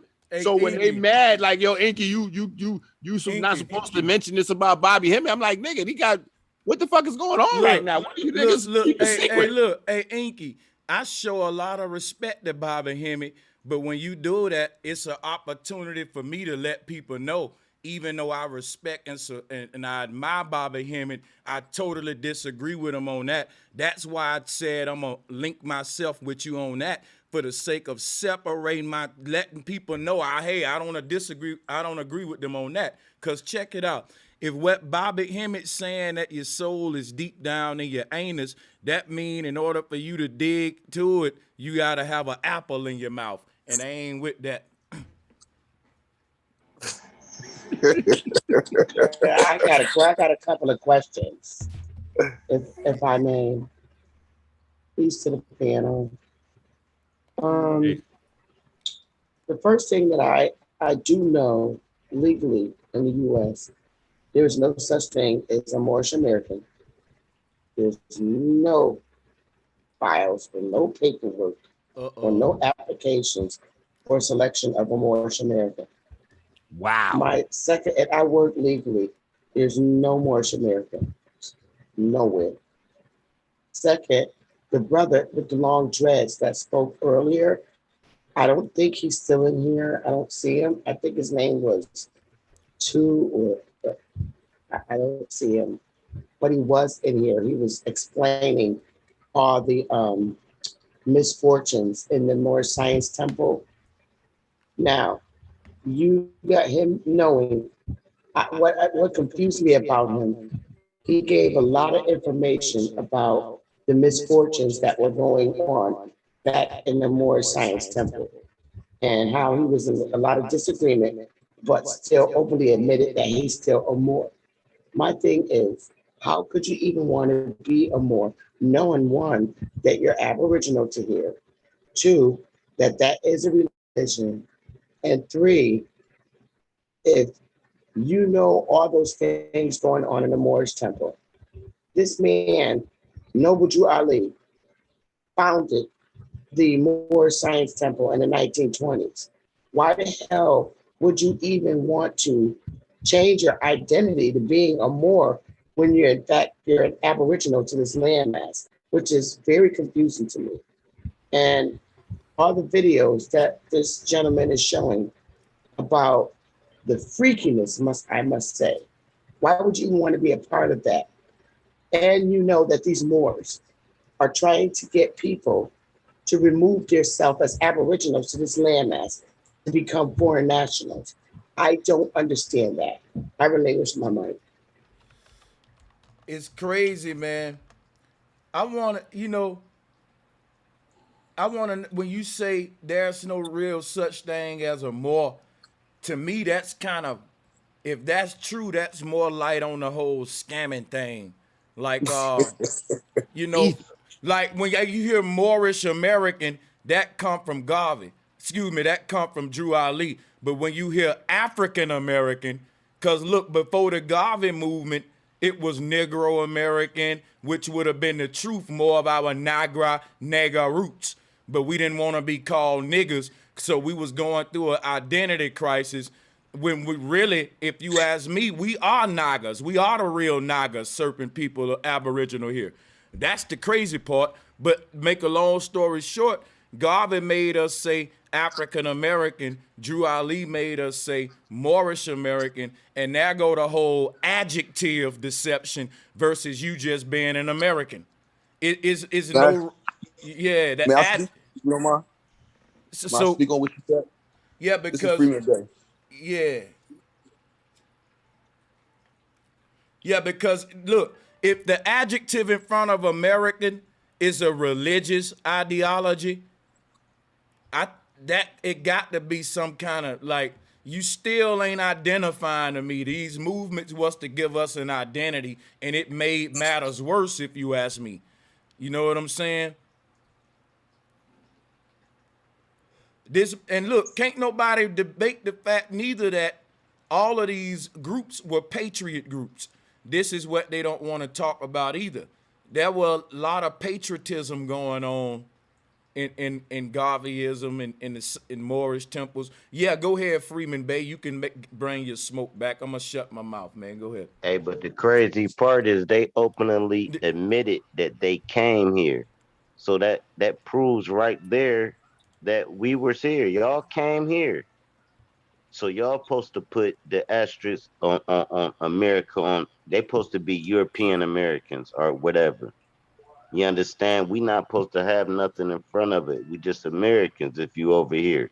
To me, if you born over here, I don't care what race you was, you been being born over here. In case your ancestors came from somewhere else. But 9 times out of 10, everybody been fucking. Hold on, but here go what drop, and I'm gonna throw it back. Here go the damn what I don't get. Timothy Drew, aka Noble Drew Ali, said he was an ex-slave from North Carolina. But how did you become a modern Ottoman Empire Arabic circus? You know, go ahead, drop. I'm gonna come back to that. Go ahead. Oh no, y'all, you can continue with that, but my whole point is, once we been here so long, everybody been having sex. There's no way around it. You cannot pinpoint and say, well, I'm from Africa. Well, yeah, maybe a lot of your people is, but a lot of your people ain't. So long as you dealing with your people instead of yourself, it ain't where you from, it's where you at. This where you at. You an American. You in Africa, you an African. You in Ohio, you an Ohioan. There's no way around it. Yeah. That's just to me. But I don't think we were brought here. I think we came on our own, and I think we saw people that looked it just like us when we came here. I think Caucasians came here. No doubt. I hear they saw people. Go ahead. I'm with you on that.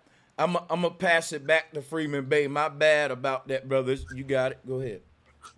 Yeah. So when I heard a few people saying that there's no such thing as a Moorish American, okay, maybe if you want to play the linguistics game, you want to get deep into what we really mean.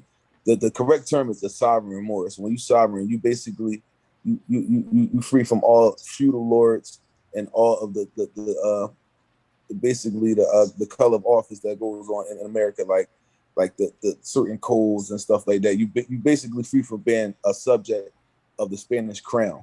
You basically are an inheritor of your estate, which is America, or what you would call the Northwest of Mexico. This whole land from Morocco to South America is our land, and it's called Al Morocco or Morocco. I disagree. And the only way you become sovereign in the manner in which the Moors explain is when you fill out paperwork to deem yourself as a foreign national. And then when Morocco, if the United States wanted to get rid of you and say, all right, get out of here, go to Morocco, they know Morocco is not going to acknowledge you. And then you become stateless. Just like with Garvey. I'm sorry, that's a lie. That's a lie, bro. That's just like Garvey and the African thing. Yeah. You have to understand that. You try to compare the U.S. with Morocco, that's not the truth. When you understand, you have to understand what a treaty is. Now, if you want to understand, I know what a treaty is. You don't have a treaty with the United States. You do not have a treaty with the United States, sir. That is a lie.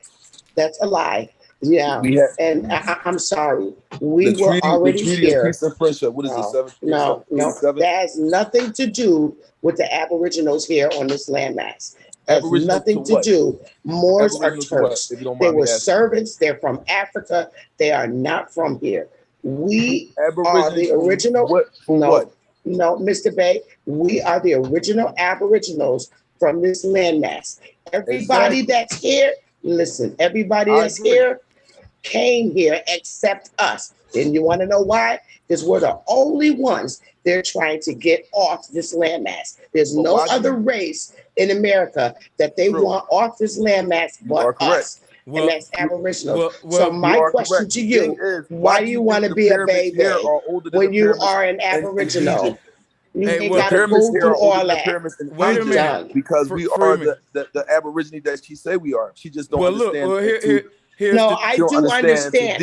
I don't need to fill out. We don't need to fill out paperwork. You've been lied to. You don't know, Freeman. You don't need to fill out paperwork to become sovereign in your own land. You're sovereign already. Why do you think they can't send you to Africa? If they were to send all the foreigners, no. If they were to make all the foreigners leave, if they were to make if they were to make all the foreigners leave from this corporation, we're the only ones that can stay. The only ones that can stay. So that ain't got nothing to do with being a Moor or a tax us involuntarily. No, involuntarily. In your temple, that we were owned and we were there are people. Let Bay talk. Let Bay talk. The population on our own land. It's called eugenics. And when dealing with eugenics, we are only 14% of this population. Being as though that we are only 14%, if all of us Moors are 14%, not Negroes. Moors are 14%. I disagree. I'm sorry. That is a lie. You disagree. That is a lie. We are not the minority in this on this landmass, and I guarantee you. In North America. In North America, we are not the minority. I guarantee you that. You've been lied to. Where do all the other brothers and sisters live at besides the hood around you? Oh no, we don't just live in the hood. That's the thing. Y'all think that we just live. No, you're lying. No. See, that's the story you're giving. They all say all Negroes live in the hood. That's not true. We live all over. All over. We live in the suburbs. We live everywhere. We are everywhere. We are not just in the hoods. That's a lie that you are listening to from American white men. I'm sorry. It's called racism and redlining. They're going to, and gentrification. They're going to keep us where they want us at. I'm sorry. We're not the minority in America. Sorry. Because we were a colonized nation. We were a colonized nation. If we were the minority in America, they would need to bring foreigners here to help them vote in elections. We are the majority. They killed us all. Sorry. No, they did not. That's a lie. They shipped us to other lands as well. No, I disagree. Let him finish. Wrong again. Let him finish, Sister Betty. Hey, Sister Betty, let him finish real quick. So, brother, go ahead and you got it. Go ahead, man. Basically, I was just stating to her that she understands what international law is the law between different nations. So you could say that you have a race, but races wasn't even around until about the 1960s. You call them color codes. Okay, you say we are the original Nagas. Yes. How did the dragon people? How did that culture become prevalent in China? Because us, the navigators, the Moors, we brought that knowledge all over the world. Actually, it originated in Southeast Asia and it was brought to America. How did it get there? Because they don't want you to know that we always had access to each other. In order to answer that question, brother, you got to understand that the Bering Strait theory was a lie and that these lands are connected to where you can access any land by foot. Y'all don't got true maps of the world. When Columbus and them came along, Columbus and them started giving false maps. That was an old military tactic to throw your enemy off track, as they call it.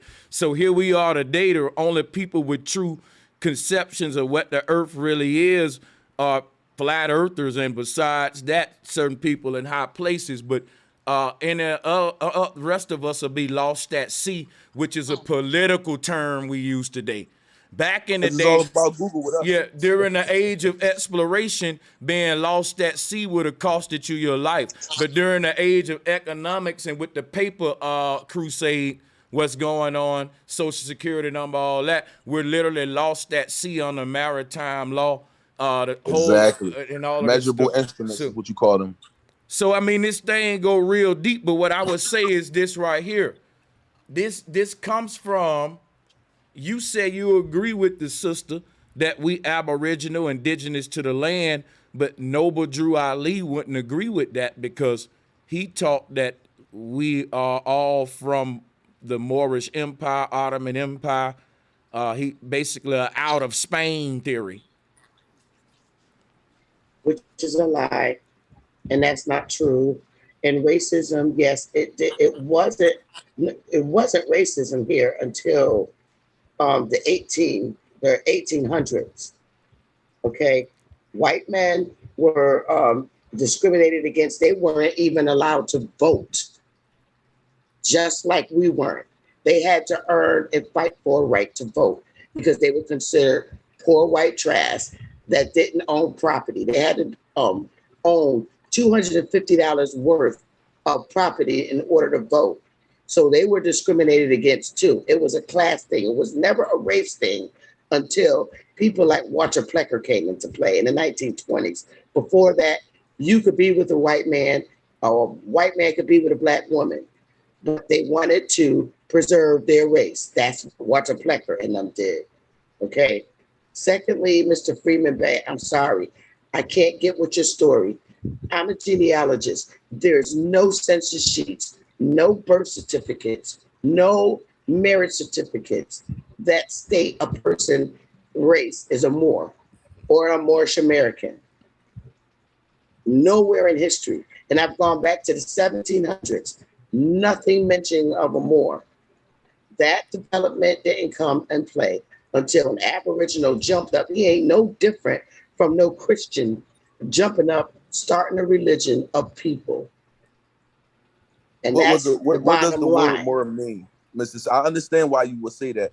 What does the word more mean? I went over that Well, earlier. last I checked, it was people of dark hue. I can And tell. No. you are not. You are either an Aboriginal here or you're not, and you're not a Moor. That's all I'm saying. If I do a genealogy, if I do your genealogy, there's not gonna be one damn Moor in your family. I know it. Let's let Leo get it in, and then I'm gonna answer him on what a Moor is. Go ahead.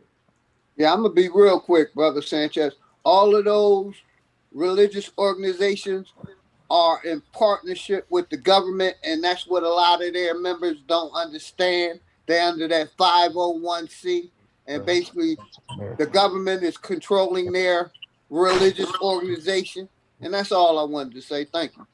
Yeah, so now I'm gonna give this brother some research on the word Moor. You don't have to take it as truth, anybody. It's just my research, and I like to dive a little deeper. So when you actually do the etymology of the word Moor, which is the correct way to define what it is, it means to fasten a ship. All right, mooring a ship to a dock, or mooring a blimp to a dock. The Moors get their name because Spain used to rule the world during a time when airship warfare was popular. Let me show you some. I'm a screen share. I'm about to show the Moors the true science that they lost, y'all. Hit the like button, because it ain't going to be no other Moor that's going to be teaching this shit the way I'm teaching it about this Moorish science. Watch this, y'all. You ain't going to, and can't no more after I teach this say that they ever heard a Moor teach it. They can't even lie, y'all. Watch this. I'm finna go deep. Now read that, and I'm finna get an image right. Watch this. See, the Moors don't know what I'm about to show. Back in the day, the Spain had, hold on. I'm about to pull it up now so I can show you as I tell you. But back in the day, you know what the Moors were known for? Check this out. Ships at sea and ships in the air. In other words, the Moors were the first amphibious warfare group in the world, which is why the word Moor come from the word Mars, which is a war god. And guess what? There's a military branch called the Marines, and they are the modern day Moors, because the way the Moors used to fight, the Moors would hover over the sea in one of these airships, and they'll dive. The Moors would dive into the ocean and swim on the shore, amphibious style. So they was ruling the world with sea and air warfare. Sea and air, ships at sea, ships in the air. They had mastered air floating air, like in ships, whatever you want to call it, airships, right? So the Moors act, this whole thing that you looking at is why we even got the Christmas ornaments and shit. But I ain't even finna go into it that deep real quick. I'm gonna just keep it simple for you right now. But the word Moor, right? Let's go back to the etymology. Is what happens when you dock one of these blimps. It's called mooring a blimp. So they get their name from what they was known for. Freeman Bay, I see you keep unmuting and you got quite a little background noise, but I'm gonna let you interject though before I go forward. Yeah, I'm sorry about that. I'm always it's respectful. All good. So basically, when she means by it's no bloodline, Ben, and we're gonna get into these too. I agree with you. I always tell people around me about the Marines and about how we were master navigators, and that's basically adding on to what I was just saying earlier, if you were paying attention. But the crazy thing about it is when Miss what is her name? Bethy, I believe. No disrespect, I forgot the name. But she's right about, she makes that there's maybe no genealogy stating that related to that's documented saying that you're a Moor. When you're labeling yourself as a sovereign Moor, you're dealing with being a national or a subject under a nation. She's talking about a time before when nations, we had empires, and the people of this land had no nation. If she disagrees about that, she can tell me. Now, she might say, okay, we all know life started in Africa, and everybody migrated through Australia down to the Southern America. Let me stop you, man. Let me stop you. We all don't know that life started in Africa, and I highly think that's even possible that it happened. Okay. Exactly. But you can go ahead. I just had to clarify there. But go ahead, you got it. So we was talking about how this hominins were only found on about like six parts of the earth, and North America was one of them. You say that again? What you say? The hominids, the hominids, the upright walking. Where were they found at? Where were they found at again? Hominid. They were spread out on every continent, I think, except for Europe, I believe. So how does this prove out of Africa though? Like where you have like I'm telling you, where civilization migrated and how these civilizations grew. They started from traveling, and they started traveling east through Australia and settling. And then I'm talking about. Okay. So look, where did the origin point start at before they started the Exodus? Is that Africa? Repeat what you just said to me. Are you telling me that it all started from Africa, then that was a great migration outward, and the last place was Europe? Yeah, we talking like in Canaan land, like where the Garden of Eden and where the Edomites and stuff came from. We talking way before. See, now you're talking mythology, and I want to deal with land masses we can touch today. These are tribes of people, and these wait a minute, I don't want to. No, I'm asking you the geographic location of where the first humans originated at. What would we call that place today? What we call that place geographically? I would say the Northwestern Mexico. I ain't gonna lie to you, the Northwestern Mexico. I never heard of Northwestern Mexico. I can't take a trip there or nothing. I said, where do we call that place today? The Northwestern Mexico is basically how you define what the Moorish territories and their nations, their whole dominion. But you mean this is what you call the Moorish Empire, and so the Moorish Kingdom this is what the Moorish Empire. That's what the Northwestern Mexico is, and that is found on the map of Canaan land. This is the old ancient Canaan land. This is the old ancient Canaan land maps. This is not on the United States map. You have to understand certain people run certain things, so you only get half of what you're really supposed to know. They didn't teach us about Marcus Garvey in school, so we wouldn't know about nationhood. Brother, Marcus Garvey ain't teach us about nationhood. He taught us Pan-Africanism. That ain't got nothing to do with nation building. That ain't got shit. That ain't nothing but dashiki wearing and fucking being proud of the places where giraffes and safaris and stuff happen. Okay. Check your last video as well. Brother, show me the nation that came from Marcus Garvey movement. He's a Pan-Africanist movement in itself. He's like you said, I agree with you, but he's telling you how to build a nation, identify with your nation. Being a Pan-Africanist, you're dealing with different nations. Being a Pan-Africanist is different forms of Africans, different African nations. Am I correct? That's wrong. Am I correct? That's wrong, because when you go to, I'm gonna show you why. I'm about to, hold on, let me answer you. When you go to, hold on, I'm gonna be brief. When you go to Africa today, they laugh at the idea of Pan-Africanism. When you go and talk to like the Pygmy and all of these people, the idea that the whole world come from Africa, them folks be giggling and laughing. They don't even teach that. They teach that they people originate from the north. Not if listen, if the Africans don't have an out of Africa theory themselves, that debunks it right there, bro. Come on now. We saying we come from their land, and they saying they didn't even come from their land. Because you don't believe that lifespan here first. I understand that the Americas is still Africa. You have to understand Americas is what you call the Northwest America, or what the British call the New World. It is still Africa. So if you saying that life happened in Africa, you're saying it happened here, because if we are the Aboriginal people and we are I'm saying life happened at the North Pole, but that's my argument. I ain't gonna even make my argument yet. Canada is part of the Northwestern Maxim as well. Northwestern Maxim ain't what I'm talking about, man. You talking about two different things. But anyway, the thing you got to point out is you're trying to pinpoint, you have an out of Africa theory, but you're more.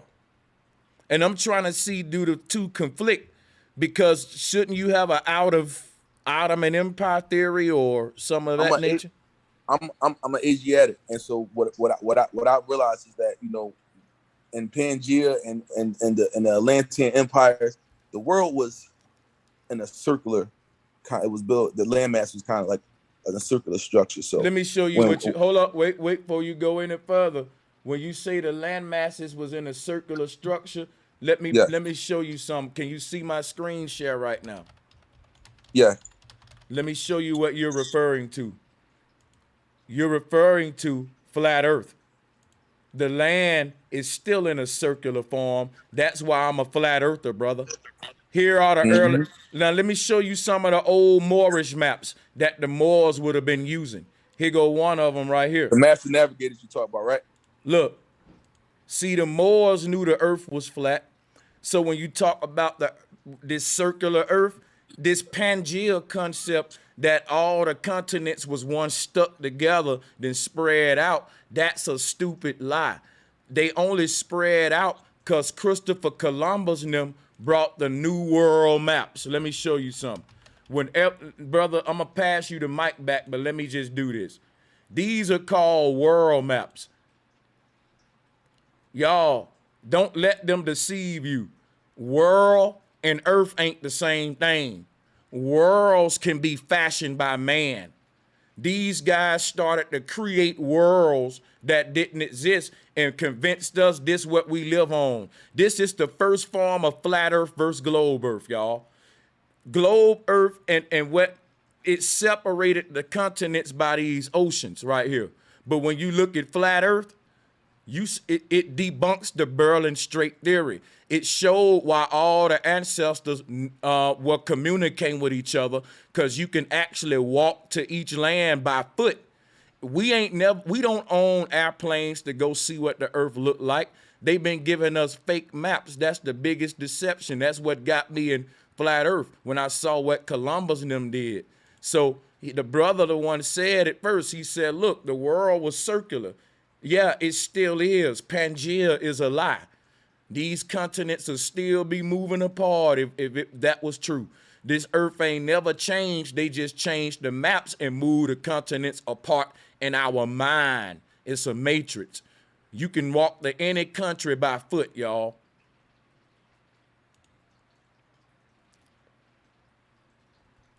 But yeah, I'm gonna give you the mic back. Tim Truth, what up, man? After them, can I do a share screen after all them, bro Sanchez? Oh yeah, I'm gonna stop my. Hey, bro Sanchez, good to be with you guys. Oh yeah, good to have you. How you doing, brother? So the screen share is open for whoever want to share. Oh, okay. So and I'm look, sorry. I thought I was going to go after them. I'm sorry. look, they call it maritime law based on the word more. Maritime law, the word more. Man, I'm gonna go deep here today. Go ahead.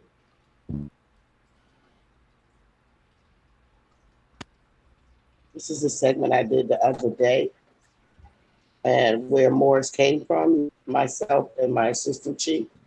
Yeah, well, this is basically going to tell you where the name Moor came from, like who created the name. Okay. Right? It's because the so-called Moors weren't originally called the Moors. The name was given to them by the Spanish. Oh, okay. So this is really going to explain that mystery of is sort of going to explain the mystery of the word, the whereabouts of the word, where this word originated from, because Moor is Spanish. It's Moor is Latin. All right, so you can go ahead, Sister Bethy. Do you see where the highlighted area is at? Yeah. All right, so here we go. They which dwell in towns and cities. Hold on.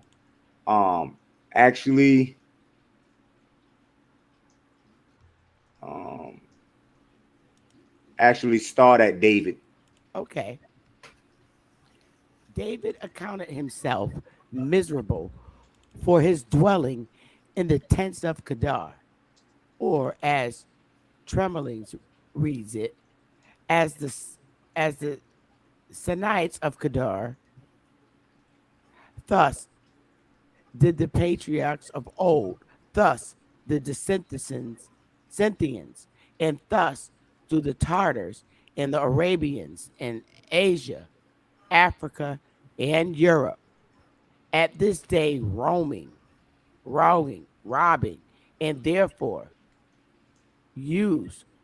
call the Tartarians Kadarim because of their like course of life. All right, so you see right there, what were they called? Tartars, Scythians. All right. So you scroll down and read and start off where they say they, and then you're gonna find out about the word more, where the word more came from. Okay. They which dwell in towns and cities, observing a more civil life, are called Moors. The other Arabians, in more proper appellation, the name Moors was given them of the Spaniards, because out of Mauritania they invaded Spain, and now is taken usually not so much for the inhabitants of the Arabian cities as for all the Arabian and Mahometans superstition. You can stop there, but you can see that the Spaniards gave them this description. Moors. See what I'm saying? When was this book written? Huh? You said 1693? Yeah. Damn. Wow. You see right here. See, it says the name Moors was given onto them to the Spaniards, right? Because you got to talk about. I don't want to hold you up more, but there's more where it shows that the dark Moors, that the black Moors were servants. They were servants. You got your video still going, or is that you talking, Sister Bethy? Oh no, that's me talking. I don't know if you want to let them see where the Moors were servants, the black ones. Oh yeah, you got it. Go ahead. You still look. All right, I'm trying to just scroll to that part where it shows. Yeah, Yeah, let's go and talk about the description, all right? Before we get to that one. Oh, here it is, right here. It's getting ready. All right, page 74. No. Exploration. The Moors were servants. Believing. Yes. Where you go? See the picture right now. That nice picture. Where they were servants. Upon their heads, but as soon as it grows, they shave it again. Only behind this book was written they in keep alive. But you know what? As their places If you want are, to, which are paid and daily. I could find it, and then I don't want to hold up your segment. Well, no, I'll just say this: the Moors were servants. I totally agree with you on that. And so if you want to, you know, because I agree, you ain't gonna get no pushback on that. They were see, and you can play something else if you weren't done, but I'm gonna share this real quick. When you say they're servants, it's more like service members. What my research about these Moors, how they served, was how the Navy served today. So the Navy is a seafaring culture, meaning if you're a Navy baby, your parents in the Navy, y'all are a gypsy-like family, military children. You're moving from one place to another. You're making new friends all the time. So if you in the military today, you're a gypsy. You going to a new base all the time. These Moors were a militant group. And the reason why they were known as gypsies, because they were seafarers. In other words, they didn't really live on land. They spent their whole life traveling in big circles around the flat earth. And why did they do it? For the same reason that the Navy do it, to ship goods and items and merchandise. The word merchandise come from Moors, who were the first merchant marines. Mar. Look at here, merchant marines, what I'm sharing here. Their hat is a derivation of the fez, y'all. These guys still provide the service of the ancient Moors to the world powers, a seafaring people. I used to want to be a merchant marine. Moors were a group of people. If you put them on a ship, they was at home, buddy. But you'll beat them on the land, though. If they army ain't going, if they even have they land-based shit ain't going. But see, you put them on a ship at sea, and the Moors winning. So now the Moors had all the oceans under control. That was Moorish Empire. They had the seas on lock. And that's why we call it maritime law to this day. The very law of the sea is based on these guys, because they were the first seafaring, amphibious, marine type groups. You know what I'm saying? You couldn't beat them in the sea. And if you can't beat them on sea, they got the ability to cut the world off from each other. This was a big worldwide pirate group of pirates who said, listen, ain't nobody moving through these waters if they don't fuck with us. And y'all want to be able to ship goods, right, and do business with each other. So the Moors had a big influence on world trade in their time, which is why they dominated the world. In our time, the United States had the World Trade Centers. But the World Trade Centers back in these days was at sea. And the true law of world trade is still at sea with the law of the pirate, because the pirates regulate the oceans. And they ain't got to let your goods get from one area to the next, because these pirates are deep as fuck. They got just as much numbers as our coast guards and shit. And they can disrupt world trade if they wanted to. But check this out. Imagine a worldwide buccaneer pirate world order. This was what the Moorish Empire was, according to my research and what I'm painting in my mind. Now, if you look at the symbol of modern merchant marines, it come from the Moors. Watch this.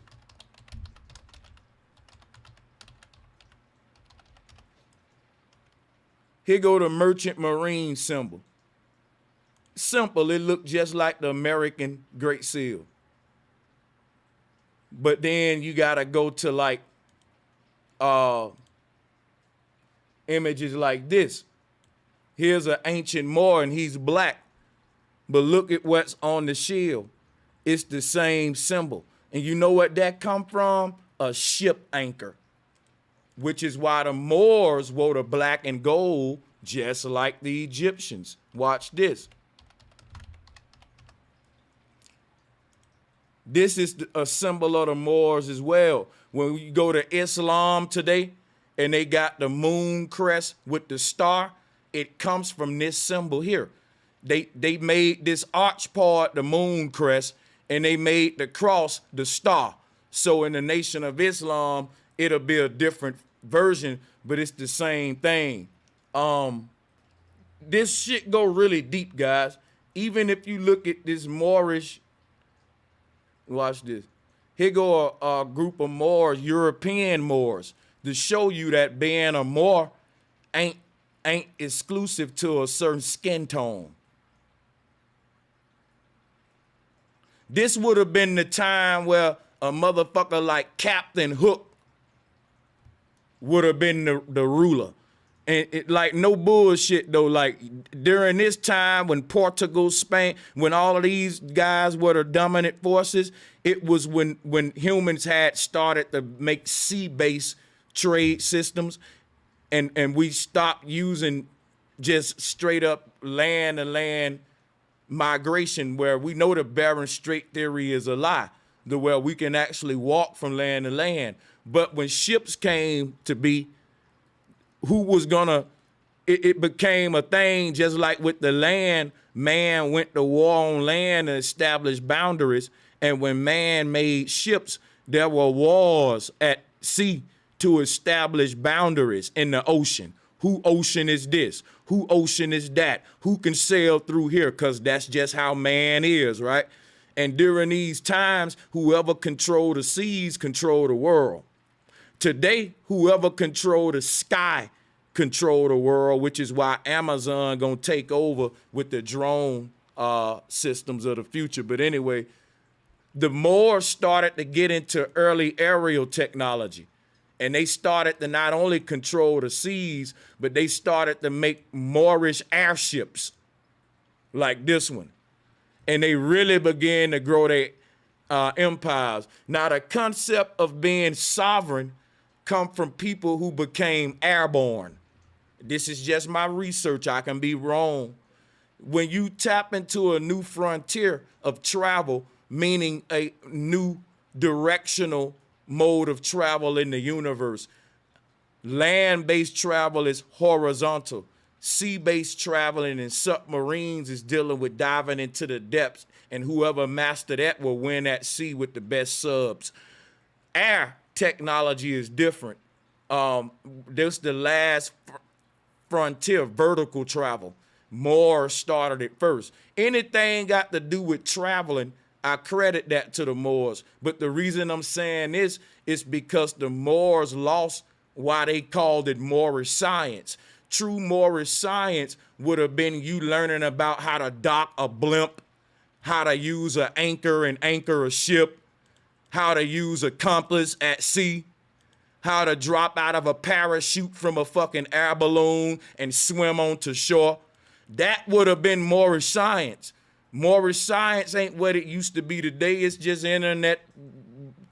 That's what I'm telling you. Like, the old Moors were like the Marines today. They felt so comfortable in the water, you can throw them in the ocean with boots and a backpack on, they'll swim. They were an amphibious group of people. Now, this is just my research. You know, I can be wrong, but a merchant mariner, and you got to think when they said a great dragon rose out of the sea, the brother was saying earlier he's Asiatic. The dragon people, their symbol was a red dragon, what China's still using today. The Moors had ships at sea that had red sails up there with dragons at the hull at the front.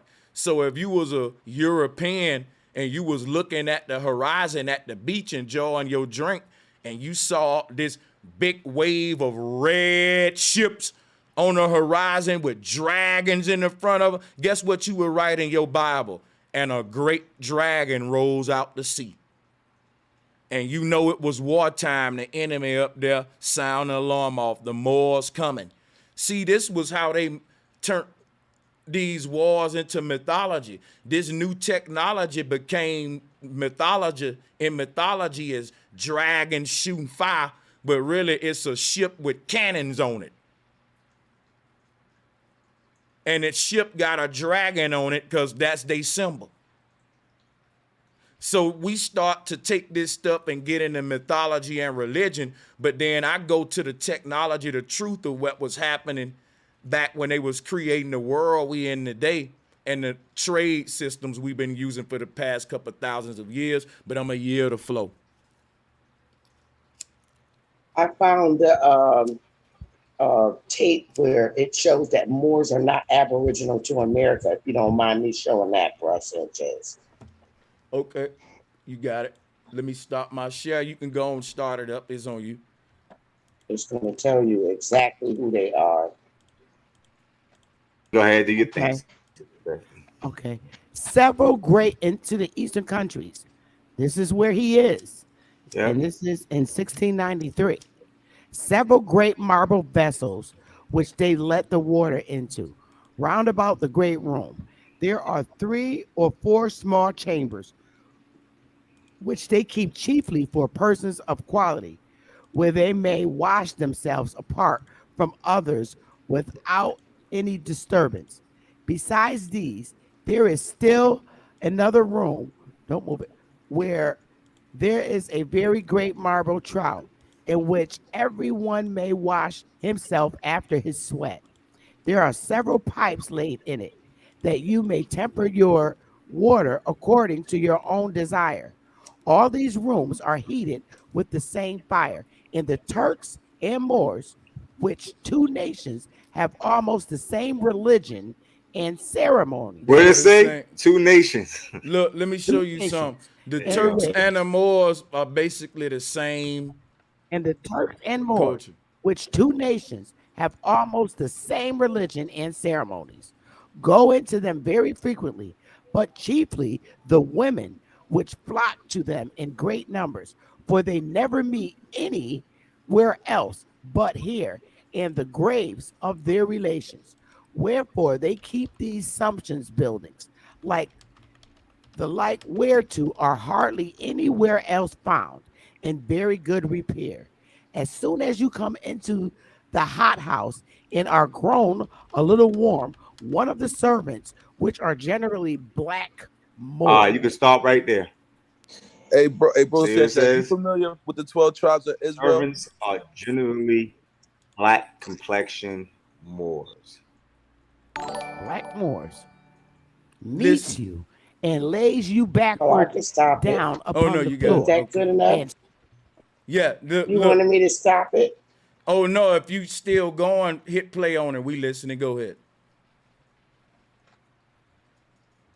Arms, which he puts up on your breast, one over the other, and holds them so for a good while together with his knees.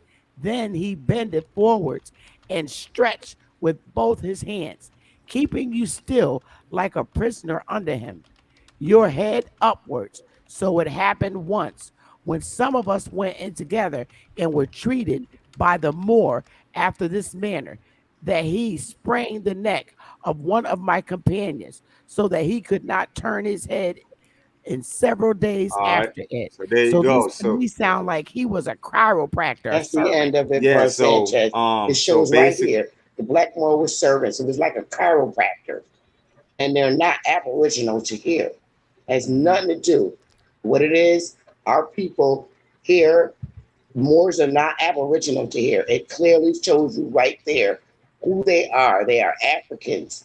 So our people that are here in North America, they just jumped up and jumped into that religious belief that they're Moors. Moors are not aboriginal to America. I relinquish my mic and I rest my case. Moorish are gypsies, yeah. And let me straighten out something if you don't mind. Go you ahead. ever see a Moor with a Indian headdress? And I'm sure if we got a lot of people that's into the conscious community and people who know. Have you ever seen a Moor with the Indian headdress? That Indian headdress is from the North Americas. That's just proof that this is our territory. No, See, it's she's not. That not come from the understanding that Turks we come from with the a Moabite. ruby in the front. Hold up, If you in the That's genealogy, then you know what a Moabite is. All right? Turks You do know what a that. Moabite is, No. Miss Bethy? Do you know what a Yes, Moabite I is? do. Yes, I do. I Okay, know what a is that an Moabite ancient? is. Is that an ancient That's bloodline Turks. of The ancient Duke of Canaan Tears land? wears that. And you know It's what? not has nothing In to that do with the Turk. same document I A read, Turk I give you the or same Arab description. is somebody And then we pull up of a Duke of mixed nation. Tears, You know and that. he's wearing the same.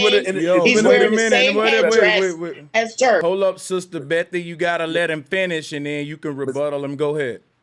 Thank you, Miss Bethy. If you if you are into genealogy like you say you are, you will know that an Arab is a mixture of different races. When the Middle Easterns come, they are a mixture of different races. They wanted to separate themselves from Africans because they weren't pure bloodline like a Moabite, like a Canaanite was, like a Hamite was. Okay, so you have to understand that these are our tribes, and these are our tribes coming out of Israel. You have to understand why that Israel was not actually considered Africa. The whole land was considered Asia before it, Ethiopia. Different names over the times. Africa, we became Africans after a Greek conqueror started conquering nations and made us Africans and made us subjects to the Americans. They made us subject to the Spanish crown or maybe the British crown, depending on what nation you conquered. But as far as when you talking about Moors, we became Moors after we established Morocco as our nation, and we was given that dominion by the pharaohs. And if you don't believe that we are indigenous to the North American lands, could you please explain why we have the headdresses and the dark skin of the original Indians? Because from Africa, they invaded Spain, and when I still had that document, I gave the description of the Moors. I just don't want to hold up ruled Spain, we ruled Europe for 700 years. No, y'all finished. Y'all now aboriginal to America. That is a lie. You are Moors. Let me show y'all something. To America. Here go the confusion. They are Africans. Here go the confusion, right? Earlier, Sister Bethy read about the Turk people and the Moors. And the problem what we having now is when y'all separate them two, that's where y'all get confused. It's the same people. The Moors are the Turks are the Moors. The thing with even the place called Turkey in the world, which was influenced by the Moors, the turkey is a bird. And that's what you see on this Moorish coat of arms. And I think this is just my research. The reason why they call them Turks is because their sacred bird was a turkey. Now, let me share something with y'all. People never ask, what kind of bird is this that's on his shield? It's a turkey. And this is what the Turks had. Today, our state bird or nation bird is an eagle. But back during that time, they bird was a turkey. And to show reverence of those Moors in America, every Thanksgiving, we eat turkey. And the Pilgrim had turkey because the Pilgrim were Moors. They were seafaring people. They came on ships. They were white Moors. That's why I'm showing you. Let me show you something. It is no race with this. Check this out. If you look at the Pilgrim on your oatmeal box, tell me he didn't look like one of these Moors. Tell me George Washington didn't dress just like this. These were seafaring people. Ship, Captain Hook, goddammit, Captain Hook coming to your land. Buccaneers, y'all. Check me out now. The reason they like the turkey and the reason y'all making the confusion with the Indians in North America is because if you look at his shield, like I said, their sacred bird was a turkey. But if you look at the turkey wings, these were what the Indian chiefs in North America made their headdress with. Turkey feathers, peacock feathers. That's a mongoloid, though, bro, Sanchez. That's I know. not how our people. Listen. Oh, okay, sorry. Listen. I just put up a picture to Or it's show. American. Hold on, please, with the cut ends. I put up a picture to show the headdress. We can cut him out because Sister Betty, I saw you with one on. I wish I had your picture to show. My point is, it's still worn the same. He wear it the same way. We all wear it the same way. I know that's a Asian guy, but you know what it is a lot of people tapping into this ancient traditions and heritages and stuff, while our people is defending modern science. So I couldn't be mad at this dude unless he was desecrating this ancient stuff. Because a lot of my enemies, they're the ones who foreigners who turning people away from this ancient culture. If you met this man and he turned you toward it, I hate to say it, yeah, an Asian man brought you back home, but guess what though? You came back. You know what I'm saying? Tim is a white guy on the panel. He speak the truth, right? So I separate him from the white guys that's telling me, don't go with my ancient culture. Don't tap back. So I do draw a line, but the point is, you know, I'm teaching about turkey. Why turkey is still a sacred bird in America every November. Thanksgiving. Who are we giving thanks to? The pilgrims. Who were the pilgrims? Moors. Just like the one you looking at. This black Moor is dressed just like these same guys. If you look at the modern day merchant marines, they hat is made to arch up just like this turkey feather. The arch in it. That's the West TV station with the Peacock NBC or something. Yeah. But anyway, I'm gonna stop, man. Let y'all get it. Brother Sanchez, I just wanted to correct you. The only reason why I wore a mongoloid headdress to DC was we did that to let the mongoloids know that the joke is over. We know you stole our identity, but you'll never see me wear it again. I wear a correct headdress. We do that only go to DC. Yeah, I don't think that like that. Yeah, I don't think when you call Asian people mongoloids, that's a very revered title. No, not we're the mongoloids. They now, if you look on the applications now, they distinguish the American Indian from the Asian. They call them the Asian Indian now.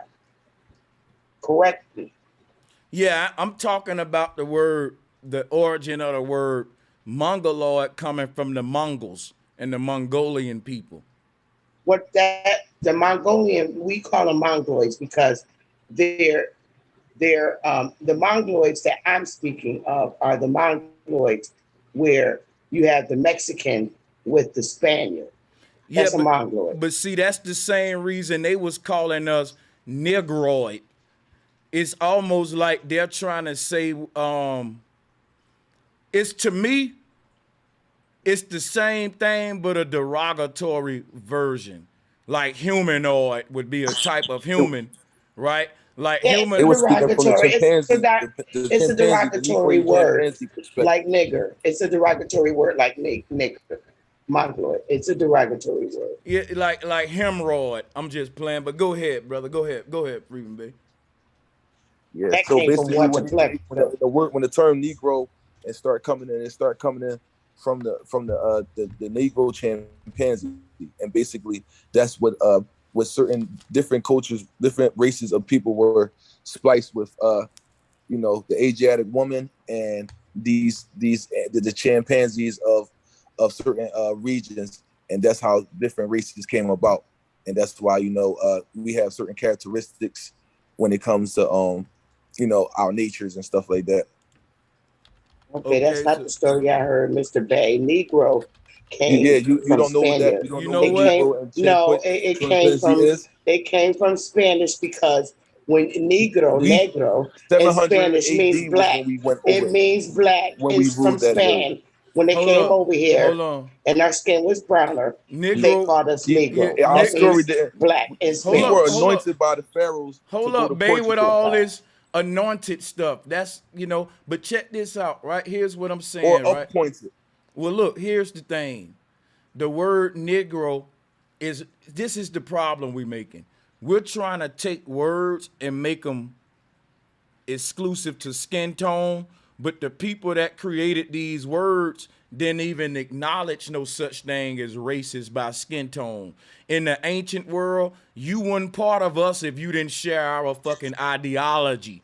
People thinking that the ancients people thought like us, but they didn't. The ancients didn't care what color your skin was in these times where I'm showing during the Black Buddha, during the True Naga, during the Olmec. Guess what it was? If you didn't practice our spiritual culture, you weren't one of us. If you didn't share the ideology that we share on our land, then you were different. But guess what's so deep about it? The whole world shared the same ideology. This was your first one world system. And it went from America to Southeast Asia and Angkor Wat, what I'm showing you now, to Indonesia, to all the way around to Europe, to Egypt. People want, see, that's what I'm saying, you know what I'm saying? The serpent religion started to be corrupted in Egypt when the Pharaoh got it. And you'll still see he got the serpent on his headdress. But what they did, they cursed the serpent. That's what happened today with the Bible. The serpent was cursed. The name of that serpent was, the word serpent is also Naga. And that's why they call these the serpent people. Like this black dude here, he got the serpents around him. He meditating, and they call him a Naga. Today they would say he a nigger.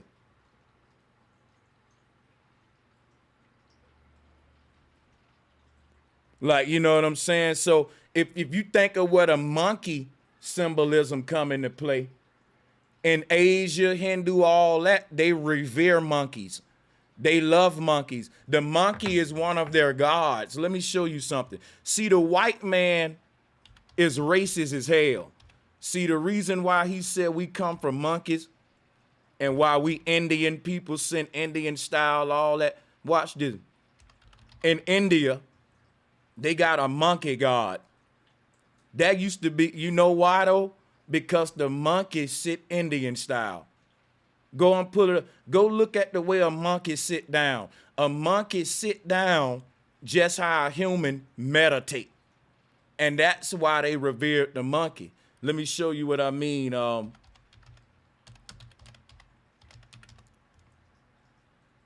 You look at these Olmec statues, a lot of the sitting positions, if you look at the way they sitting, then start looking at the way monkeys sit down, and you will see why this culture revered the monkey, showing the meditate position. And they turned the monkey into something to joke about and all that. And they actually made the Moors, they put the monkey with a fez on. So I'm showing y'all because they was desecrating our religion. Like the India people don't like when they do the monkey jokes, just like the black people don't, because we the same people. Have you looked in Mumbai, India? If Brother Sanchez was walking in a crowd in India, you wouldn't be able to tell me apart from the India people. We all look exactly the same. Mama Kali wore an earring in her nose. Guess who do that today in America? Niggas, Tupac, name them. We got the same parallels of the India, Mama Kali, the Moorish people, the Olmec people. It was a Asiatic culture, which is what the brother said, because when you go to Angkor Wat, that's where Buddhism, Jainism, all that start. Black people don't realize that all the religions we've been indoctrinated in, the one that we didn't even look at was our original one, and that was Buddhism, Nagaism, Jainism, meditation, astral projecting. This is truly what we come from. Now, guess what these images show? These images show a group of people that was living in America that was half black and half Asiatic, and that's what we got today, a black Asiatic group still here. I dated a girl who was jet black, and her eyes was most slimmer than any of these right here. And she says she ain't got no Asian in her family. She from the hood, had a best friend, straight up black mama, black daddy, but they all of their eyes is slanted. Some of you may know people. This is a normal trait among black people, slanted eyes that we see in every family. You can't escape this when you go to India, when you look at their gods being a black goddess with slanted eyes that would have been looking similar to an A. Marie or something. And if you look at the black people eye structure in America, black Americans, at the corner of our eye right here, it start to get very Asiatic, unlike a lot of other people. You know what I'm saying? So I think this is why the Nation of Islam said the Asiatic black man. Because look, this is a black dude. This look like somebody uncle in the hood. This a black dude. But look at the eyes though. Look at how this is a black culture, but look at these eyes. What are we missing today? Well, let's re-examine black people again, right? When you look at what's the brother named Fredro Starr, watch this. The fucking Asiatic black man is hidden in plain sight. Look, this dude don't think he got no connections to Asia, but this dude look damn Chinese.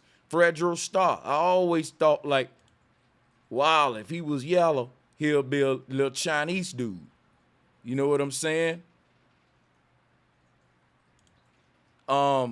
Plenty cases we overlook this Asiatic connection, even with Tupac eyes. And check this out. His middle name was Amaru, dealing with the Moors, but that's a whole nother topic.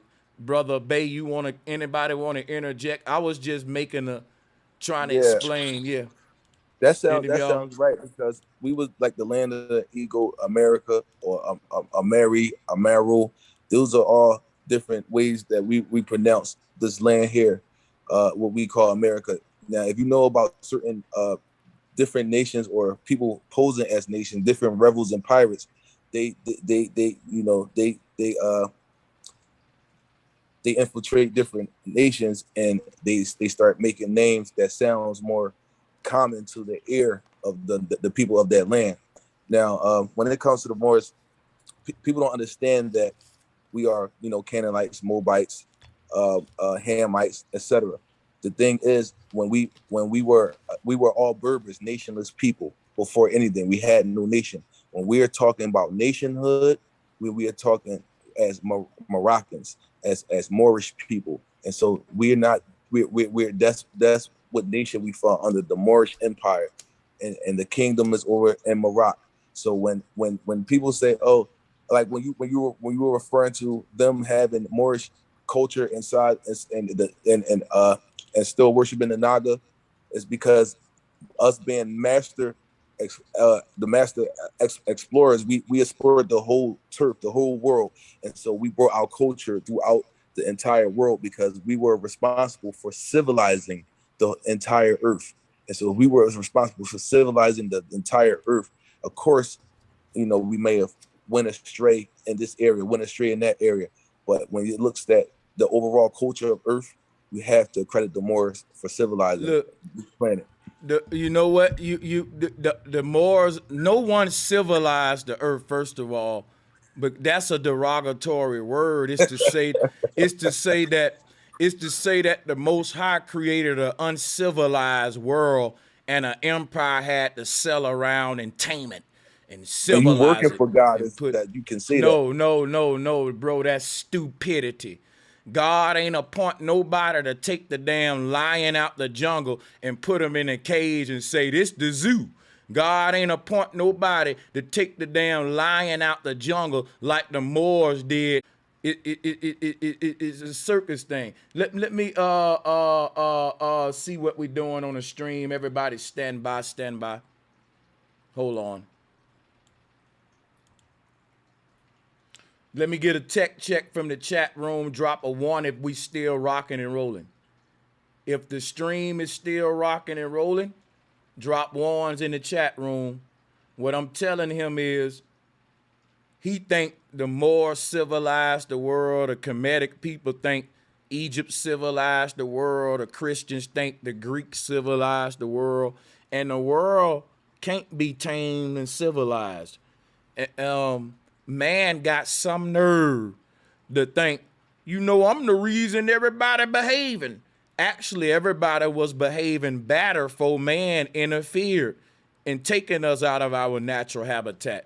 So to accredit that to any of these groups, it ain't a badge of honor to me. It's the same crusade mentality that I don't like with the white man. Why would I like it? Because he a black dude that's doing it. I agree. See, what I'm saying is the treaty and constitutional laws are what you call divine law, and when it's the laws of nature. So we don't. That's why we are free. Like if you look up any USCs, or if you look up any codes that basically enforce the Constitution, which will be a USC. So you have the pursuit of happiness. You have the right to the pursuit of happiness and stuff like that. That's not ever going to help one man if we if we're looking for control. This is letting you know that nobody has the right to mess with you under no circumstances. And that is what Muslim, Moorish law, the Constitution, and treaty laws imply. Brother, that was a bunch of mumbo jumbo. Because listen, under warfare, you don't have the right to pursue happiness. In fact, you might get drafted while you on the fucking beach. Muhammad Ali found that out. Under warfare, your rights are taken, and we know that. We know about. That's why he changed his name. Listen. They call it martial law. What did the word come from? Moors again. Mar. I'm telling you, martial law is enforced, and when under that law, you ain't got no fucking rights because that's the law of the pirate. That's what I'm trying to tell you. That's what I'm trying to tell you. I'm trying to tell you that the word Moors were pirates, man. They were fucking pirates, and you're trying to make them into these great civilizers when these guys were the authors of chaos. Do you know how these pirates was doing people at sea? The Moors was tossing over whole families if you broke certain sea laws. It was like mafia law on the water. And it's still like that in Somalia and some places like that when you enter their sea waters. Even the government would tell you, our law can't protect you there. You at the law of the pirate, so don't even sell over there. Like, you act like I'm making this up. So international law is treaty law, right? And so treaty law is maritime law. Man. And if you talk about the maritime law of the land of the territory, the water territories, then you will realize that when we go into the water territories, we have the free will. So even if you say thou should not kill, no matter how many times or how many people you show that to, somebody's still going to kill somebody. Bro, you ain't even making an argument against me. You way he off sure the mark. ain't, bro. He done threw the Bible in there. Yeah. The Moorish treaty. Man, I mean, it comes from all the 40. It comes from the negative confession. Listen, the Moors over here ain't nothing but a goddamn. And what somebody said, the Moorish law should be about something. Shit. Moorish law is astrology and civics. Let me show you. The Moors ain't nothing but a cult run by black dudes. Let me show you what Moorish science is. I'm gonna show him right now. Okay, and Moorish religion. Go ahead. Hold on, I'm about to show him right now what Moorish science and religion is all about. Watch this, y'all. Brace yourself. If you drinking water, you about to spit it out because I'm tired of playing with it now. Watch this. Here is Moorish science, y'all. Watch this. Moorish science is how to make an elephant stand on top of a stool. Moorish science is how to do a belly dance in a fucking circus. Moorish science is how to act like you a fucking fighter for the white man who really you just a puppet and a circus act. You ain't a real soldier. It's like the Knights Templars. They ain't really swinging a sword. The Moors were motherfuckers enacting sword fights and they was clapped. It was a circus act and they weren't no real fighters, man.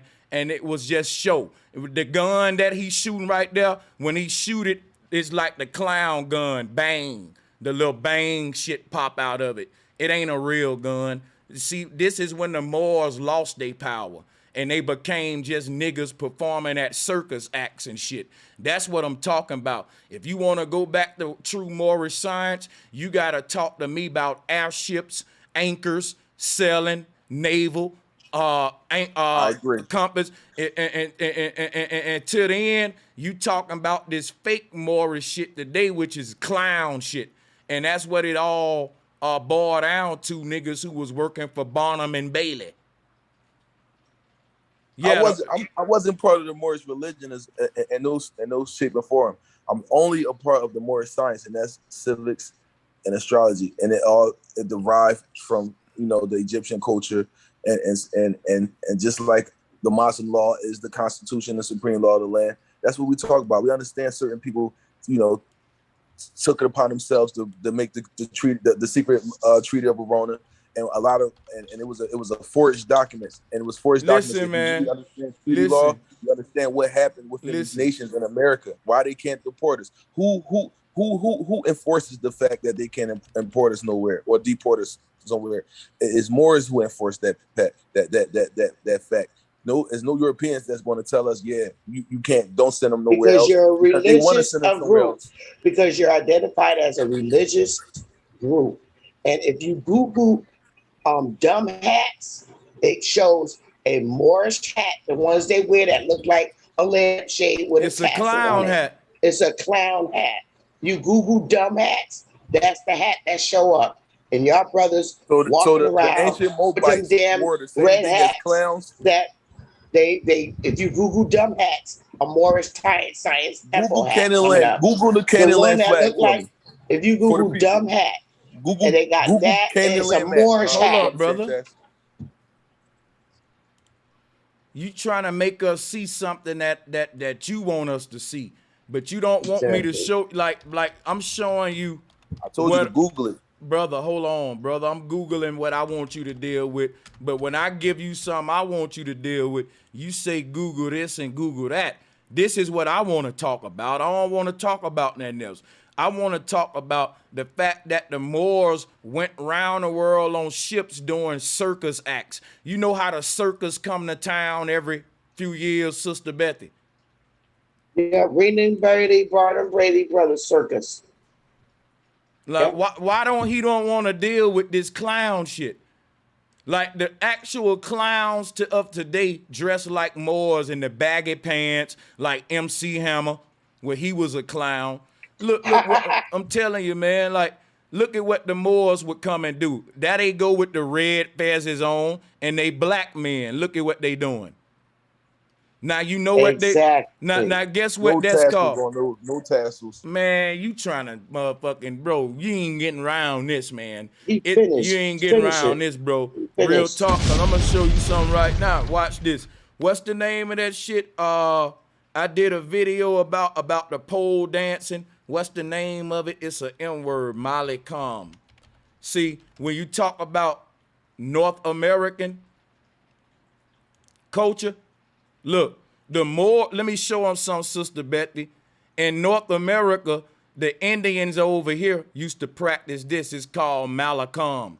Watch this. Mesoamerican. Watch this. Mesoamerican Malakam, right? These Indians know how to stack their bodies up real high on each other and to make human mountains. This come from North America, our Olmec indigenous ancestors, right? Pole dancing became strip culture today. But check it out. The Moors were a group of our people who were using our culture and practices to entertain a white man at a circus and get paid for it. That's what I'm showing here. And today, they ain't nothing but a group of black dudes running around calling themselves Moors. You just used the same Drew culture Ali. It's a cult. It's a cult. It ain't no different from damn Hebrew Israelites. All y'all Negroes is being something that you're not. Every last one of y'all, whether you're damn Moor, 5% or all that bullshit. Y'all are Nagas from North America. You run and hide under all these damn religious groups instead of being who the hell you are. And you're really making yourselves look like fools. How That's did the all I'm Nagas saying. get from North I'm America done to with this China shit. without I'm master done with this shit. I'm done. I'm explorers? done, Like, bro, tell me, Sanchez. how did They're a how joke. did I that would happen? never join such a disgusting cult ever in my life. Never.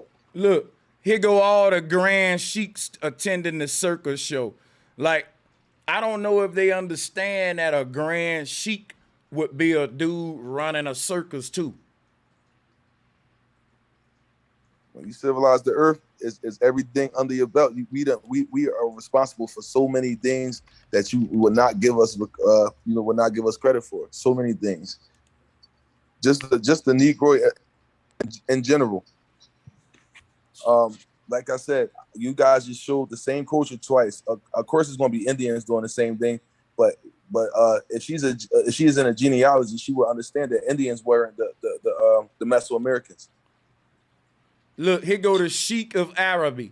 That's what I'm saying. Like if you look at what a sheik Swag, is, brother. look, if you look at what a sheik is, it's just the dude that the reason the sheik got the stick is because at the circus, you know, they had a little stick to make the elephant run here, make the lion run there.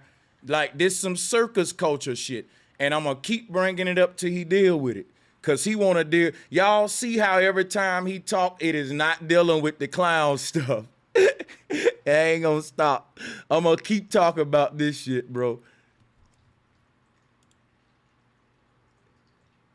You gonna have to explain this, man. Real talk. This was you understand that it's Middle Eastern Moors. It's different. It's Caucasian Moors. You understand that, right? You understand it's Cambodian Yeah, we Moors. understand that, but y'all take it on their culture. That's how Y'all Indonesia take it is on their culture. That the shit, biggest that population Moor of shit Muslims did not. That Moor known shit to did date. not start It's here. because It did of not start the here. Moors Sorry. navigating Sorry. throughout You landmass finished, after dude. landmass after landmass. Y'all Moors, that is a Where's the religion. tassel at? There it That is. was There it is. that's The the monkey magic hat. hat. I could go to the store and buy a hat, and then I could go and buy a fez. That is not a fez. I can show you a fez. Hey man, quit with all that, A bro. lampshade. That's exactly what Moor is. There you go, right there. It's the There's your same. master. It's the same damn hat, brother. It just changes with every generation. We tweak it more. Today it's called a fezora or the fedora hat. You cannot make those the arguments you making. Everybody gonna say, yeah, he lost this. Cause if you want to say, well, that ain't the same hat. His didn't have a feather on it. You know, my brim was bent. You know, his shit was red and mine was blue. You know, he bought his at that store and my bro, it's the shape right here is the same hat, brother. It just keep changing styles and forms. It's called a fedora, but the word fedora was fezora. And it come None of from my the nobles changed their it style of come hat. from the feds. You can say what you want, brother, but you can't separate yourself because these black Moors was at the same circus as fucking. Let me show you how crazy this is. I'm finna blow his ass away with this one. He keep talking about a Mongoloid and a Mongol, but I'm showing him that the goddamn Moors were circus clowns for the white man. He ain't gonna deal with me showing him that these Moors were fucking clowns for the white man. He mad at a Mongoloid. But he don't want to address what I'm showing here. Nigga, we sold ourselves out to a person even worse. That's the white man, right?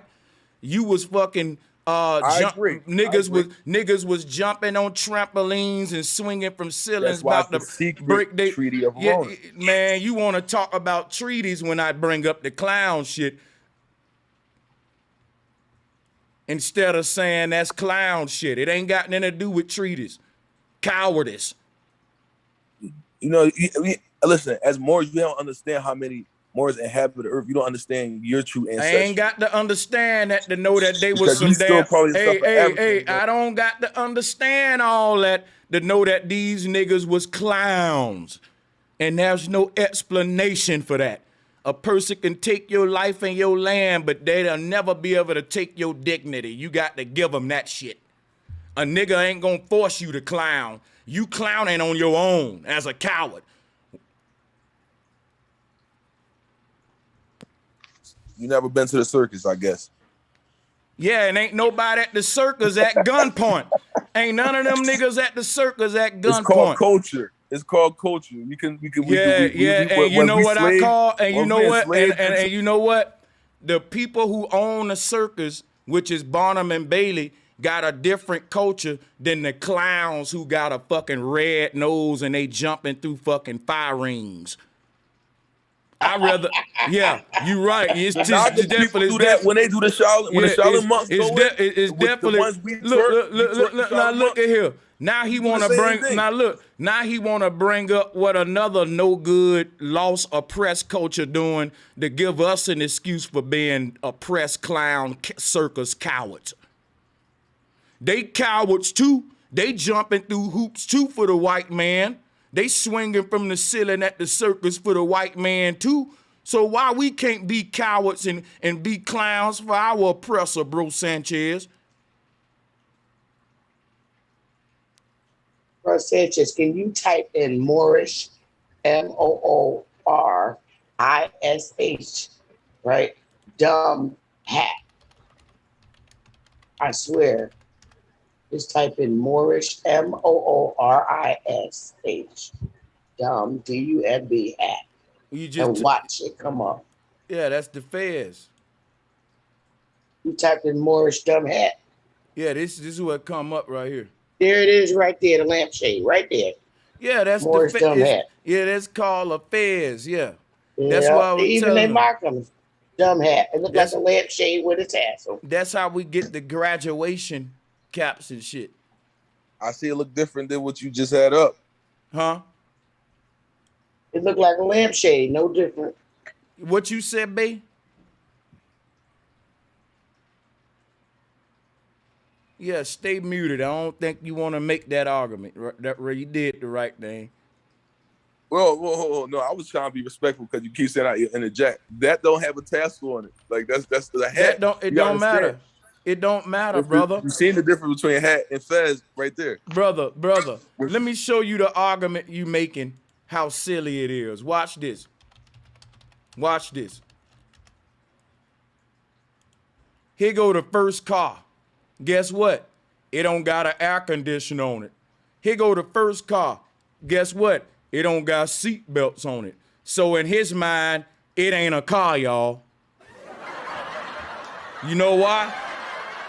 Because in his mind, he don't understand the evolution of fashion and technology.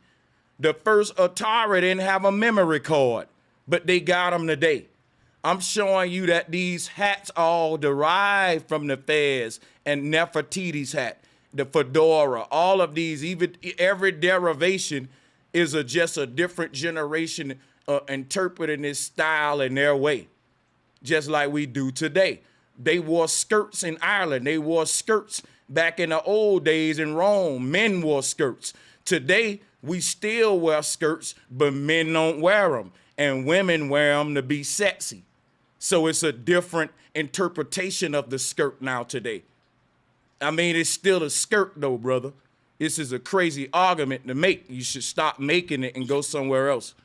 All I'm saying is the same culture implemented thousands of years later, and it still have the fez on it. And the fez is and that's what we talk about. It's like Moorish culture. They have the more, that's Moorish culture. They're not going to have the fez because they're not going to look at themselves as like the warriors of that land or actual Moorish people. But if they take in the culture, they might be enslaved. So they're going to their perspective is going to produce down. So it's just a hat. Oh, it's just a skirt. A kilt is just a skirt. Oh, a suit is everything is just. You know what? You know what? In this picture right here with these, let me show you something. In this picture that I'm showing right now with these Moors right here, you're trying to make the Fez out to be some sacred hat or something, and it was not. It was just the hat of a performer. That's it. Like if you work for the airlines, You got to wear that ugly little fold-out hat that you shake out little hat. If you work for construction companies, you got to wear a white hard hat. If you work for the hospital, you got to wear a big worm net over your head in the surgery hospital. This was just the dress code of a circus performer. And you're trying to make it more than, you know, what it is. I'm sure a child in the audience would say, Daddy, I want to wear a bucket hat one day, and I want niggas' nuts to be in my face stacking on each other like a man tower, and I want to perform for the white man. So a next generation of clowns and motherfucking, we turned this shit to the high top fade today. You know, like the thing about it is well. Yeah, so you can't make it anything other than some clown monkey shit, which is why this monkey got on the same hat. Niggas, listen. Yeah, you gotta understand why we were called monkeys, but we're actually not. I'm gonna show you why we was called monkeys. Cause the white man said, look at them we niggas. Actually not the monkeys, and I'm gonna show you why the white man called us monkeys. Cause the white man said, look at them niggas climbing up on each other like monkeys. Let me show y'all something. Watch this. We see this all the time in monkey videos. To get cross, a monkey will climb clean cross another monkey's back. Monkeys climb over each other. Like you may be looking at some monkeys in a group, and when a monkey wanna, instead of him cutting through two monkeys, he'll just jump over that nigga's shoulders. That's how monkeys. Hold up, wait. You ain't gonna cut me off right now. I'm gonna show you why they called us monkeys. They called us monkeys because monkeys swang from poles and trees, and when they came over here, that's what we was doing. We listen, brother. They even call it monkey bars when we in school. Monkey bars. That come from what our culture was. We was monkeying around. They called it playing. But it was actually a form of calisthenics and workout for us and being flexible in yoga, and it was competition. So we was swinging on the pole like monkeys, and they called us monkeys. And so we started to do that for them at their circuses. So they had to symbolize the Moors as monkeys because the Moors did acts that only a monkey can do. Like if you look at this shit, only a monkey can do that. So they started to say, yo, the monkey people, y'all take offense to it today. We embraced it then, though. Because in the circus, they had the snake man, they had the alligator woman, the cow dude, and these niggas would have been the monkey men. Why do y'all get insulted today? It's not that we're insulted. It's that you're not understanding that when you show the Asiatics with the hairdress doing it in the temples long ago, is to represent stability, unity. And when you're doing acts like that, the average man can't do that. The average man can't jump up on each other and build right, only a monkey. Only monkey man. Because they're not in tune with self and the understanding how important unity can you do it? Yes. All right, so do you have any videos of you doing such a great feat? All right, so I haven't done that, but I'm heavy in college studies. I was waiting on you to go on ahead and clear it up, right? Oh no, I stretch. I put my hands behind. I got witnesses. I put my legs behind my back. Yeah, but I'm a 230 pound man. But guess what? 230 pound man. I'm life coach. So you're not making a monkey pyramid. Cut it out. A 230 pound more, bro. You're not making no damn monkey mound. You'll tear that down. You can't. If you wanted to be a Moor back in the day, you couldn't be one because you had to actually perform at the circus.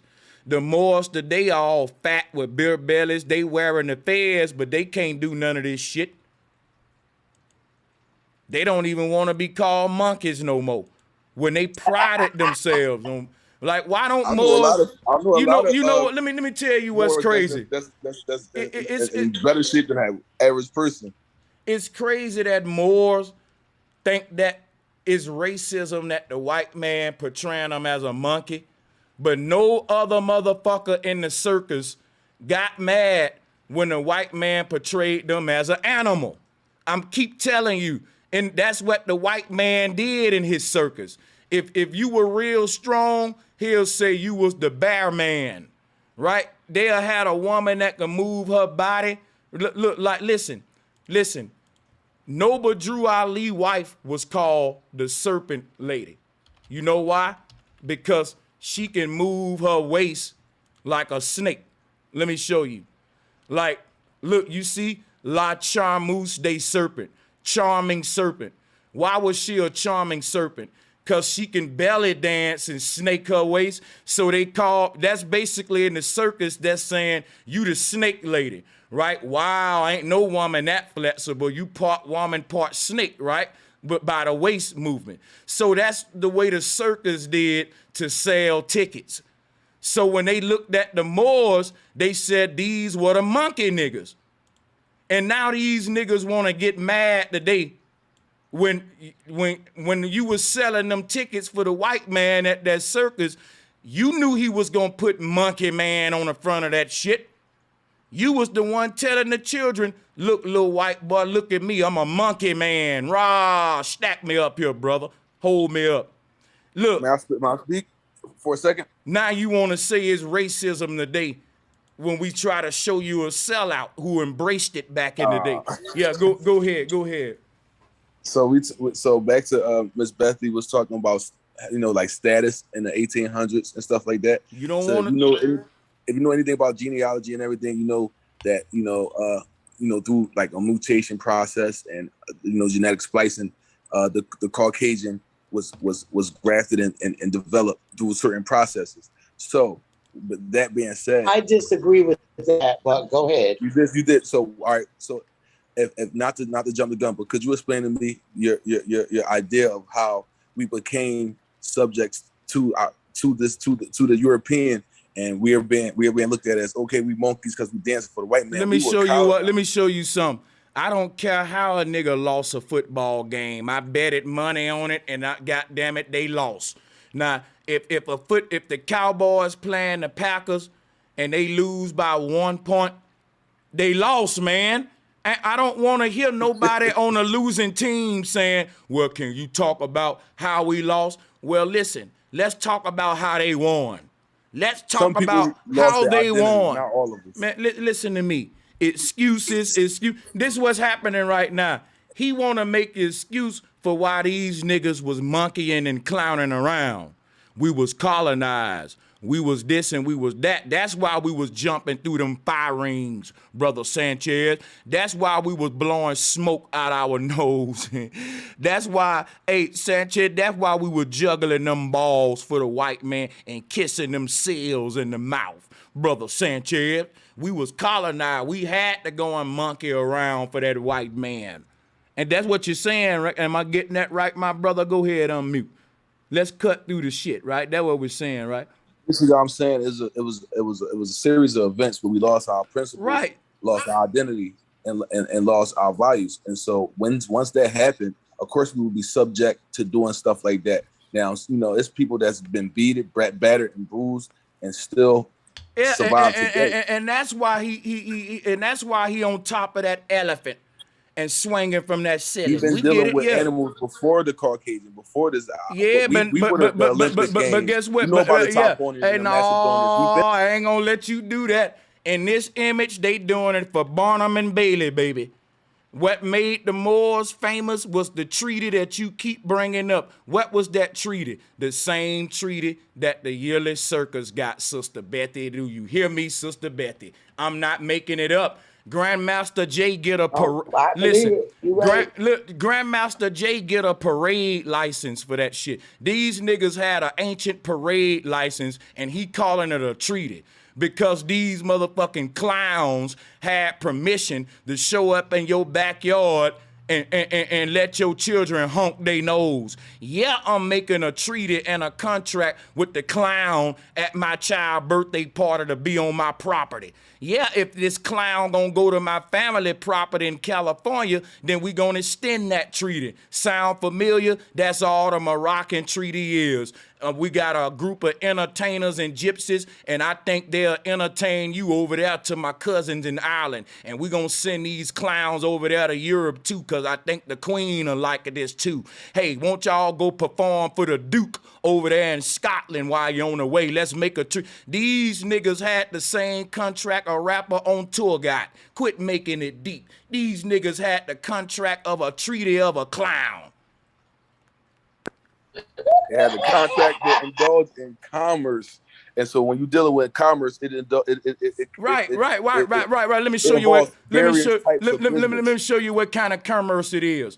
50 Cent go to big money in the circus. Yeah, right. Because rappers go overseas to do concerts, and it aids in American capitalism. So they're under a treaty. They're a form of an ambassador, which is why they sent Dennis Rodman to North Korea.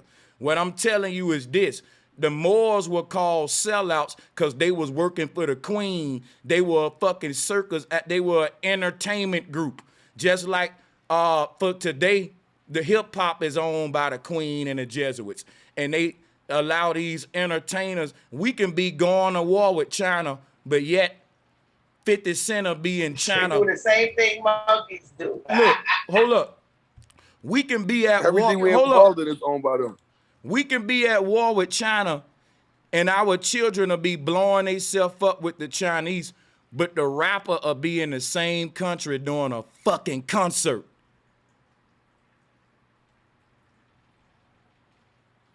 Come on, man. Let me show you how this shit work. Once they get these people to adopt our circus entertainment culture over here in America with circus acts and SeaWorld and hip-hop and dancing and singing and twerking, which is modern Moorish belly dancing, twerking at the hips. And it's all making who rich? TikTok, YouTube getting rich. They the biggest pimps. They got all our women twerking for them, and the new strip house is YouTube. Fuck a strip club, it's TikTok. It's Instagram, and they got the biggest strip clubs on earth because this is a gypsy culture. You can now take that and outsource this all over the world. Now you got people everywhere twerking, part of this big strip club, putting their daughters into it. This is what was going on with the Moors, my brother. When the Moors were working with the Queen, guess what happened? Since people like entertainment, are you not entertained? The Queen can say, listen, I'm sending the Moors to my enemy's country as a gift. And when the Moors get there, your children start want to be dancers. Your children now want to be clowns. Your children now want to be belly dancers and gypsies. So America would send their culture as a gift and act like we helping you out and making you free when it's corrupting you, indoctrinating you. And that's what the Moors was helping to do. They were spreading this circus culture all around the world, gladiator culture, circus games, compass clowns, all of that, man. This is what the Moors helped do. And the biggest entertainment for the white man was black men. And we still are today. We run the sports, baseball, football, comedy club. Man, look here. Entertainment is our thing, which is why when you trace the history back, you can't argue with what I'm showing. I got the old documents and receipts right here of black men being clowns way back in the day for the white man. And we still doing it today and talk about mongoloids and try to down talk him when you ought to be happy he gave you a job in the goddamn circus as a clown. This is a pathetic shit. Now check it out. When these clowns came to your land, your people was like, well, ain't no harm in that. This is entertainment. And then they found out the harm in it when they children got old and said, Daddy, I want to be a fucking elephant rider. His daddy said, wait a minute. I see this as warfare now. They done sent this circus culture to my land and said it's for entertainment. And now it's for mental warfare against my children. And that's what the entertainment industry still is today. The Moors are sellouts. Because when they was going to people land after so long with this new entertainment circus shit, the children want to be clowns. They don't want to be builders no more. Just like today, everybody want to be dancers and twerkers and tricksters and magicians and belly dancers. And this was Moorish culture, the same shit we in today. You talk about everything. You even mentioned the queen. You mentioned the queen. If you knew your history, you understand that through Jacob, that the Caucasian gained dominion over a lot of areas on Earth, and that's how. But yeah, you're right. That's how but I only want to talk about the Moors right now. Of the Spanish crown or the British crown, which we held until the 1400s.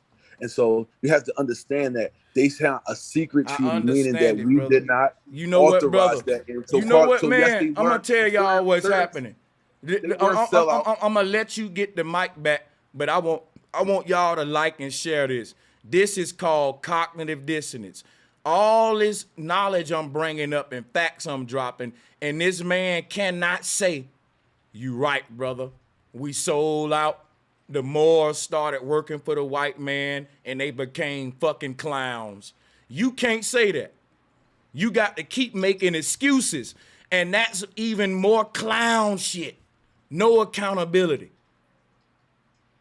I just told you, you're right.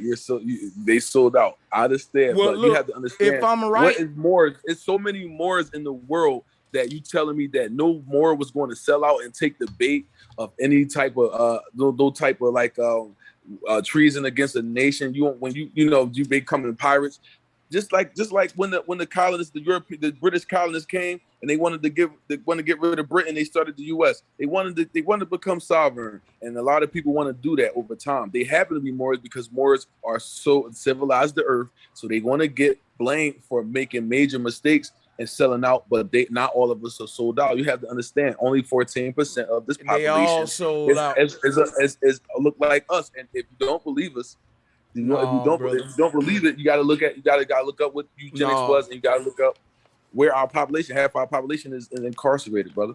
Nah, see, wow. You even came, bro. Let me show y'all how sad this is. He brought up incarceration when the prison industry is part of the entertainment industry.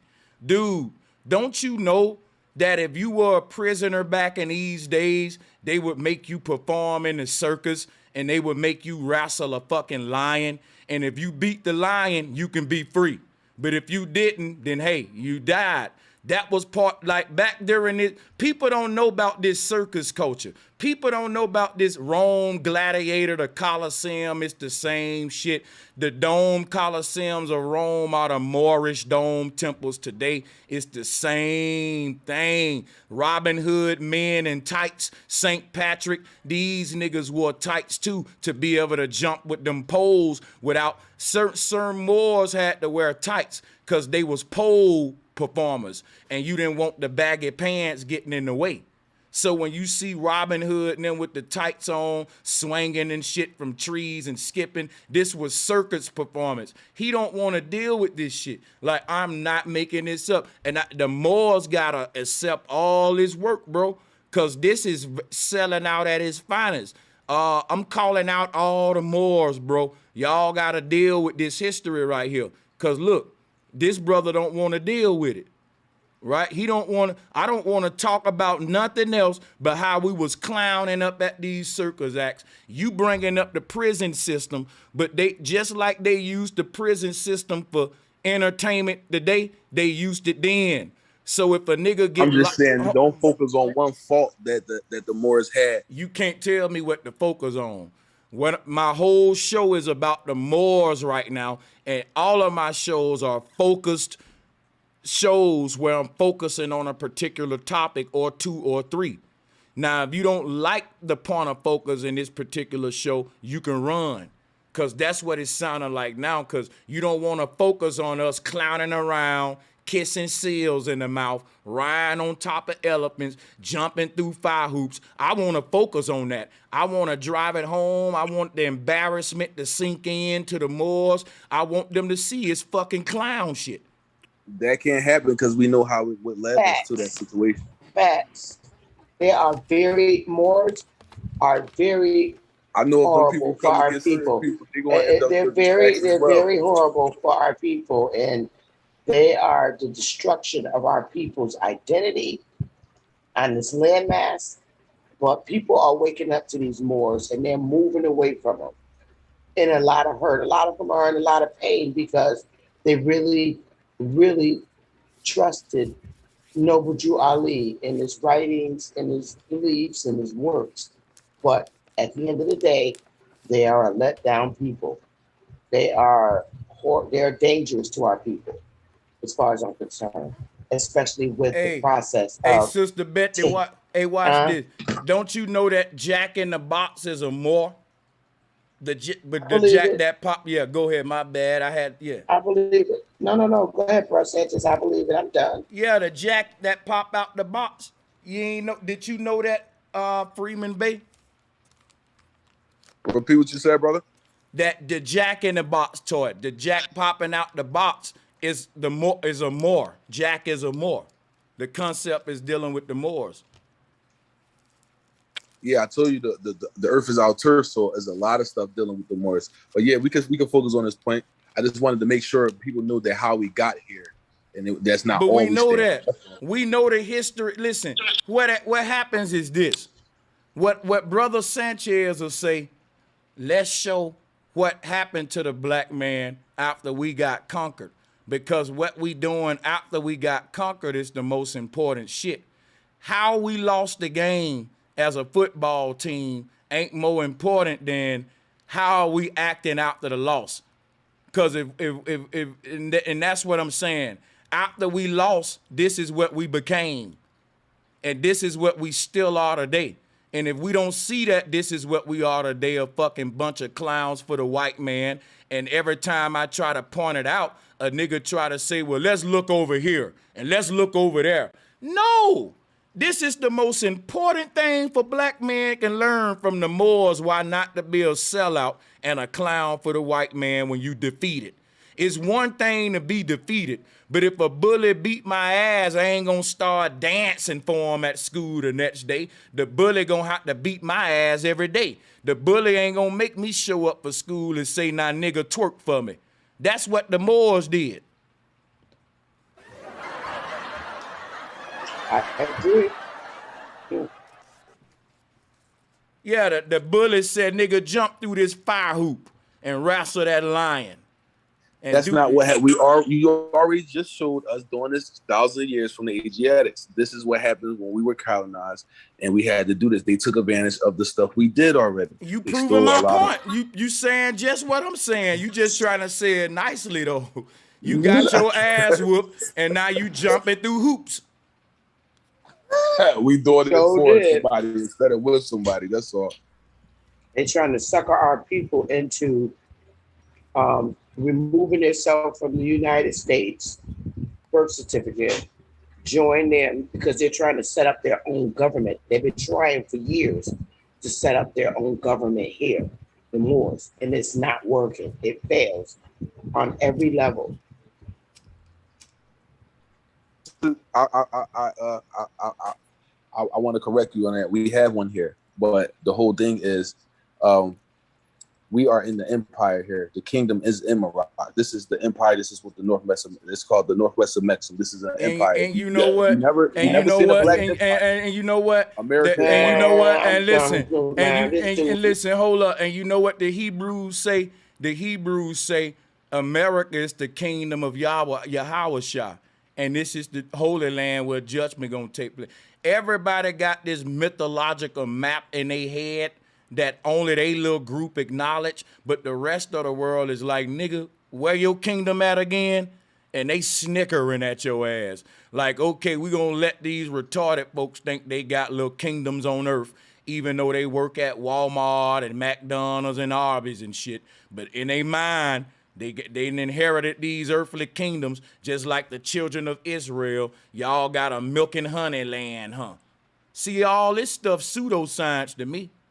You can't call none your kingdom if you ain't setting the boundaries. You got a state ID and you ride through Idaho, Georgia, and the same boundaries I ride through. And these boundaries was set. Not me, brother. Brother, you live in your own fairy tale world. I live in Pennsylvania. If you knew your history about that, Right. Now look, when I look, did the Moors name it Pennsylvania, or did the white man who conquered you name it that and set the boundary?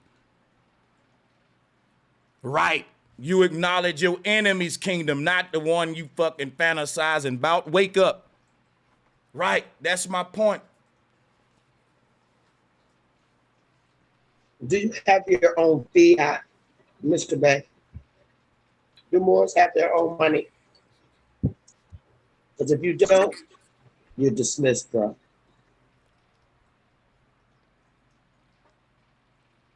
They got these fake king in they mind. The hood is a kingdom to them. And these success was somebody mixed it. And you these keep making it seem like your perspective of success is the only one we're supposed to have. No, I'm trying to say, no.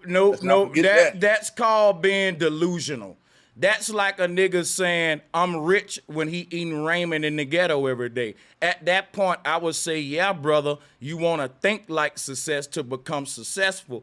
But at this point, you're fucking delusional because you're not that yet. You claim the kingdom right now that you don't got yet, and you saying it starts in the mind. Your kingdom only exists in your mind, but the one that exists outside started in your enemy's mind, and then it didn't stop there. It ended with your ass being a damn juggler, a nigga wrestling lions in his kingdom. Listen, your enemy idea of a kingdom was you being a monkey and a clown jumping around his circus, and he manifested it out his mind into the world. Your kingdom has been in your kingdom has been in your mind for years, man, and it ain't never been out in the world. And at some point, it gotta come out of your mind before I just say you delusional now. You can believe it, but like I said, success, we all have rules to follow of laws of nature. And once we got those intact, then we riding on. We want to say we not riding away from the fact that we were colonized. Our principles and our sacred culture was mocked. Yes, it was mocked.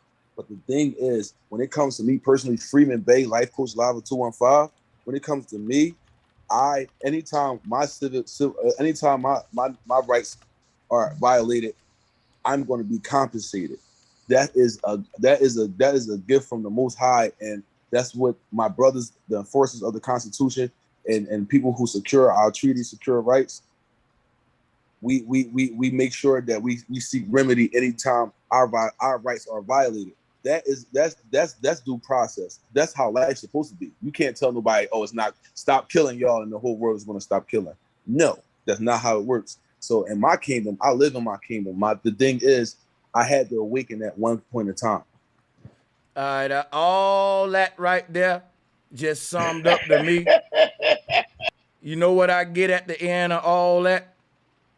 I'm just don't want to take accountability, and I'm just gonna make excuses to not say.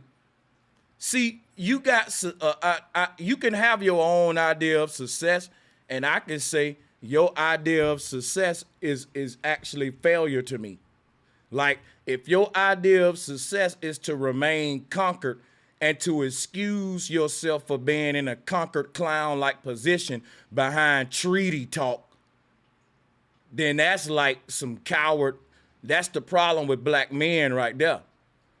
See, you could come with the treaty talk and all the gabba, but you will not talk about the fact that at the end of the day, if this is our concept of success, what I'm screen sharing, is the man's idea of you being conquered.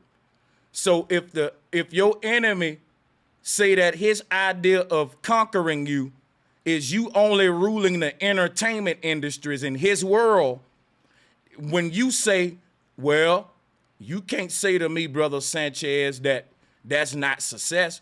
Well, if you want to say what the enemy think of your behavior, see, according to the white man, a running back, a wide receiver, a circus performer, these are failures to him. A person that's born in Queen Elizabeth family talking about they want to be a circus performer, they would have a long talk with them. Like, these are the positions of losers to them. Prisoners of war work in the coliseums and do the gladiator sports. If you became a prisoner of war, then your only job in that society that conquered you was to entertain them. The people that we conquered, we gonna make them dance for us. We gonna make them fight each other, like how dope dealers make crackheads fight for crack. That's the boxing industry today. Regulated by predominantly blacks, we rule entertainment, and this is how the Moors sold us out, because the Moors went around the world creating this new entertainment cultural ideology. To today, you will see Moors make up the 5% nation and the NGE and the hip hop artists. Most of all your entertainment and celebrities are Moorish. Why? Because Moors always been linked to entertainment. They always been sellouts, working for the people to keep their people thinking that I want to be the next Nicki Minaj. See, back in this day, a little boy who saw this act right here, he would say to his daddy, "Daddy, I want to be the next clown." You see that black man with the clown nose and all that? Look at how he making the children laugh. And that daddy would say, "Well, now I like entertainment, but I don't necessarily want my boy being a clown for Barnum and Bailey." So now the daddy started to go to war with the Moors. Like, wait a minute, we don't want y'all clown culture here no more. It's corrupting the children. Ain't that's what we saying today about the entertainment industry? You making our children clowns. You coming over here and you making them want to be just sports athletes and twerkers and cheerleaders and circus. That's what they were saying with the Moors, and this is why people call them sellouts. Only difference is they did it for the colonists. When they did it back in the day, when you showed the structure of the Asiatics, that wasn't clowns, though. They were still entertaining their tribes, brother. Oh my God, this still is entertaining their tribes. Bro, y'all got to donate. Hold up, man. Everybody right now gonna stop and donate right now to the show. Y'all gotta pay for my Tylenol. This brother giving me a headache. Y'all got to show some love for this. He's so in denial. He don't want to admit the cowardice of black men. And we want to keep blaming the white man and being victims, but not show how we was clowning after the fact. See, that's why I said you can't be mad at people like Cynthia G. I know men don't like when I say that, but I'm going to do it to make you mad now. Because it is just, it's ridiculous, bro. He cannot accept it, Sister Betty. And I'm going to let him get the mic back, but y'all got to donate for this headache, man. Real talk. Go ahead, Freeman Bay. You got it. Hey, listen, what I'm trying to tell you is, yes, I do understand that they are sellouts. We're trying to, reestablish our identities. And I'm one of the Moors on the land working to establish our identity as well. I'm glad to hear that you didn't separate yourself from being a Moor. Now, you have to understand that through these ancient times, you guys probably don't know the actual names or titles of the peoples. You're going to see Mesoamericans, but you had Bantu tribes, you had Hamites, you had Shamites, you had the Cushites, the Kemites. You had different types of tribes throughout this whole time. So when you get a group of guys, that sell out, and which we did, we get to learn from this. I don't want this to just. My whole thing is when you say the Moors are sell out, you made it seem like it was Moors as a whole. My first initial point that I made was brother. Different types of Moors. No, wait. You gotta let me explain why I group them all together and say they all are sellouts, and then you can respond to that. The reason why I said all Moors are sellout is the reason why I said all Muslims are sellout, all Christians are sellout. because all religious groups are selling their people out to fake gods and fucking clown shit. It ain't even got nothing to do with the fact that these niggas was circus clowns. It's the fact that they had the religion of clowns too. These niggas believed in sky daddies and shit. Like they didn't have the truth. They were indoctrinated. They had a prisoner of war mindset. And so if Moors still pushing a Quran today, they still got blood on their hands with indoctrinating their people. If the Christians indoctrinate with the Bible, the Moors indoctrinate with the Circle 7 Quran, that makes every Moor a sellout, just like it makes all the Christians sellouts. Because why? You sold out to your true spiritual system. You ain't a fucking circus clown, and you don't worship foreign gods. That's true to a certain extent, but to every extent. We were responsible for civilizing Earth. That's why we gave you keep all repeating nonsense. You keep repeating your religion. You keep repeating all your religions. How motherfuckers that's jumping through fire hoops civilizing Earth? A motherfucker had to civilize the Moors to make them kiss that seal in the mouth. To make them niggas stack up there and with each other nuts in their face. They look like somebody taming them just like the other animals in the circus. The motherfucking Moors taming the elephants and the lions, and the white man taming all you motherfuckers in his circus, all of y'all animals to him. See how I look at it, brother? I understand. Let's be realistic though. The Egyptians, you can't tell me. You can't tell me you feel founded civilization when you didn't find nothing but a monkey, but a fucking monkey to train for a circus act. No, over times, the Moor, Jacob was a Moor as well, and he was an Asiatic as well, and so we have him to blame for our counterparts, which we call the Caucasian man, and they are from the Caucasian islands in Europe. So the whole time we ran Europe for 700 years. That's why she liked to talk about Spain and stuff like that, because we ran Europe, Italy. That's why it's Moorish Latin. You can't say, oh, this is Moorish Latin, and then don't accredit Moors for being in charge over there. You have to understand it's Moorish Latin. Listen, Black Moors did not run. Oh my God, I'm done. I don't even know why y'all using words like black Moors or white Moors. Like, that's no different than saying black Christians and white Christians. It don't matter, man. It's all Christians, and they got the same. You're right. Yeah, it's the same religion. You're right. Yeah, it's the same religion. Right. So guess what? It's facts, because check it out. We interbred with the Egyptians, the Pharaoh. It was nobody hiding the Egyptians during their time. Let's make that clear. Why are you? Nobody had dominion over Earth. And so the thing is, we interbred with the Egyptians for tens of thousands of years, and they exalted us in humanity and made us their where you getting the references with that from, man? The proclamation paper showed you, but history showed you what the Egyptian. You know what a Nusut beating. I understand that there's a huge. I understand that term for. Yeah, I understand. I don't want you going off on these huge, pointless rants, man. A new sheet. Well, I don't need to know all that, man. That's just, bro. Just stick with the subject. We know there's a huge Arabic presence in Egypt, so we know that there's some Moorish influence in Egypt. But I think you got it backwards. There's some Egyptian influence in Morocco. That's what I'm telling you. We got dominion, and we were named when we got dominion in the northwest of Mexico through the Egyptians, the pharaohs, and they gave us the northwest of Mexico. And now that's when we made out. And look and listen. Everything you just said is why we said the Moors are sellouts. Because during that time, people was rebelling on the Pharaoh. People was turning away from the Pharaoh. Egypt was becoming a world empire.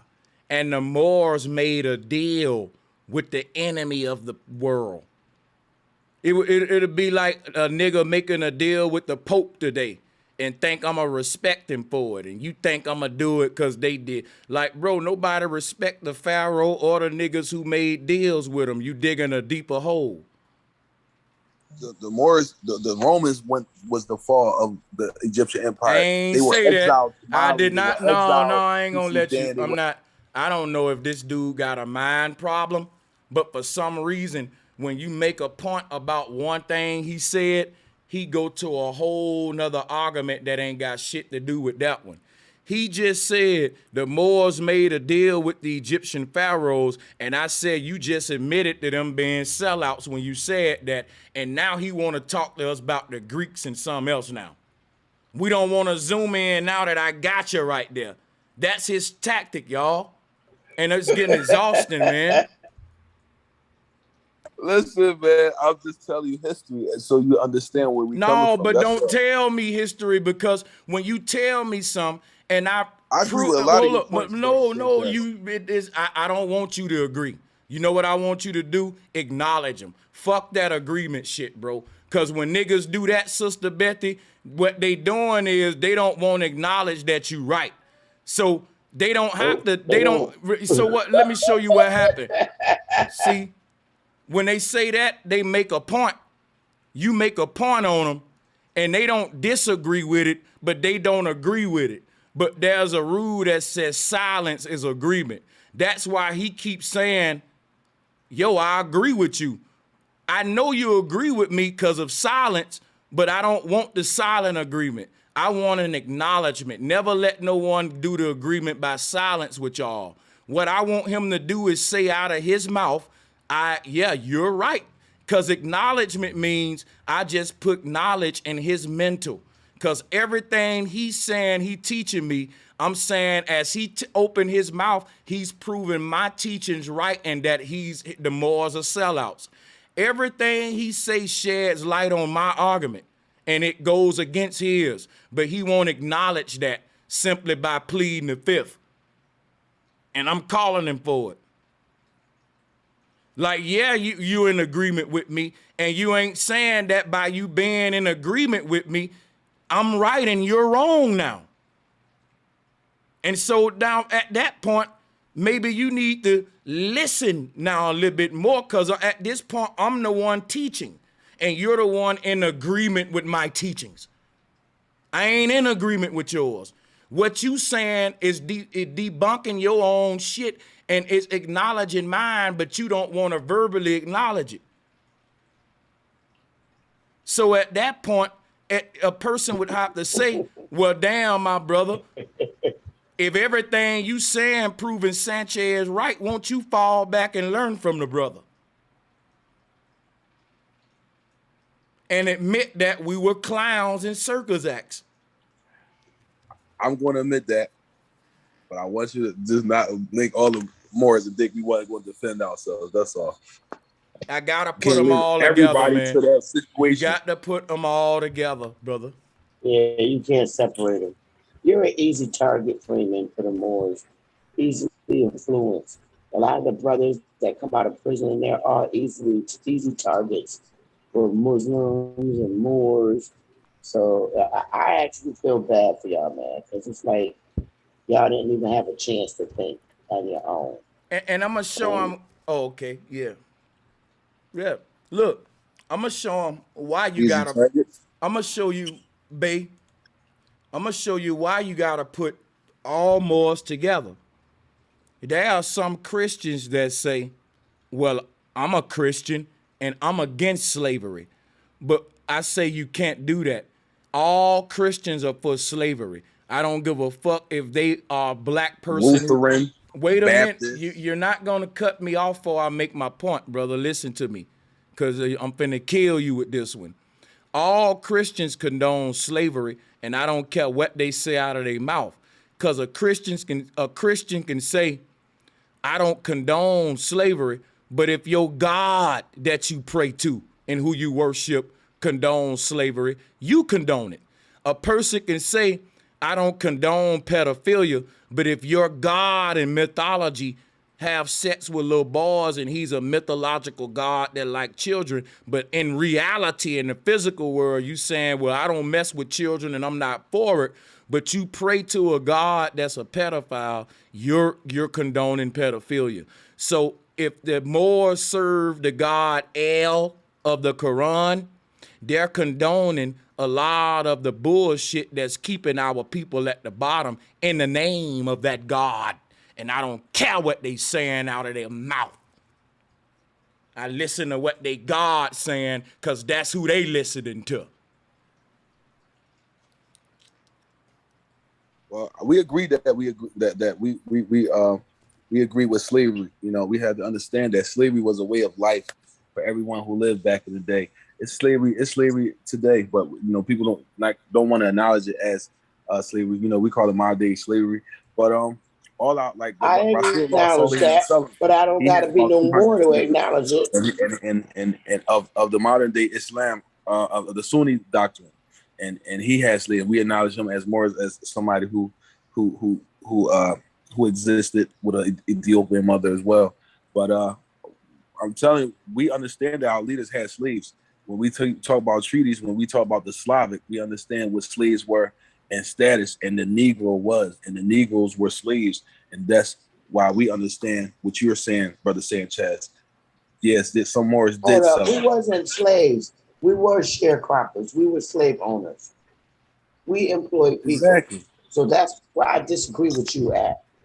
You, not Moors. Not Moors. If you're a Moor, no. Sorry. Y'all was not slave owners. You were coming in under a different identity. There wasn't no Moors. That's nowhere in United States files, government files, where it says Moors were slave owners. See, But don't it you? does say, You were. It does say Indian. Nah, man. You trying to write more in American history? It ain't happening, bro. It's a wrap.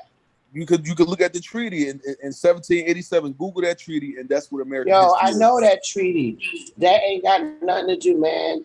That treaty has nothing to do with the United States. United States is a banner, is a corporation, so they're going to deal with the charters. I of know this that. land. I know That's that. all. But Moors, So that He is talking how about we- he talking about the Moorish treaty. Yep. And what he don't know is that the Arabs had the same treaty. The Moorish treaty is the same treaty that the Nation of Islam practices Islam under in his land. And in other words, when the early colonies said, we know this is a Christian land, but we will make a treaty with a lot of these Arabic powers to build temples and mosques and practice their shit in unison with Christianity. They even started to put each other's prophets in each other's books to blend the two. So you'll find Jesus in the Quran and different things of that nature. It's called Chrislam. It ain't really no Christianity and it ain't really no Islam. It's really one blended double-headed dragon in America, and it's called Chrislam. And that's what we're explaining here, that the Moorish treaty was just a treaty between pilgrim Christians and Arabic Moors to indoctrinate the peasants of this land with a unified religion that I call Chrislam. So Arabic Moors would probably be in the Middle Eastern side of things, brother. So I don't know what he just said or what relevance it make with what I'm saying, but I'll let him clarify. Cause so far it's been like just a talking mouth. Go ahead, brother, cause I know you finna go all over the place. Basically, you're not understanding that the Moors are responsible for a lot of the Catholic, the Islam, the various religions on this earth. We gave all the religions except for we're responsible for Buddhism. Let me say this. Buddhism. Let me say this. Let me say this. Several other religions. Let me tell you except this. For that is a goddamn lie. That is a damn lie. I'm gonna show you right now. How did we own Hold up. Wait a minute. I'm gonna share the mic with you, but you got to wait a minute. People, I'm finna prove to you he don't know what he talking about. Watch this. Freeman Bay, unmute your mic and get ready to answer this question. You ready for it? And I'm gonna give it back. I'm gonna prove you don't know what you're talking about. Unmute your mic. I'm finna ask you a question. Thank you, brother. Now listen to the question. You said the Moors gave everybody their religion. Now look, Yes. these religions got their own God with them, and that God embodies the identity of that culture, like Zeus, Horus, Buddha, and Asia and stuff. Watch where I'm about. Now watch this. Watch where I'm about to get him, y'all. He said the Moors gave everybody their religion, but watch what I'm about to ask him. He can't even tell me what was the deity or the god of the Moors. I bet you he can't tell me.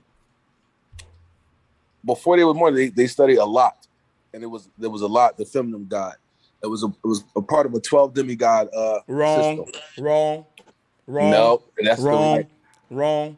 Guess what? A lot is an ancient. Listen, a lot is an ancient Mesopotamian goddess that predates Allah, and that was practiced in the Middle East. And the black stone is still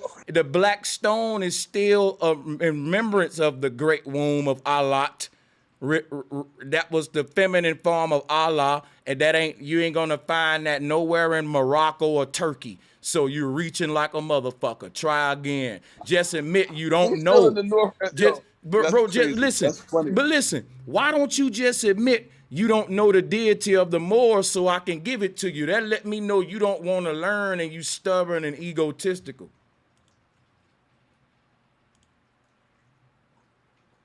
No, tell me the deity of the Moors because I know from my teachers, a lot of stuff you said about the Moors sound absurd to me. So I want to hear this absurd statement you probably see in the next. For you to say that a lot originates in Turkey and the Ottoman Empire, that's the absurd, laughable thing.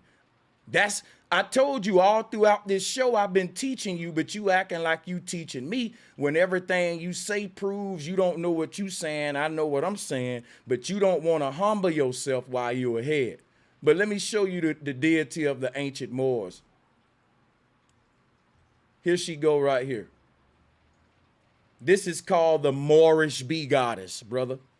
Let me show you something. The Moorish coat of arms is nothing but a modern interpretation of their bee goddess. You don't know what the hell you talking about, and I'm going to humble you because you ain't going to humble yourself. So I'm going to be relentless now. Becky, drop a bomb. Watch this, y'all. What you looking at is the coat of arms that all the Moors got. And I'm going to show you the one of them here. Didn't you know that the Moors created the coat of arms? It was the Moors. Here it go right here. And they traded the bee goddess for the phoenix bird goddess. And that's why you got the bird now on this image. But it was the bee goddess right here, which is the headdress that George Washington and all them wear. This is the same headdress that the pharaohs wear. Remember when you said that the Moors taught Egypt some stuff? I'm backing you up with that. Here go the is this. Most Moors don't even know what I'm showing you. That they don't even know that the Moors had their own spiritual system and their own deity. Let me tell y'all something. He said the Moors gave everybody their religion, but everybody's religion got their own God to it. For him to say that, he would have to show me the Moors' God, and he didn't do it. If he say Allah was the Moors' God, then guess what he's saying? The Arabs gave everybody their religion, because that's where Allah come from. He don't even know how to make his own argument. If you want to say the Moors gave everybody their religion, you will have to say this bee goddess became Christ on the cross with his arms spreaded. This bee goddess she stood on top of a beehive. The Christians turned that to Mount Calvary. If you look at old Mormon photos, watch this. To this day, the symbol of Freemasonry is a bee. And this is the old Christian symbolism, holiness to the Lord, because the Lord was really the bee goddess, for it became Christ. So when you say the word industry, if you put an H in front of it, it become Hindustry. This was Hinduism. The Hindus invented industry in the Indus Valley. Indus, Indus Valley. Way before the Nile Valley culture. And this is why the brother think that the Moors taught the Egyptians. But actually, they wouldn't have been the Moors during that time. It would have been before the Moors became corrupted, and they was the Indus Valley people, which we all can attribute industry to, or what he calls civilization. Because the world ain't civilized, and you can't tame nature. They should stop saying civilizing the world, and they should say industrializing the world. The people who put the world to work, that was the Pharaoh who started the slave systems, the Slavics, like he was saying, the peasant, the class systems. It wasn't civilizing the world. It was industrializing the world. The first industries shipped goods through river systems before we had highways, which is why the best river valley systems dominated the earth. And back during the day, that was the Indus Valley people, way before Nile Valley civilization was on the map.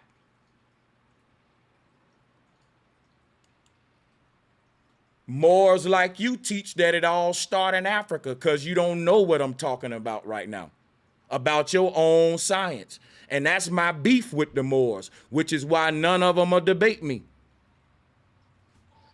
I teach that the civilization started in Africa. I'm sure the temples are way older in North Americas and in the Americas than they are in Egypt and stuff like that. So make sure you got what I'm talking about right, brother Sanchez. Bro, anybody that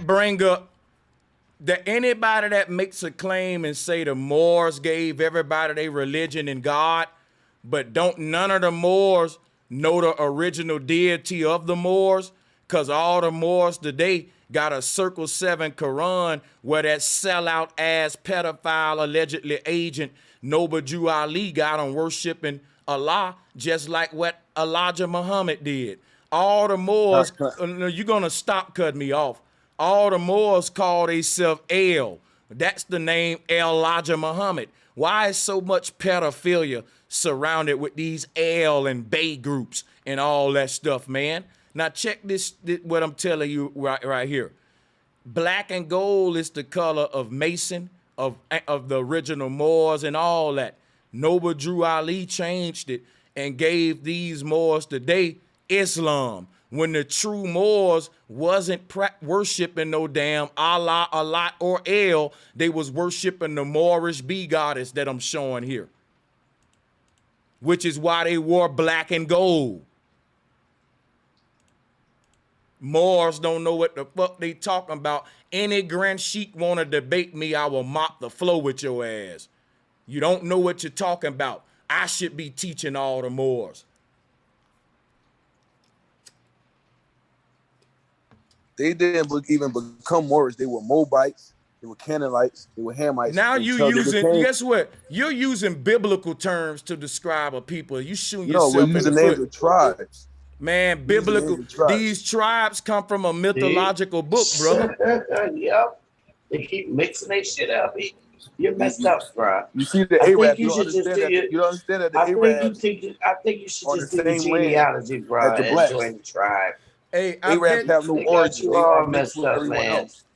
I bet you, my brother Freeman Bay, it's been fun, Bay. Hey, let me drop likewise, brother. Hold up, let me. I met Sister Bethy, bro Sanchez. Great. Hold up. Let me drop a bomb for you, my brother Freeman Bay. Because check it out. What I like about debating you, I can turn up. I can be me. We can fight. You'll do it, and we know we cool, and it's all like that, and it's fun. Yeah, exactly. That's what I like about this situation. And you notice I ain't disrespect. We don't disrespect each other. We just we turn up like pastors or whatever with the vocals and stuff. So just so people know, I never disrespect the brother. I'm just gonna be like Johnny Cochran in that courtroom. Yes, sir. Yes, sir. I appreciate that. Yeah, hell yeah. And I'm gonna invite you to email me, Freeman Bay, for a one-on-one where me and you can do this regularly.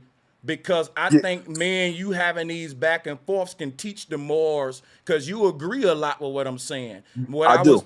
what I was saying about you, and I'm not mad at you, I was just giving you a hard time. You being a Moorish brother, you don't just want to fully focus on the fucked up shit with the Moors, and we ain't gonna keep it on that all the time. You right. That'll be fucked up if every stream I'm pointing out the clown shit, because that is a result of us falling and being colonialized. However, what I was saying is we can't always bring that up when it's time to talk about it, though. But you was willing to entertain it with me, so I give you, you know what I'm saying, mad props.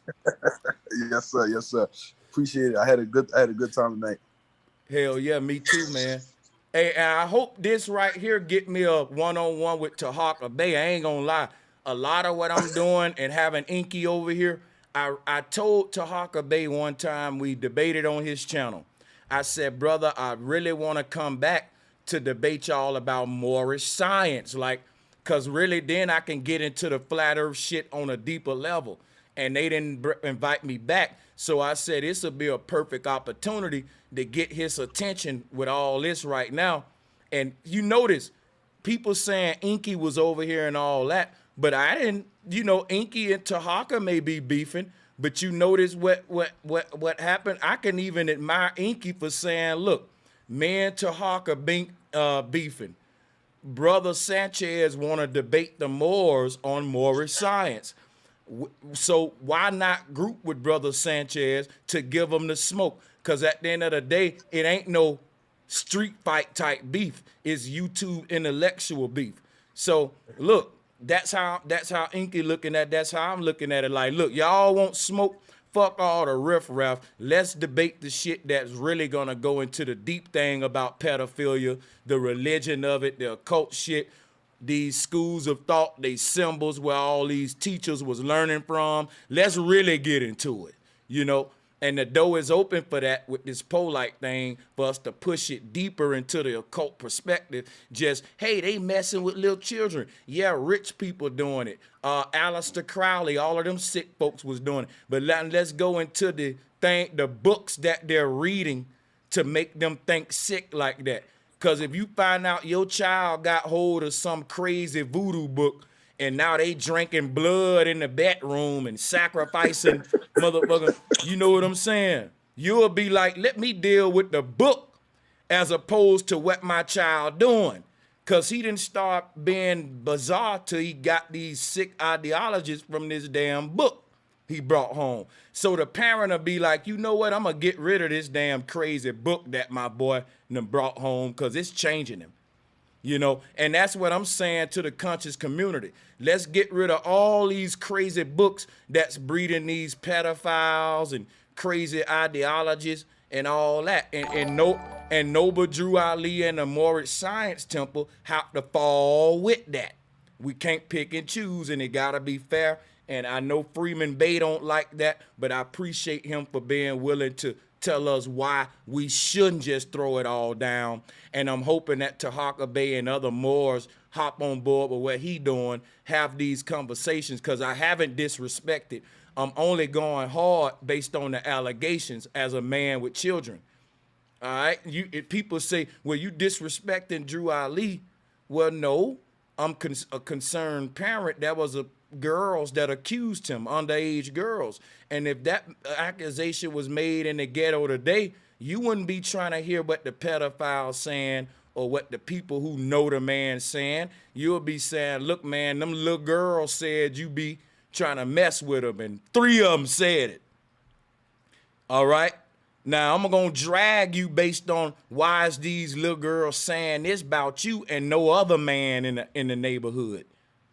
I know I don't got evidence, but the fact your name came up out these little girl mouth, we dragging your ass. Why we dragging you? Because you on the hot seat. You got some explaining to do to the community, because these little girls shouldn't be talking like this, saying you did this.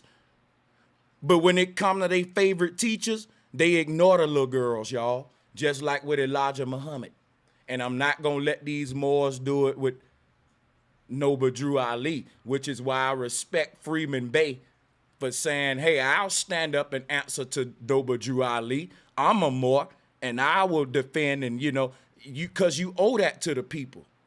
And he's doing it. So to the rest of the Moors and Grand Sheiks, this is with respect. This is just smoke and challenging. To Hawker Bay, if you watch this, let's do it. I'll do it on your channel. I've been there before.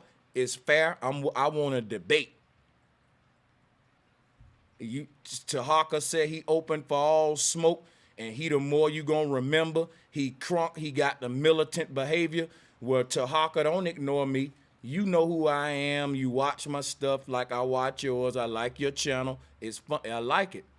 I learned a lot from it too. He exposed a lot of people. Tahaka done a lot of great work. But now I'm calling him out on let's put Noble Drew Ali on trial, because he had allegations too.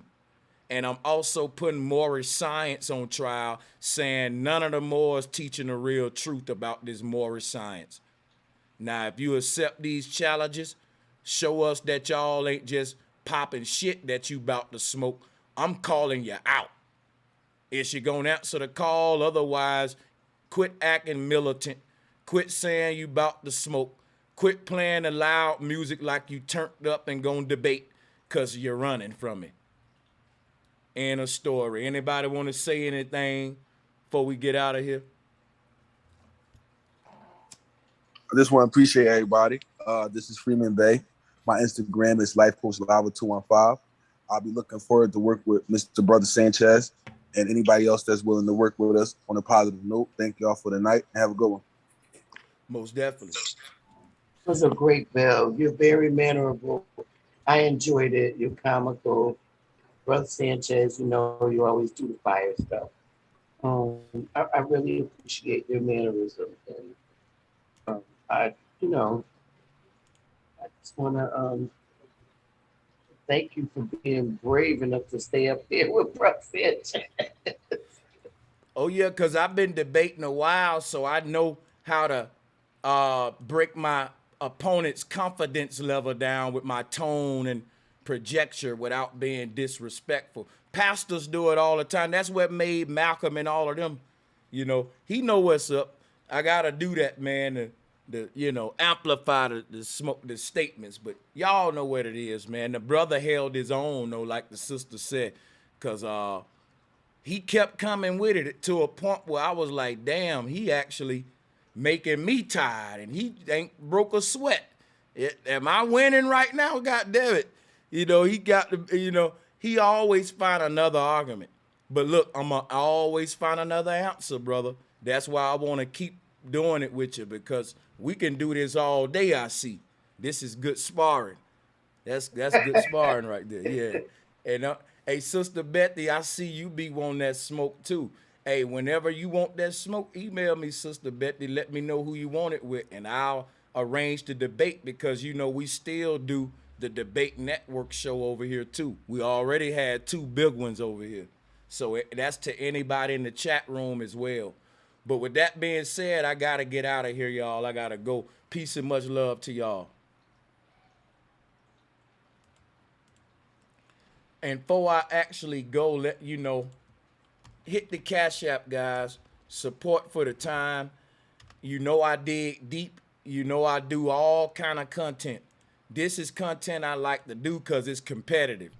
I actually like the Moors and all these groups, but and I ain't scared to tell these groups, hey, y'all the pot calling the kettle black. You blaming and pointing at that group with the pedophiles, but your leader in your group had allegations too. So I ain't letting none of them off the hook. And when I see one of them pointing at the other one and they leader is guilty too, I can't sit back and not call it out, man. I got to say, hey, wait a minute.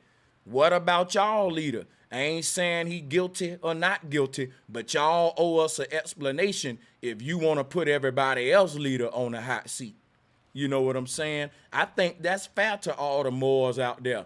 Don't look at this as disrespect. Look at it as now you challenge to defend your leader.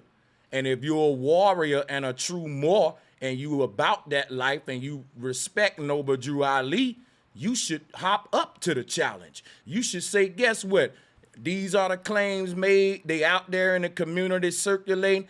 I'm a fearless Moor. I'm a warrior for my teacher, Noble Drew Ali. I accept your challenge, Brother Sanchez. I'm one of those grand sheiks that is willing to speak and give the people the explanation that us Moors owe them. Because y'all do owe it. You can't say you don't owe it. This is a little girl, remember? Y'all saying the same thing about polite. And I'm saying it to you now. So you ain't off the hook. If he owe it, you owe it to the people. Come on out the closet. We got to get the Moors out the closet, y'all. And they got to ask about Drew Ali.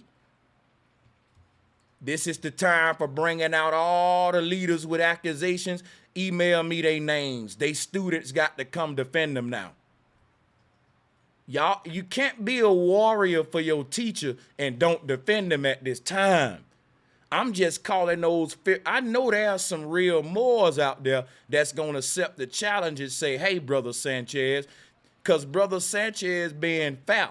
I'm saying, I don't know if Noble Drew Ali innocent or guilty, but I'm going to start saying he guilty if don't no Moors come accept the challenge. I'm going to go on a drag and drill spree. I'm going to drag him through the dirt.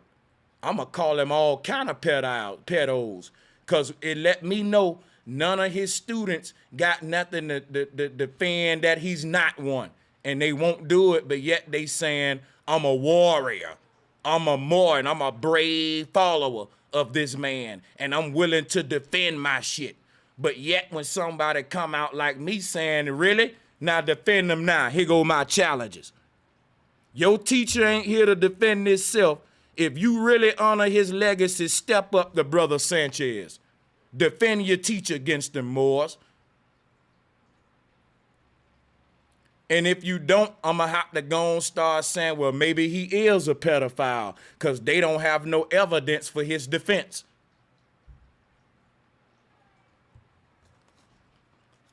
This is being foul. Everybody want to talk about pedophilia. Let's talk about it now with the Circle 7 groups. Or it's only a few people we can talk about it with. No, ain't nobody off the hook. I'm so glad I'm over here with my community because we didn't come from none of these sick, twisted groups. Flat motherfucking power. We ain't done nothing but the right thing from the day one is tell you the real ancient secrets that these sick motherfuckers is hiding. But you gonna step up to this challenge as I'm gonna start saying the man is a pedophile. Allegedly. Now let me give it, y'all got to really support stuff like this. Real talk, like hit the donate button because check it out. This kind of content got to be popular too. This is gonna turn into me taking that Circle 7 and showing you how it break down with the Mercator map. You know the 4 lands that's around the Mercator map? That's the Circle 7. The number 7 is the God Allah. All of these groups hit the flat earth and they working with another big sex ring group called NASA. Y'all, that 7 is the serpent tongue. You know how NASA got the red snake tongue and it's shaped like a V? That snake tongue is the number 7 for the God El. Allah is a serpent God. These Circle 7 groups hid the truth about our world by saying God was at the middle. Saturn shit. They put Jesus on the cross when really what's at the cross, what's at the middle of the compass is the true deity. A black hole, the true knowledge of the universe, the womb knowledge of the woman, the womb, the great mother. And they replaced it with the great father, Allah. And that's why you got the number 7 with the 4 lands around it. They plagiarizing the Mercator map and flat earth, which is my smoke and my beef. I'm calling them out. So that's why I say y'all need to donate because there's a method to my madness. I'm not just up for clout. This is going to turn into me schooling these Moors on flat earth, schooling these New Wapians on the goddess Nuwapu, the goddess Nuwa, which is the goddess of flat earth. This is all a flat earth agenda that I got. Sometimes you may think I'm off of it, but I'm always on it. That's why I'm dealing with this symbol right here. But I'm starting with the pedophile topic because that's what everybody's talking about. But I'm putting it into The fact that not only were these guys alleged pedophiles, they was also occultists working with the government to hide the ancient truth. So always know that Brother Sanchez never gonna sell this community short. I'm always on our mission, flat motherfucking power. I know what I'm doing. Now, to the people who got enough to donate, I appreciate for today's show. It was a long one. Richard Johnson, thank you for the donation to Cash App. Nicholas Jones, Darius Vaden, Gloria, Troop, my brother DJ Troopy donated. Oh, that was on Saturday. Yes, so that was it for today's donations. It ain't too late to donate if you're watching this on the restream. Like I said to the Moors, this is me trying to trigger you. I'm trying to antagonize you and make you mad. And guess where I learned this from? Moors. Moors been doing this before me. I'm a new guy. That's just a new kid teaching my elders the truth now. Check it out, because they didn't have the truth. They was following the circus shows with Barnum and Bailey and saying hallelujah. The book say a child shall lead them. In Isaiah, it say a child shall lead them. But yet they waiting on a sky daddy when you need to be looking at the babies. Because these old dudes is gate guards in the way of this young, fresh, vibrant youth and these new ideas that's going to reconnect us with the ancient truth and not the pedophile rings. Man, y'all better hit that Cash App, real talk, man. Hit the Cash App right now. Let's see if we can get about 5 people to make a donation before we close out. Just to let me know y'all fucking with me, man. So hit that, man. Let me get, whatever y'all gonna contribute to the show. So hit that. I know we can get 5 people real quick to hit the Cash App before we close out. I want to call out some more donations. That weren't enough people who supported the show. We did get some super chats.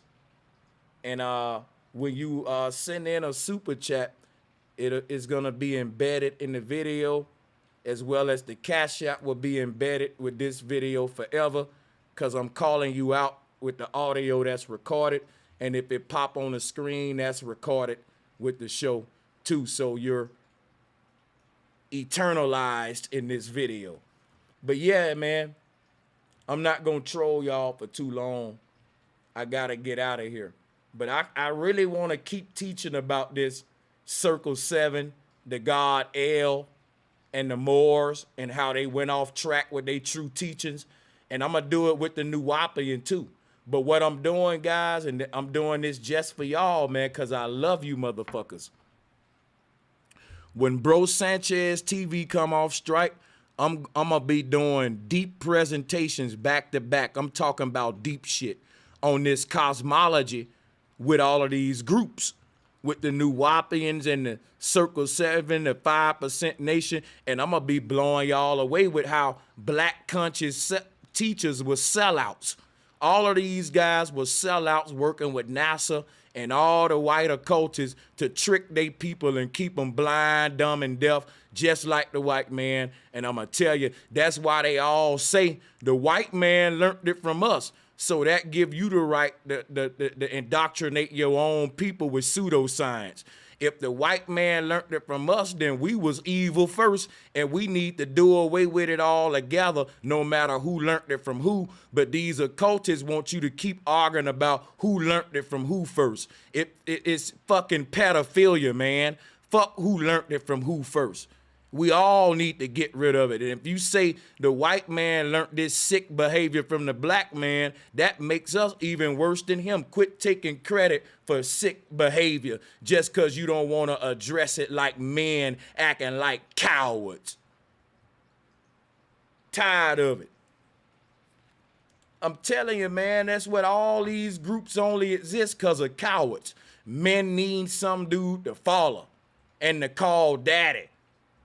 This dude, Noble Drew Ali, worshiped the God and called him Father God and all. Brother, Man, you can't pay me to have a God as a man. My son see me on my knees talking about, thank you, Jesus. My son, man, yeah, you ain't a man if you got a God. You're a servant, and you can't be both.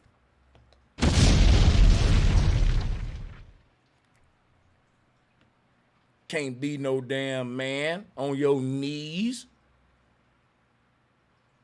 Yeah, thank you, Nicholas Jones, coming through with another cat. Nicholas, you made a donation earlier.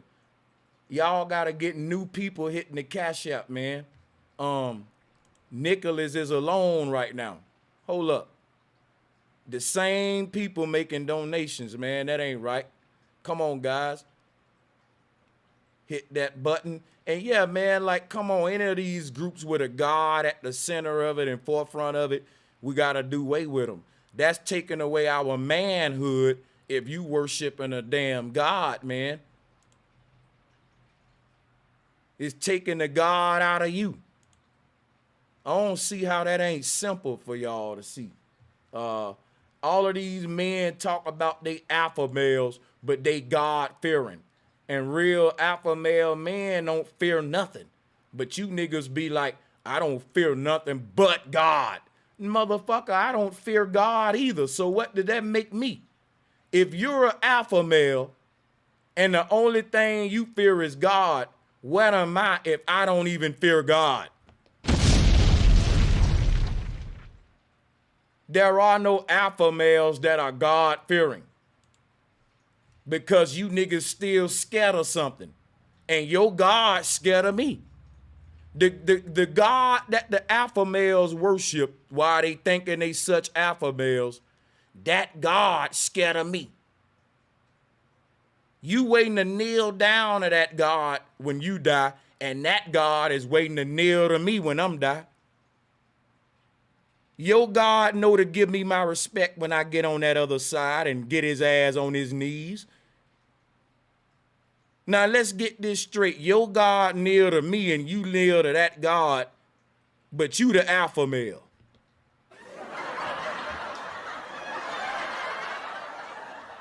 You're an alpha male, but you scared of what's gonna happen to you when you die. Cause I'ma burn forever. So I feel God and I'ma kneel down on my knees to God, son, because you don't want to burn up with the boogeyman, son. So get on your knees and let's pray to God. We some God-fearing alpha males. No, you're some fucking delusional cowards. Alpha male scared of a boogeyman in his mind. Niggas is so lost today. That's why I'm doing what I'm doing. And I thank y'all for coming through with me with the cash apps, because I know all I got to do is ask the people and y'all will look out for me. We reached our quota for the day, so y'all good. We going to get up out of here. But Carlos Jenkins, much love, man. Jay Herbal, Nicholas Jones, Soul P, Richard Johnson, and Nicholas Jones again. Thank y'all for helping us sponsor this show today. It was a classic. I don't care what nobody say. So many Jews dropped in this thing, and the shit Inky showed up with the video with the new Wapian girl. Classic shit. Why do you think I'm teaming up with Inky? Let me say this now. I fucking respect Sarnetta. And if Sarnetta would have me on his platform in the future, I would honorably and respectfully go over there. And I'm never gonna speak down on Sarnetta or his awesome wife, Napa. I respect those guys. Now, why am I saying that? Because I'm not in nobody's beef. Now, I will say this. If you want to accuse me of something, I'm going to admit this. I am kind of taking advantage of niggas' beef to spread my own message. Now, if you want to accuse me of something, I'll give y'all that. Now, I don't know if that's a good or bad thing, but I know it's a beneficial thing to me, and that's the only thing I'm doing. And then I don't gotta be, what I like about Sarnetta and what I like about Inky, them guys may be beefing, but they ain't gonna say you gotta pick a side. Like, what? That ain't no real nigga shit.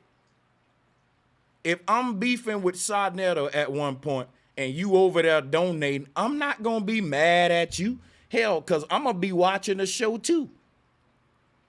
Like, I watch the people that I don't agree with, so I wouldn't try to tell you not to watch them. This crazy. Like, what I'm saying is, I'm taking advantage of the fact that everybody is communicating because of Polite, and they're meeting up on each other's platform.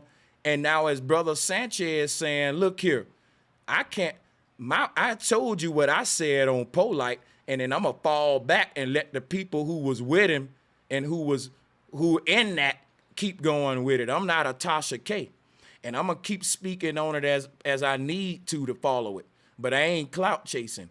I think it'll be more beneficial to me to let Tasha K, all them deal with the pedophile stuff, and now I can deal with the religion of the pedophile.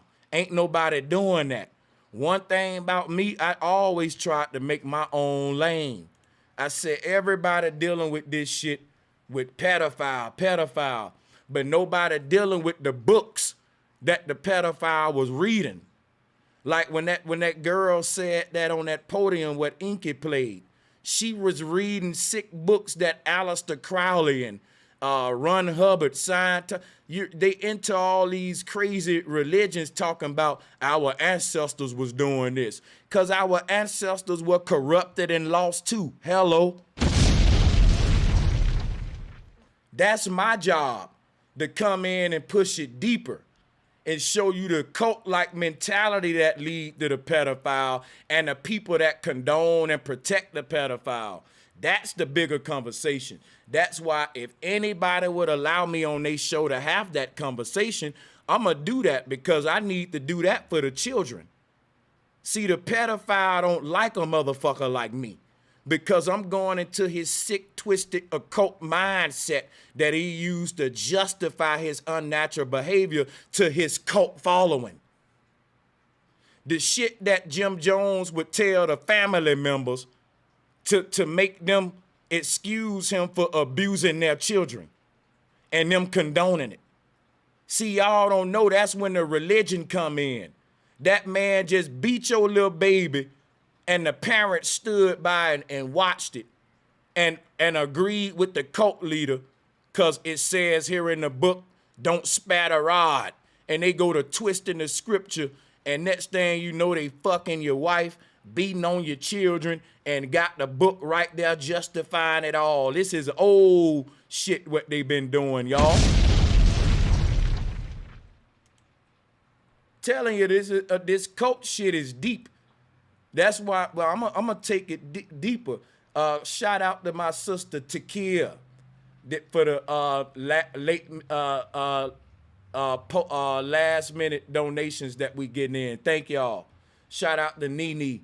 Thank you for those cash apps, my family. Sean Burns, appreciate the love, y'all. Yeah, man, we be here for extended hours going into this rabbit hole with these pedophile rings.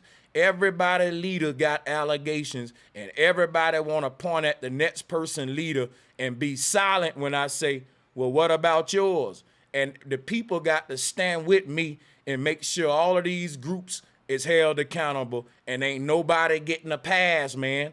That's why I said, if you rocking with this community over here, you on the team of good. We the good team. Can't nobody accuse us of nothing, and we ain't got no leader. Our leader is the women, the great mothers in the community having these babies. That's what I'm feeling right over.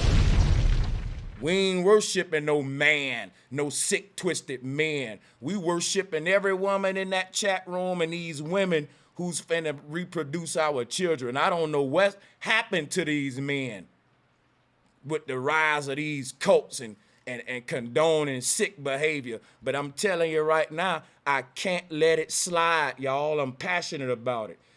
Sometime my old lady be like, just move on, baby, because you invested too much, like the energy with that. It is something, but I can't let these niggas off the hook, bro, because I know the sick shit that they read, and some of these groups is practicing like shit from Ron L. Hubbard, who learned from Aleister Crowley. Y'all will be surprised the sick shit where they learning to corrupt and justify this shit. Like I said, in the Jewish synagogue, they doing the oral circumcision and they using they book to justify that sick stuff. So for the sisters who rocking with me and the brothers who brave, we holding them all on trial.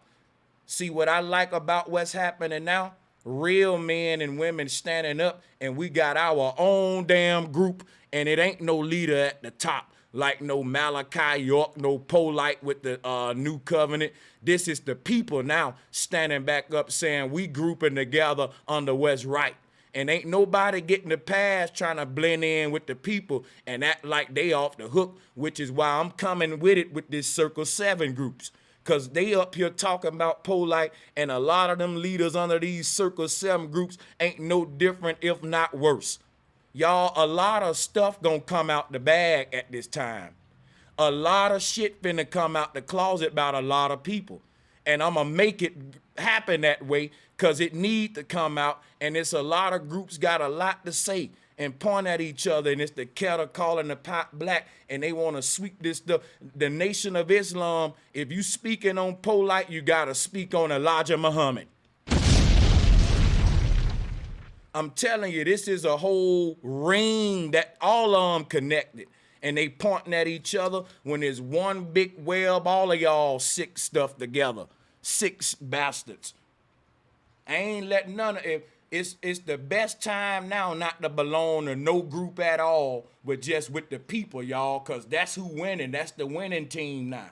And I've been on that team. So listen, that was a point where if you weren't with none of these groups, you felt lonely. You felt like I can't talk to nobody about this deep shit. My family won't listen. They Christians. I don't got a brotherhood, or she don't got a sisterhood. You felt lonely, but you shouldn't feel lonely no more. Because the people winning now, guess what? We got more camaraderie than them. They throwing each other under the bus right now, y'all. And the people standing strong together for these kids. Man, it's a good time to be on the team of the people. I don't feel lonely no more because it's so many of us. Listen, let me tell you, the motherfuckers in these groups, they channels dying. And if they is growing, they getting a lot of thumbs down because these groups is linked to pedophiles, and people ain't playing about that today. The best people who winning right now ain't associated with no groups. That's why I say I feel so good now. To all them days of feeling lonely, it paying off now. If you with the people now, all that shit over now. Oh, we in numbers now. And if it got to be with pedophilia, then so be it. At least some brought them together. But now I'm going to keep it, and I'm going to push it deeper into what these folks, the books that they read and giving to these folks in these cults, because it's going to start getting even more bizarre, sick, and twisted, y'all. But we got to get out of here. Let me let y'all go, man. I really appreciate the support and donations, y'all. And everybody that sent the super chat in, I appreciate you. To all the channel sponsors, appreciate you. To my Patreons, I really appreciate y'all. Make sure to go to my webs. Well, I got the video that got my channel struck about the jab. I have it available. So I will put that in the comment section and the video description after I end this stream and it uploads. I'll pin that if you want to go and download that awesome, epic, classic stream that put me in jail. I did re-upload it on my other site. You guys need to back this stuff up and get your copies of this censored material. So I will leave the link in the video description and comment section. Peace and much love. Be safe, brothers and sisters.